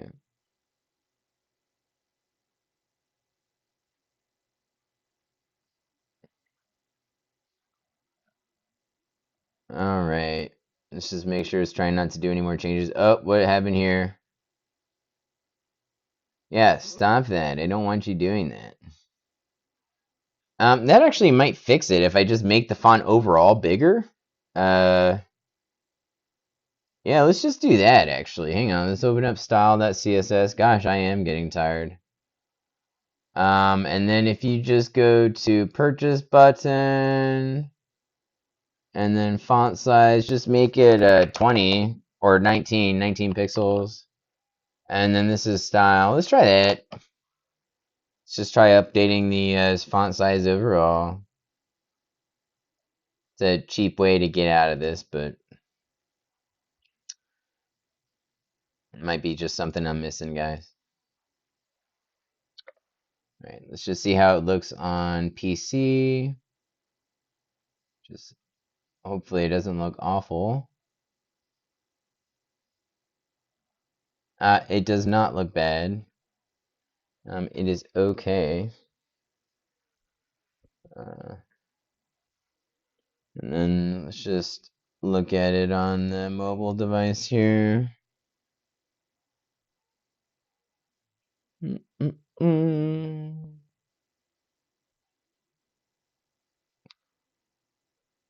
Bah.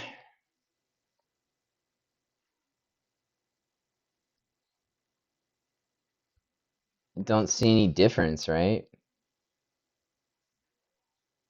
I mean, hang on. Let's make the font size 100 pixels. Okay. All right. And then here we go.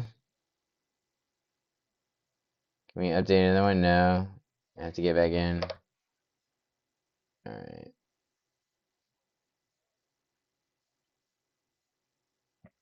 Okay. All right. I just wonder.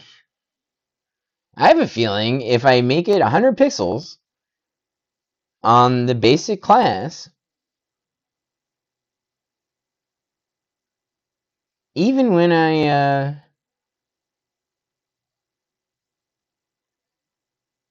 do this, it's not going to update it. Let's check. All right, we just updated style. Obviously, this is going to be huge now, right? That's okay. I just want to know if it changes it for the phone. All right.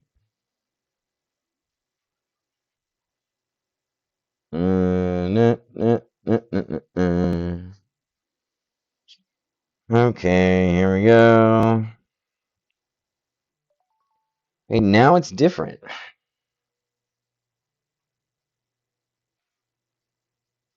What?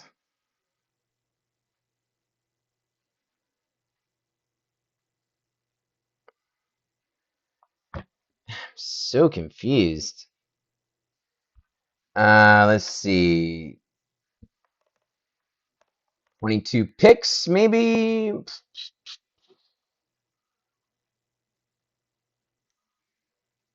So that's 100. Okay. But that means that it's not overriding it up here.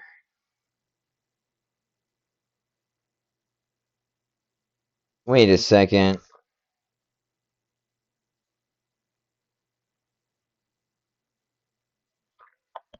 Hang on. Where I am. I'm so confused, guys. I wonder why it's not changing it here. Is it possible I'm just not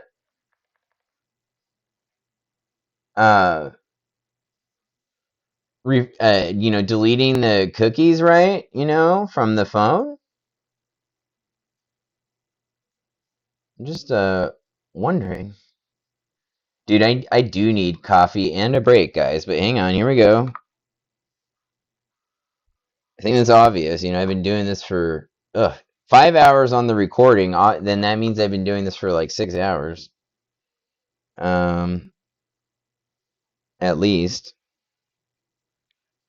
Okay, so I went in cursor and I made the font size small again for the screen size specific classes, and it's not changing it.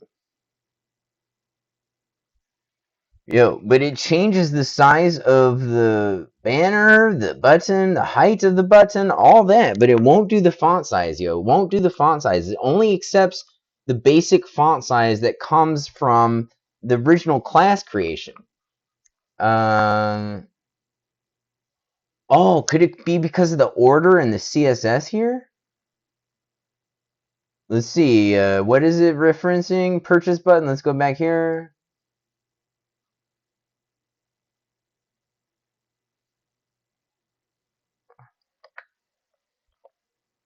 This cannot be the case, right? That's not how CSS works. But we will go ahead and reorder it. I mean, all right, I'm going to make more coffee. I'm so tired, I've been trying to fix just font size,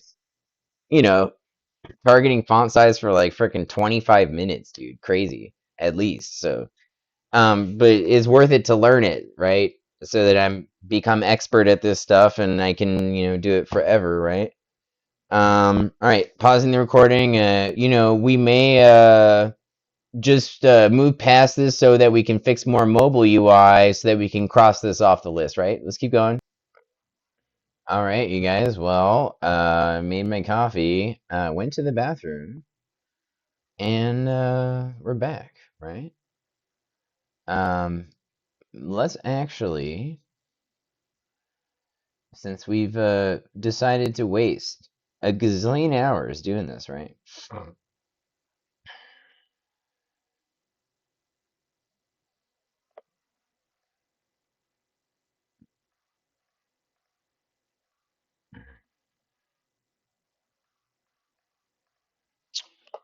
Let's revert some of these changes. Gosh, let's see. 22 picks. All this going above the media. All right. Let's see.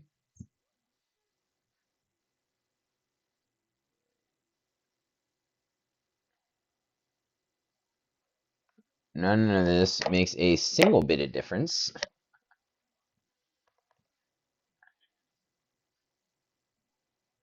Okay, and I wanted to do some more research real quick. Um,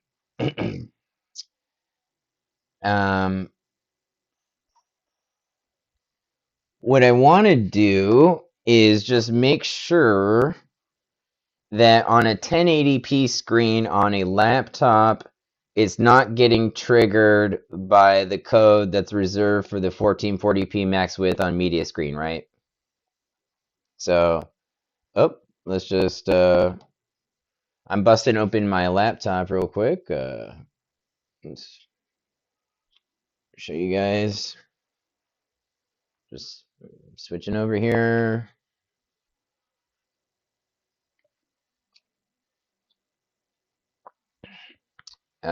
Boom. I am going to just bust open web browser here. I'm sure we could cast our laptop to our recording session if we downloaded Glide, but I'm not going to do that right now. Let's just go to Apex Store. And let's just see if the width of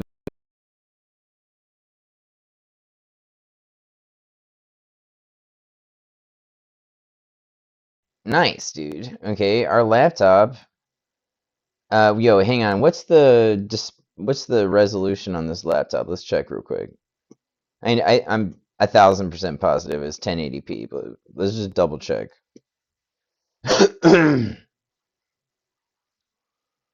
Let's see, display resolution. Yeah, it's 1080.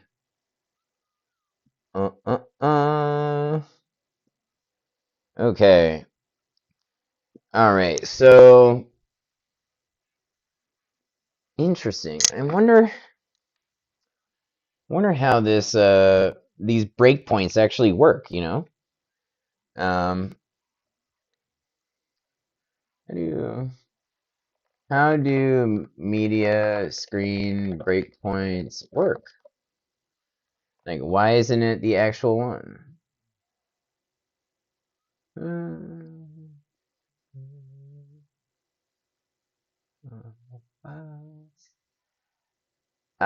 Media screen and max width.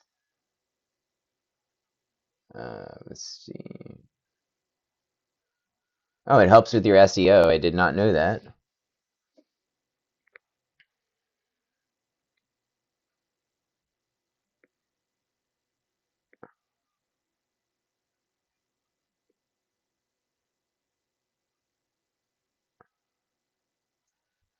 Now here it's saying 768 pics is portrait and landscape tablets.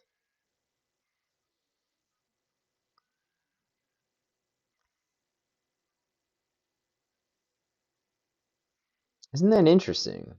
Oh, is it possibly because I haven't refreshed the caching cookies on my laptop? Let's double check. Mobile CSS development is fun, right, guys? Okay, no, I just cleared caching cookies. It's still the same. So why would that be, right, guys?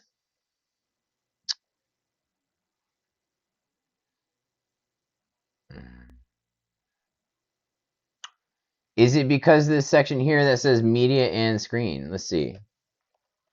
Does media screen do?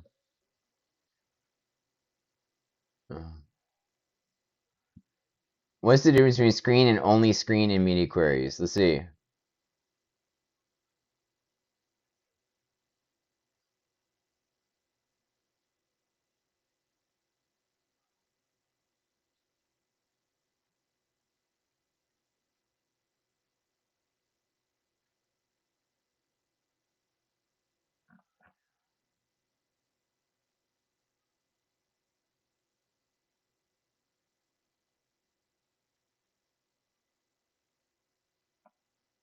Uh,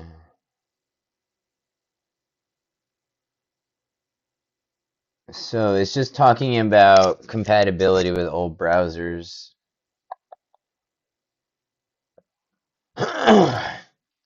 Isn't that weird though, you guys? I mean, I have a 1080p laptop and it's not making the container on the index page 80%. Okay? And it's less than the max width of 1440p. Oh, am I not doing less than? Hang on. Let's go back here. Aha! I haven't selected max width. Oh, wait, no, I did. It's max width. My goodness. For screens smaller than 1440p, okay. Well, then my laptop should be at 80%. Why is it not?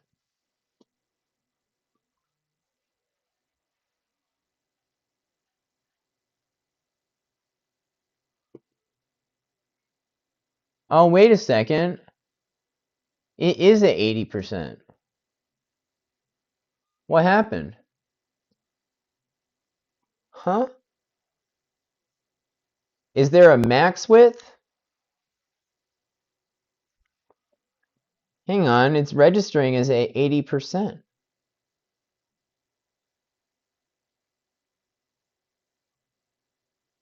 Huh.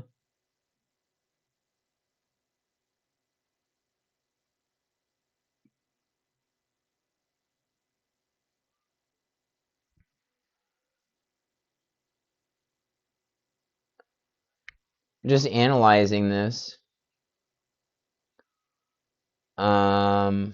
We're doing more research. It's really weird, y'all. It's really weird. When I inspect it, it comes up as 80%, but when I'm just chilling on the page, it's not. Huh.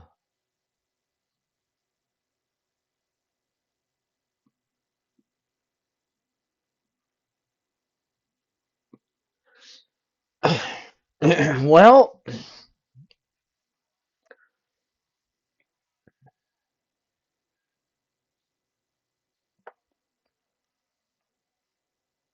mm,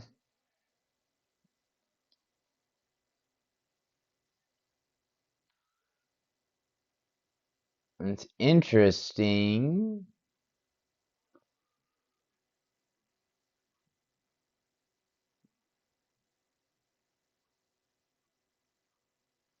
Wonder if it is actually 80% and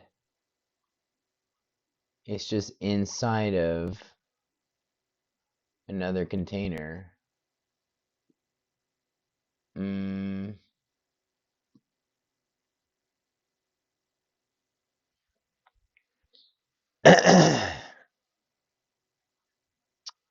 Oh,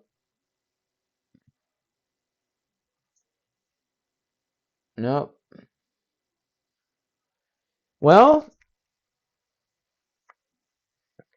I think what's happening is the browser is responsive on my laptop, okay? And so even though it has the code for the 80% and the 30%, it knows that it should be using the 30% because the at media screen is responsive tech, right? Um, that's just my guess. I'm thinking it might be because of the because the browser is a newer version.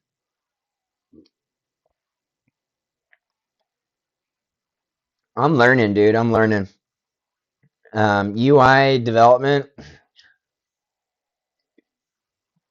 it'll go faster at different times, but all right.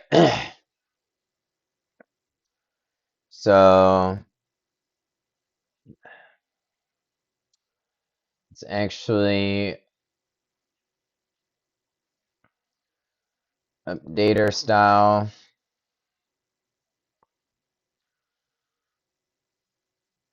Okay.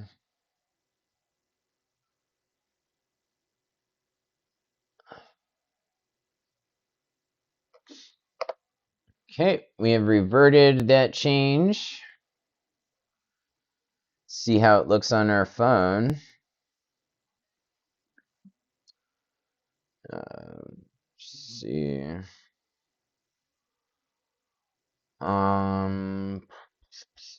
Just trying to get into our bookmarks here. Okay, still has large. Oh, we haven't cleared our cache and cookies. Okay.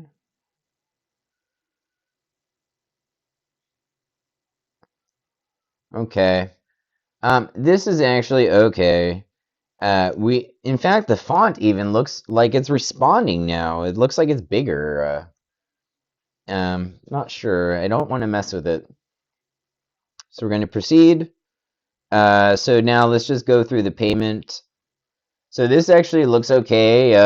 The modal for the login to continue.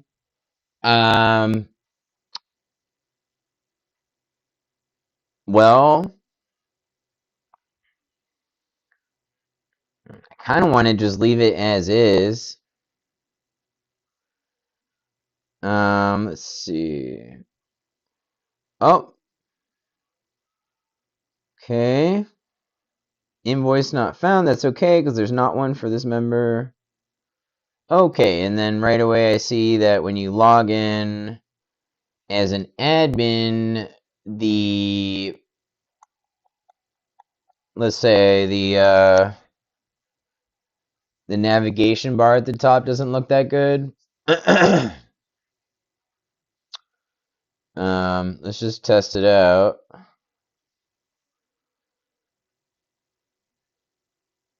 This screen actually makes a lot of sense on mobile device. Let's see, ebooks. All of this user interface is actually okay. Hang on, reading an ebook actually is screwed up here. Yeah, so the modal for reading an ebook is too big for the screen. Let's actually debug that right now. Ebooks, and then ebook modal. Here we go. Ebook modal.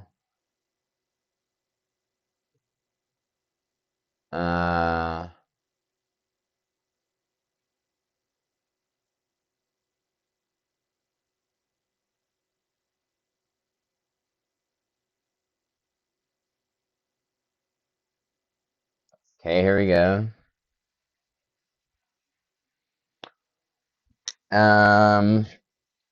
Well,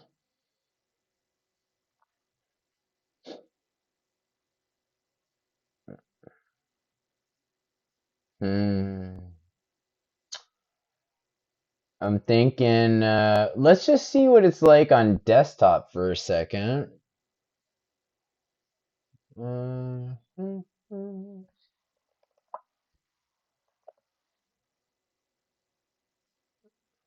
Ebook modal, let's bust it open.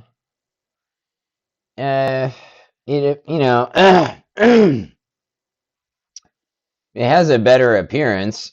In fact, I like it. You know, I don't want to mess with it. So I think what we're gonna do is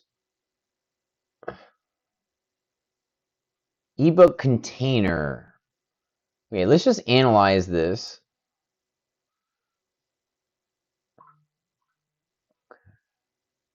Ebook modal content. Okay, so I'm actually concerned about the ebook modal content class. Okay. Ebook modal content. All right, so we're going to drag the ebook modal content class into our CSS file right above the media screen. Then we're going to make a mobile version of that. All right, so on mobile device, the width is actually okay. The height needs to be adjusted. We would make it perhaps 100%. It would take up the whole size of the phone, which I think is what you want. Let me see. I think you would take out padding and perhaps margin even. I don't know. Well, 20. Actually, let's leave the padding and margin in for now. Okay, so let's go back. Let's just see. We would upload a new style. Let's go ahead and scrap this so we can test the PC.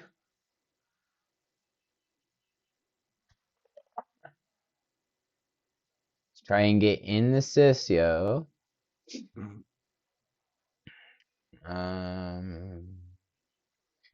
This is our longest development session yet at 5 hours, 18 minutes already. All right, CSS.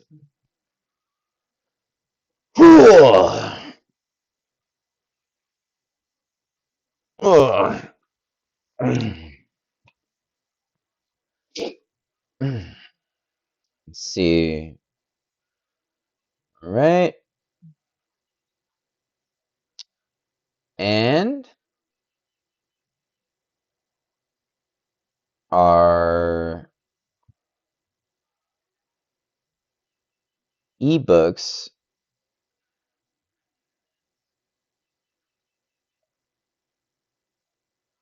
okay.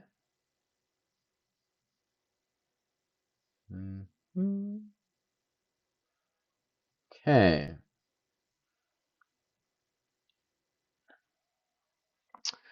Let's nuke our phone's data. Then oops. Let's open the bookmarks.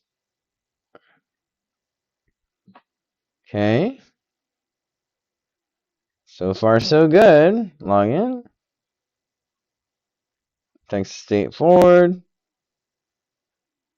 Okay. Ebooks.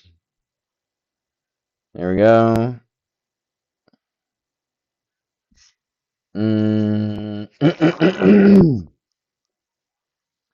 Well, the height still has a problem, okay?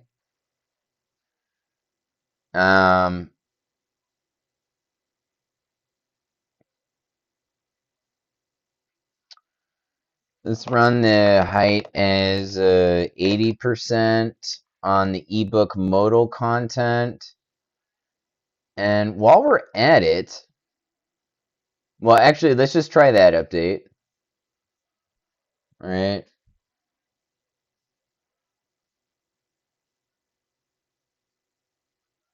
That's a CSS upload. Gosh. Okay.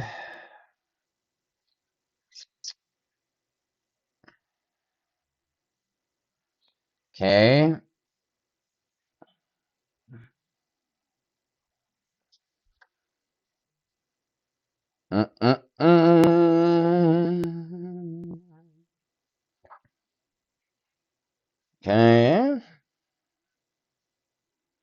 Here we go. Ebooks.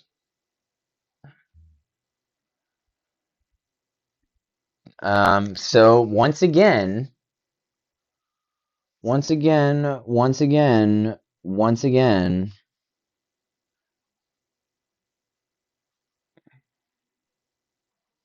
the height value is not modifying it here. Okay. Possible we're asking for the wrong class, right? So it could actually have been the ebook modal class, right? So let's drag that into style CSS as well. And we'll even 80% on that. Okay, save all. And this is going to be a couple updates here. Style. Up one level. And this was ebooks. Okay. You guys know the deal. Nuke your phone. And let's just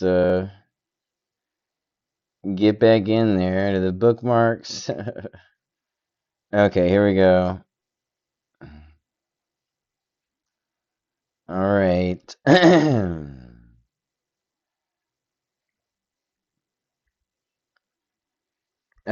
What happened here?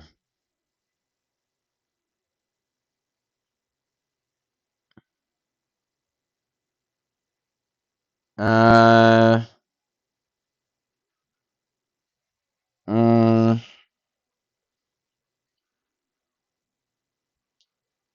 a little confused.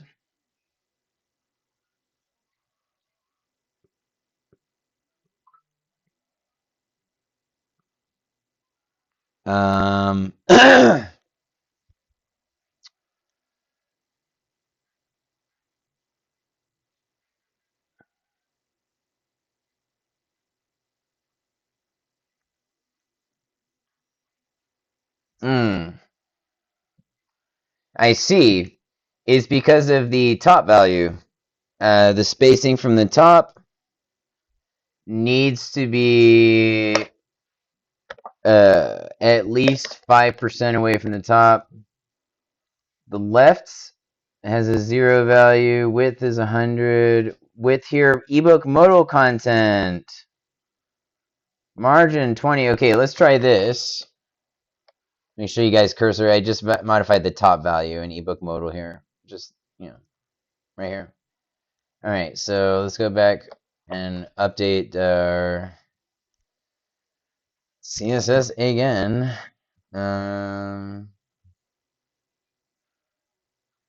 Up, up, up.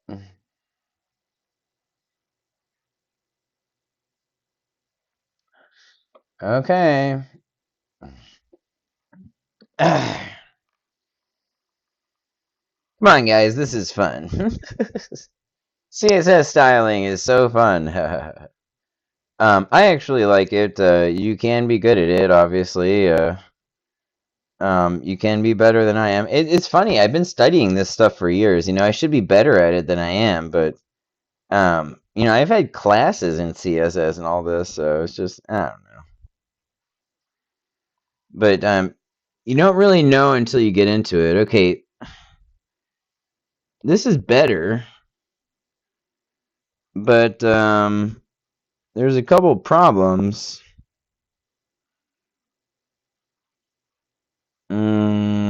first of all,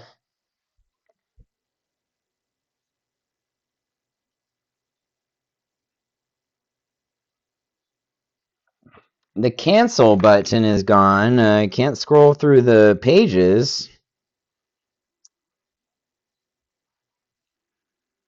The width appears to be... Okay, hang on. Okay, this is a better presentation. I can at least see the edges of the document now. But I'm just looking at this.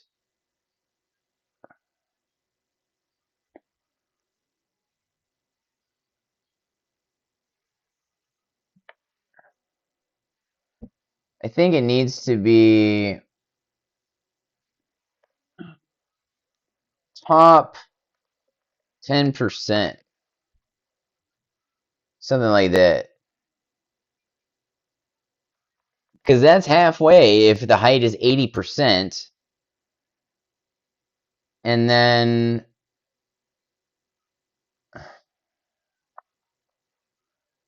Just want to make sure... On the desktop... Woo! I just gotta jump up and you know what I mean? You guys ever do this? You just gotta move around every once in a while. Just sit there forever. We're gonna have to take a break here pretty soon. Alright. Let's log back in for the millionth time.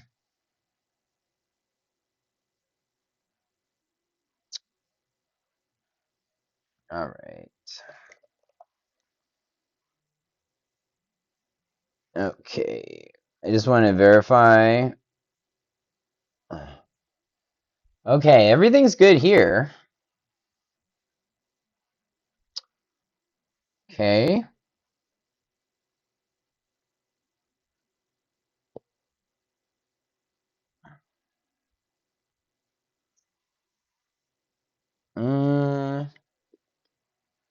Everything's perfect on desktop, right?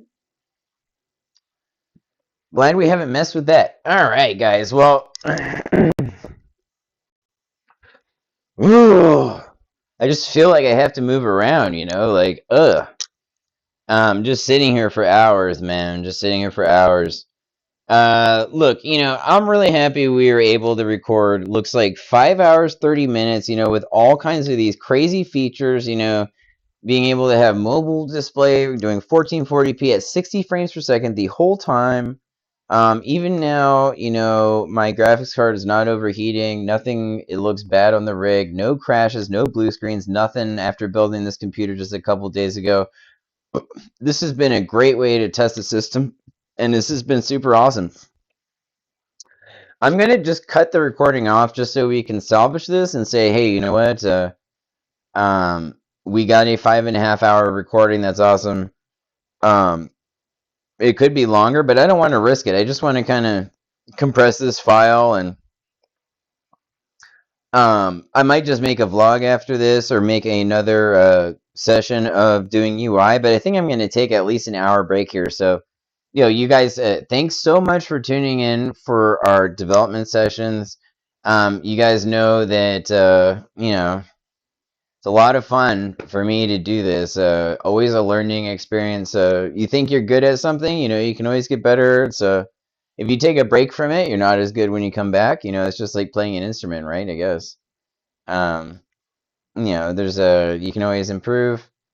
Even the experts, I mean, the tech domain is so dynamic and whatever, man, that, you know, there's kind of always room to learn new stuff. You know, there's always new tech coming out. And you can get as granular as you want. You know, you can understand, you know, semiconductor manufacturing to a high degree. You know, you can understand lithography or photolithography and all that good stuff, right? So crazy, but you know, there's this is a powerful technology stack, and I do love using PHP and all this stuff, SQL. HTML, JavaScript. Oh, you know, it's great. You can get a lot done, and you can offer your clients a lot.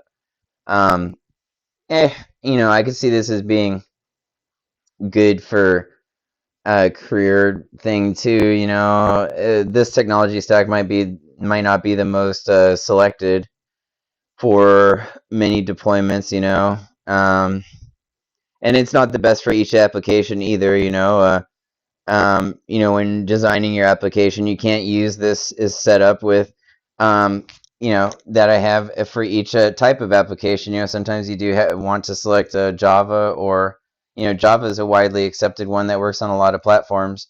Python would be another one that you can deploy in a lot of situations. And so in there, these are all object-oriented languages. You know, we're not even discussing functional programming, functional level programming, or scripting or whatever. So you know, object-oriented language programming is you know, that's my bee's knees. That's kind of what I care about, what I've learned and what I know. And, you know, it's the reason I understand code is because a lot of code here is, you know, object-oriented, of course, and so all the class definitions, it makes sense to me. I'm able to actually go through the code and understand it. Yeah, guys, geez. Next development session, let's just look at our Notion before we leave. What are we even working on? We need to validate the admin pane and finish UI work for mobile device. I think it's a lot of what we have. Let's just look. And then we'll pick up where we left off, guys.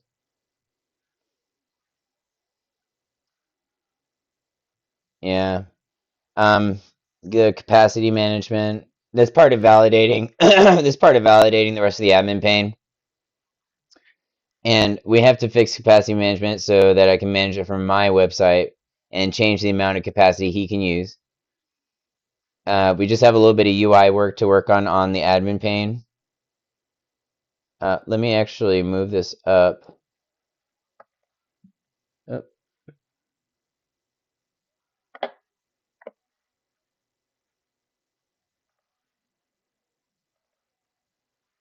And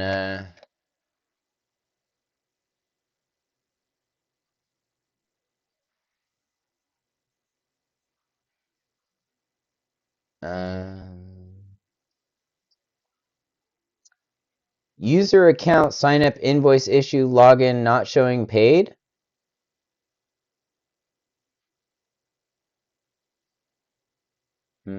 That's in the past. That's not true. Okay, guys. So I mean, you know, after everything that we've done for our client, you know, look at all these tons of stuff that we've crossed off. You know, and there's a million other things that we've done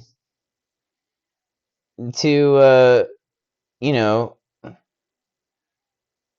update his system, right? And a lot of these things that are crossed off like took a million updates, right? So let's see.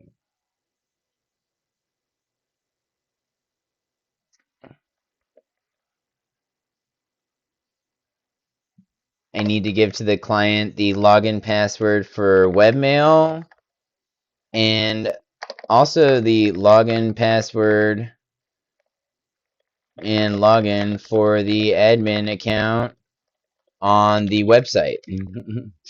Apex Holdings.online. All right, guys, that is the end of that. You know, do enjoy this once again.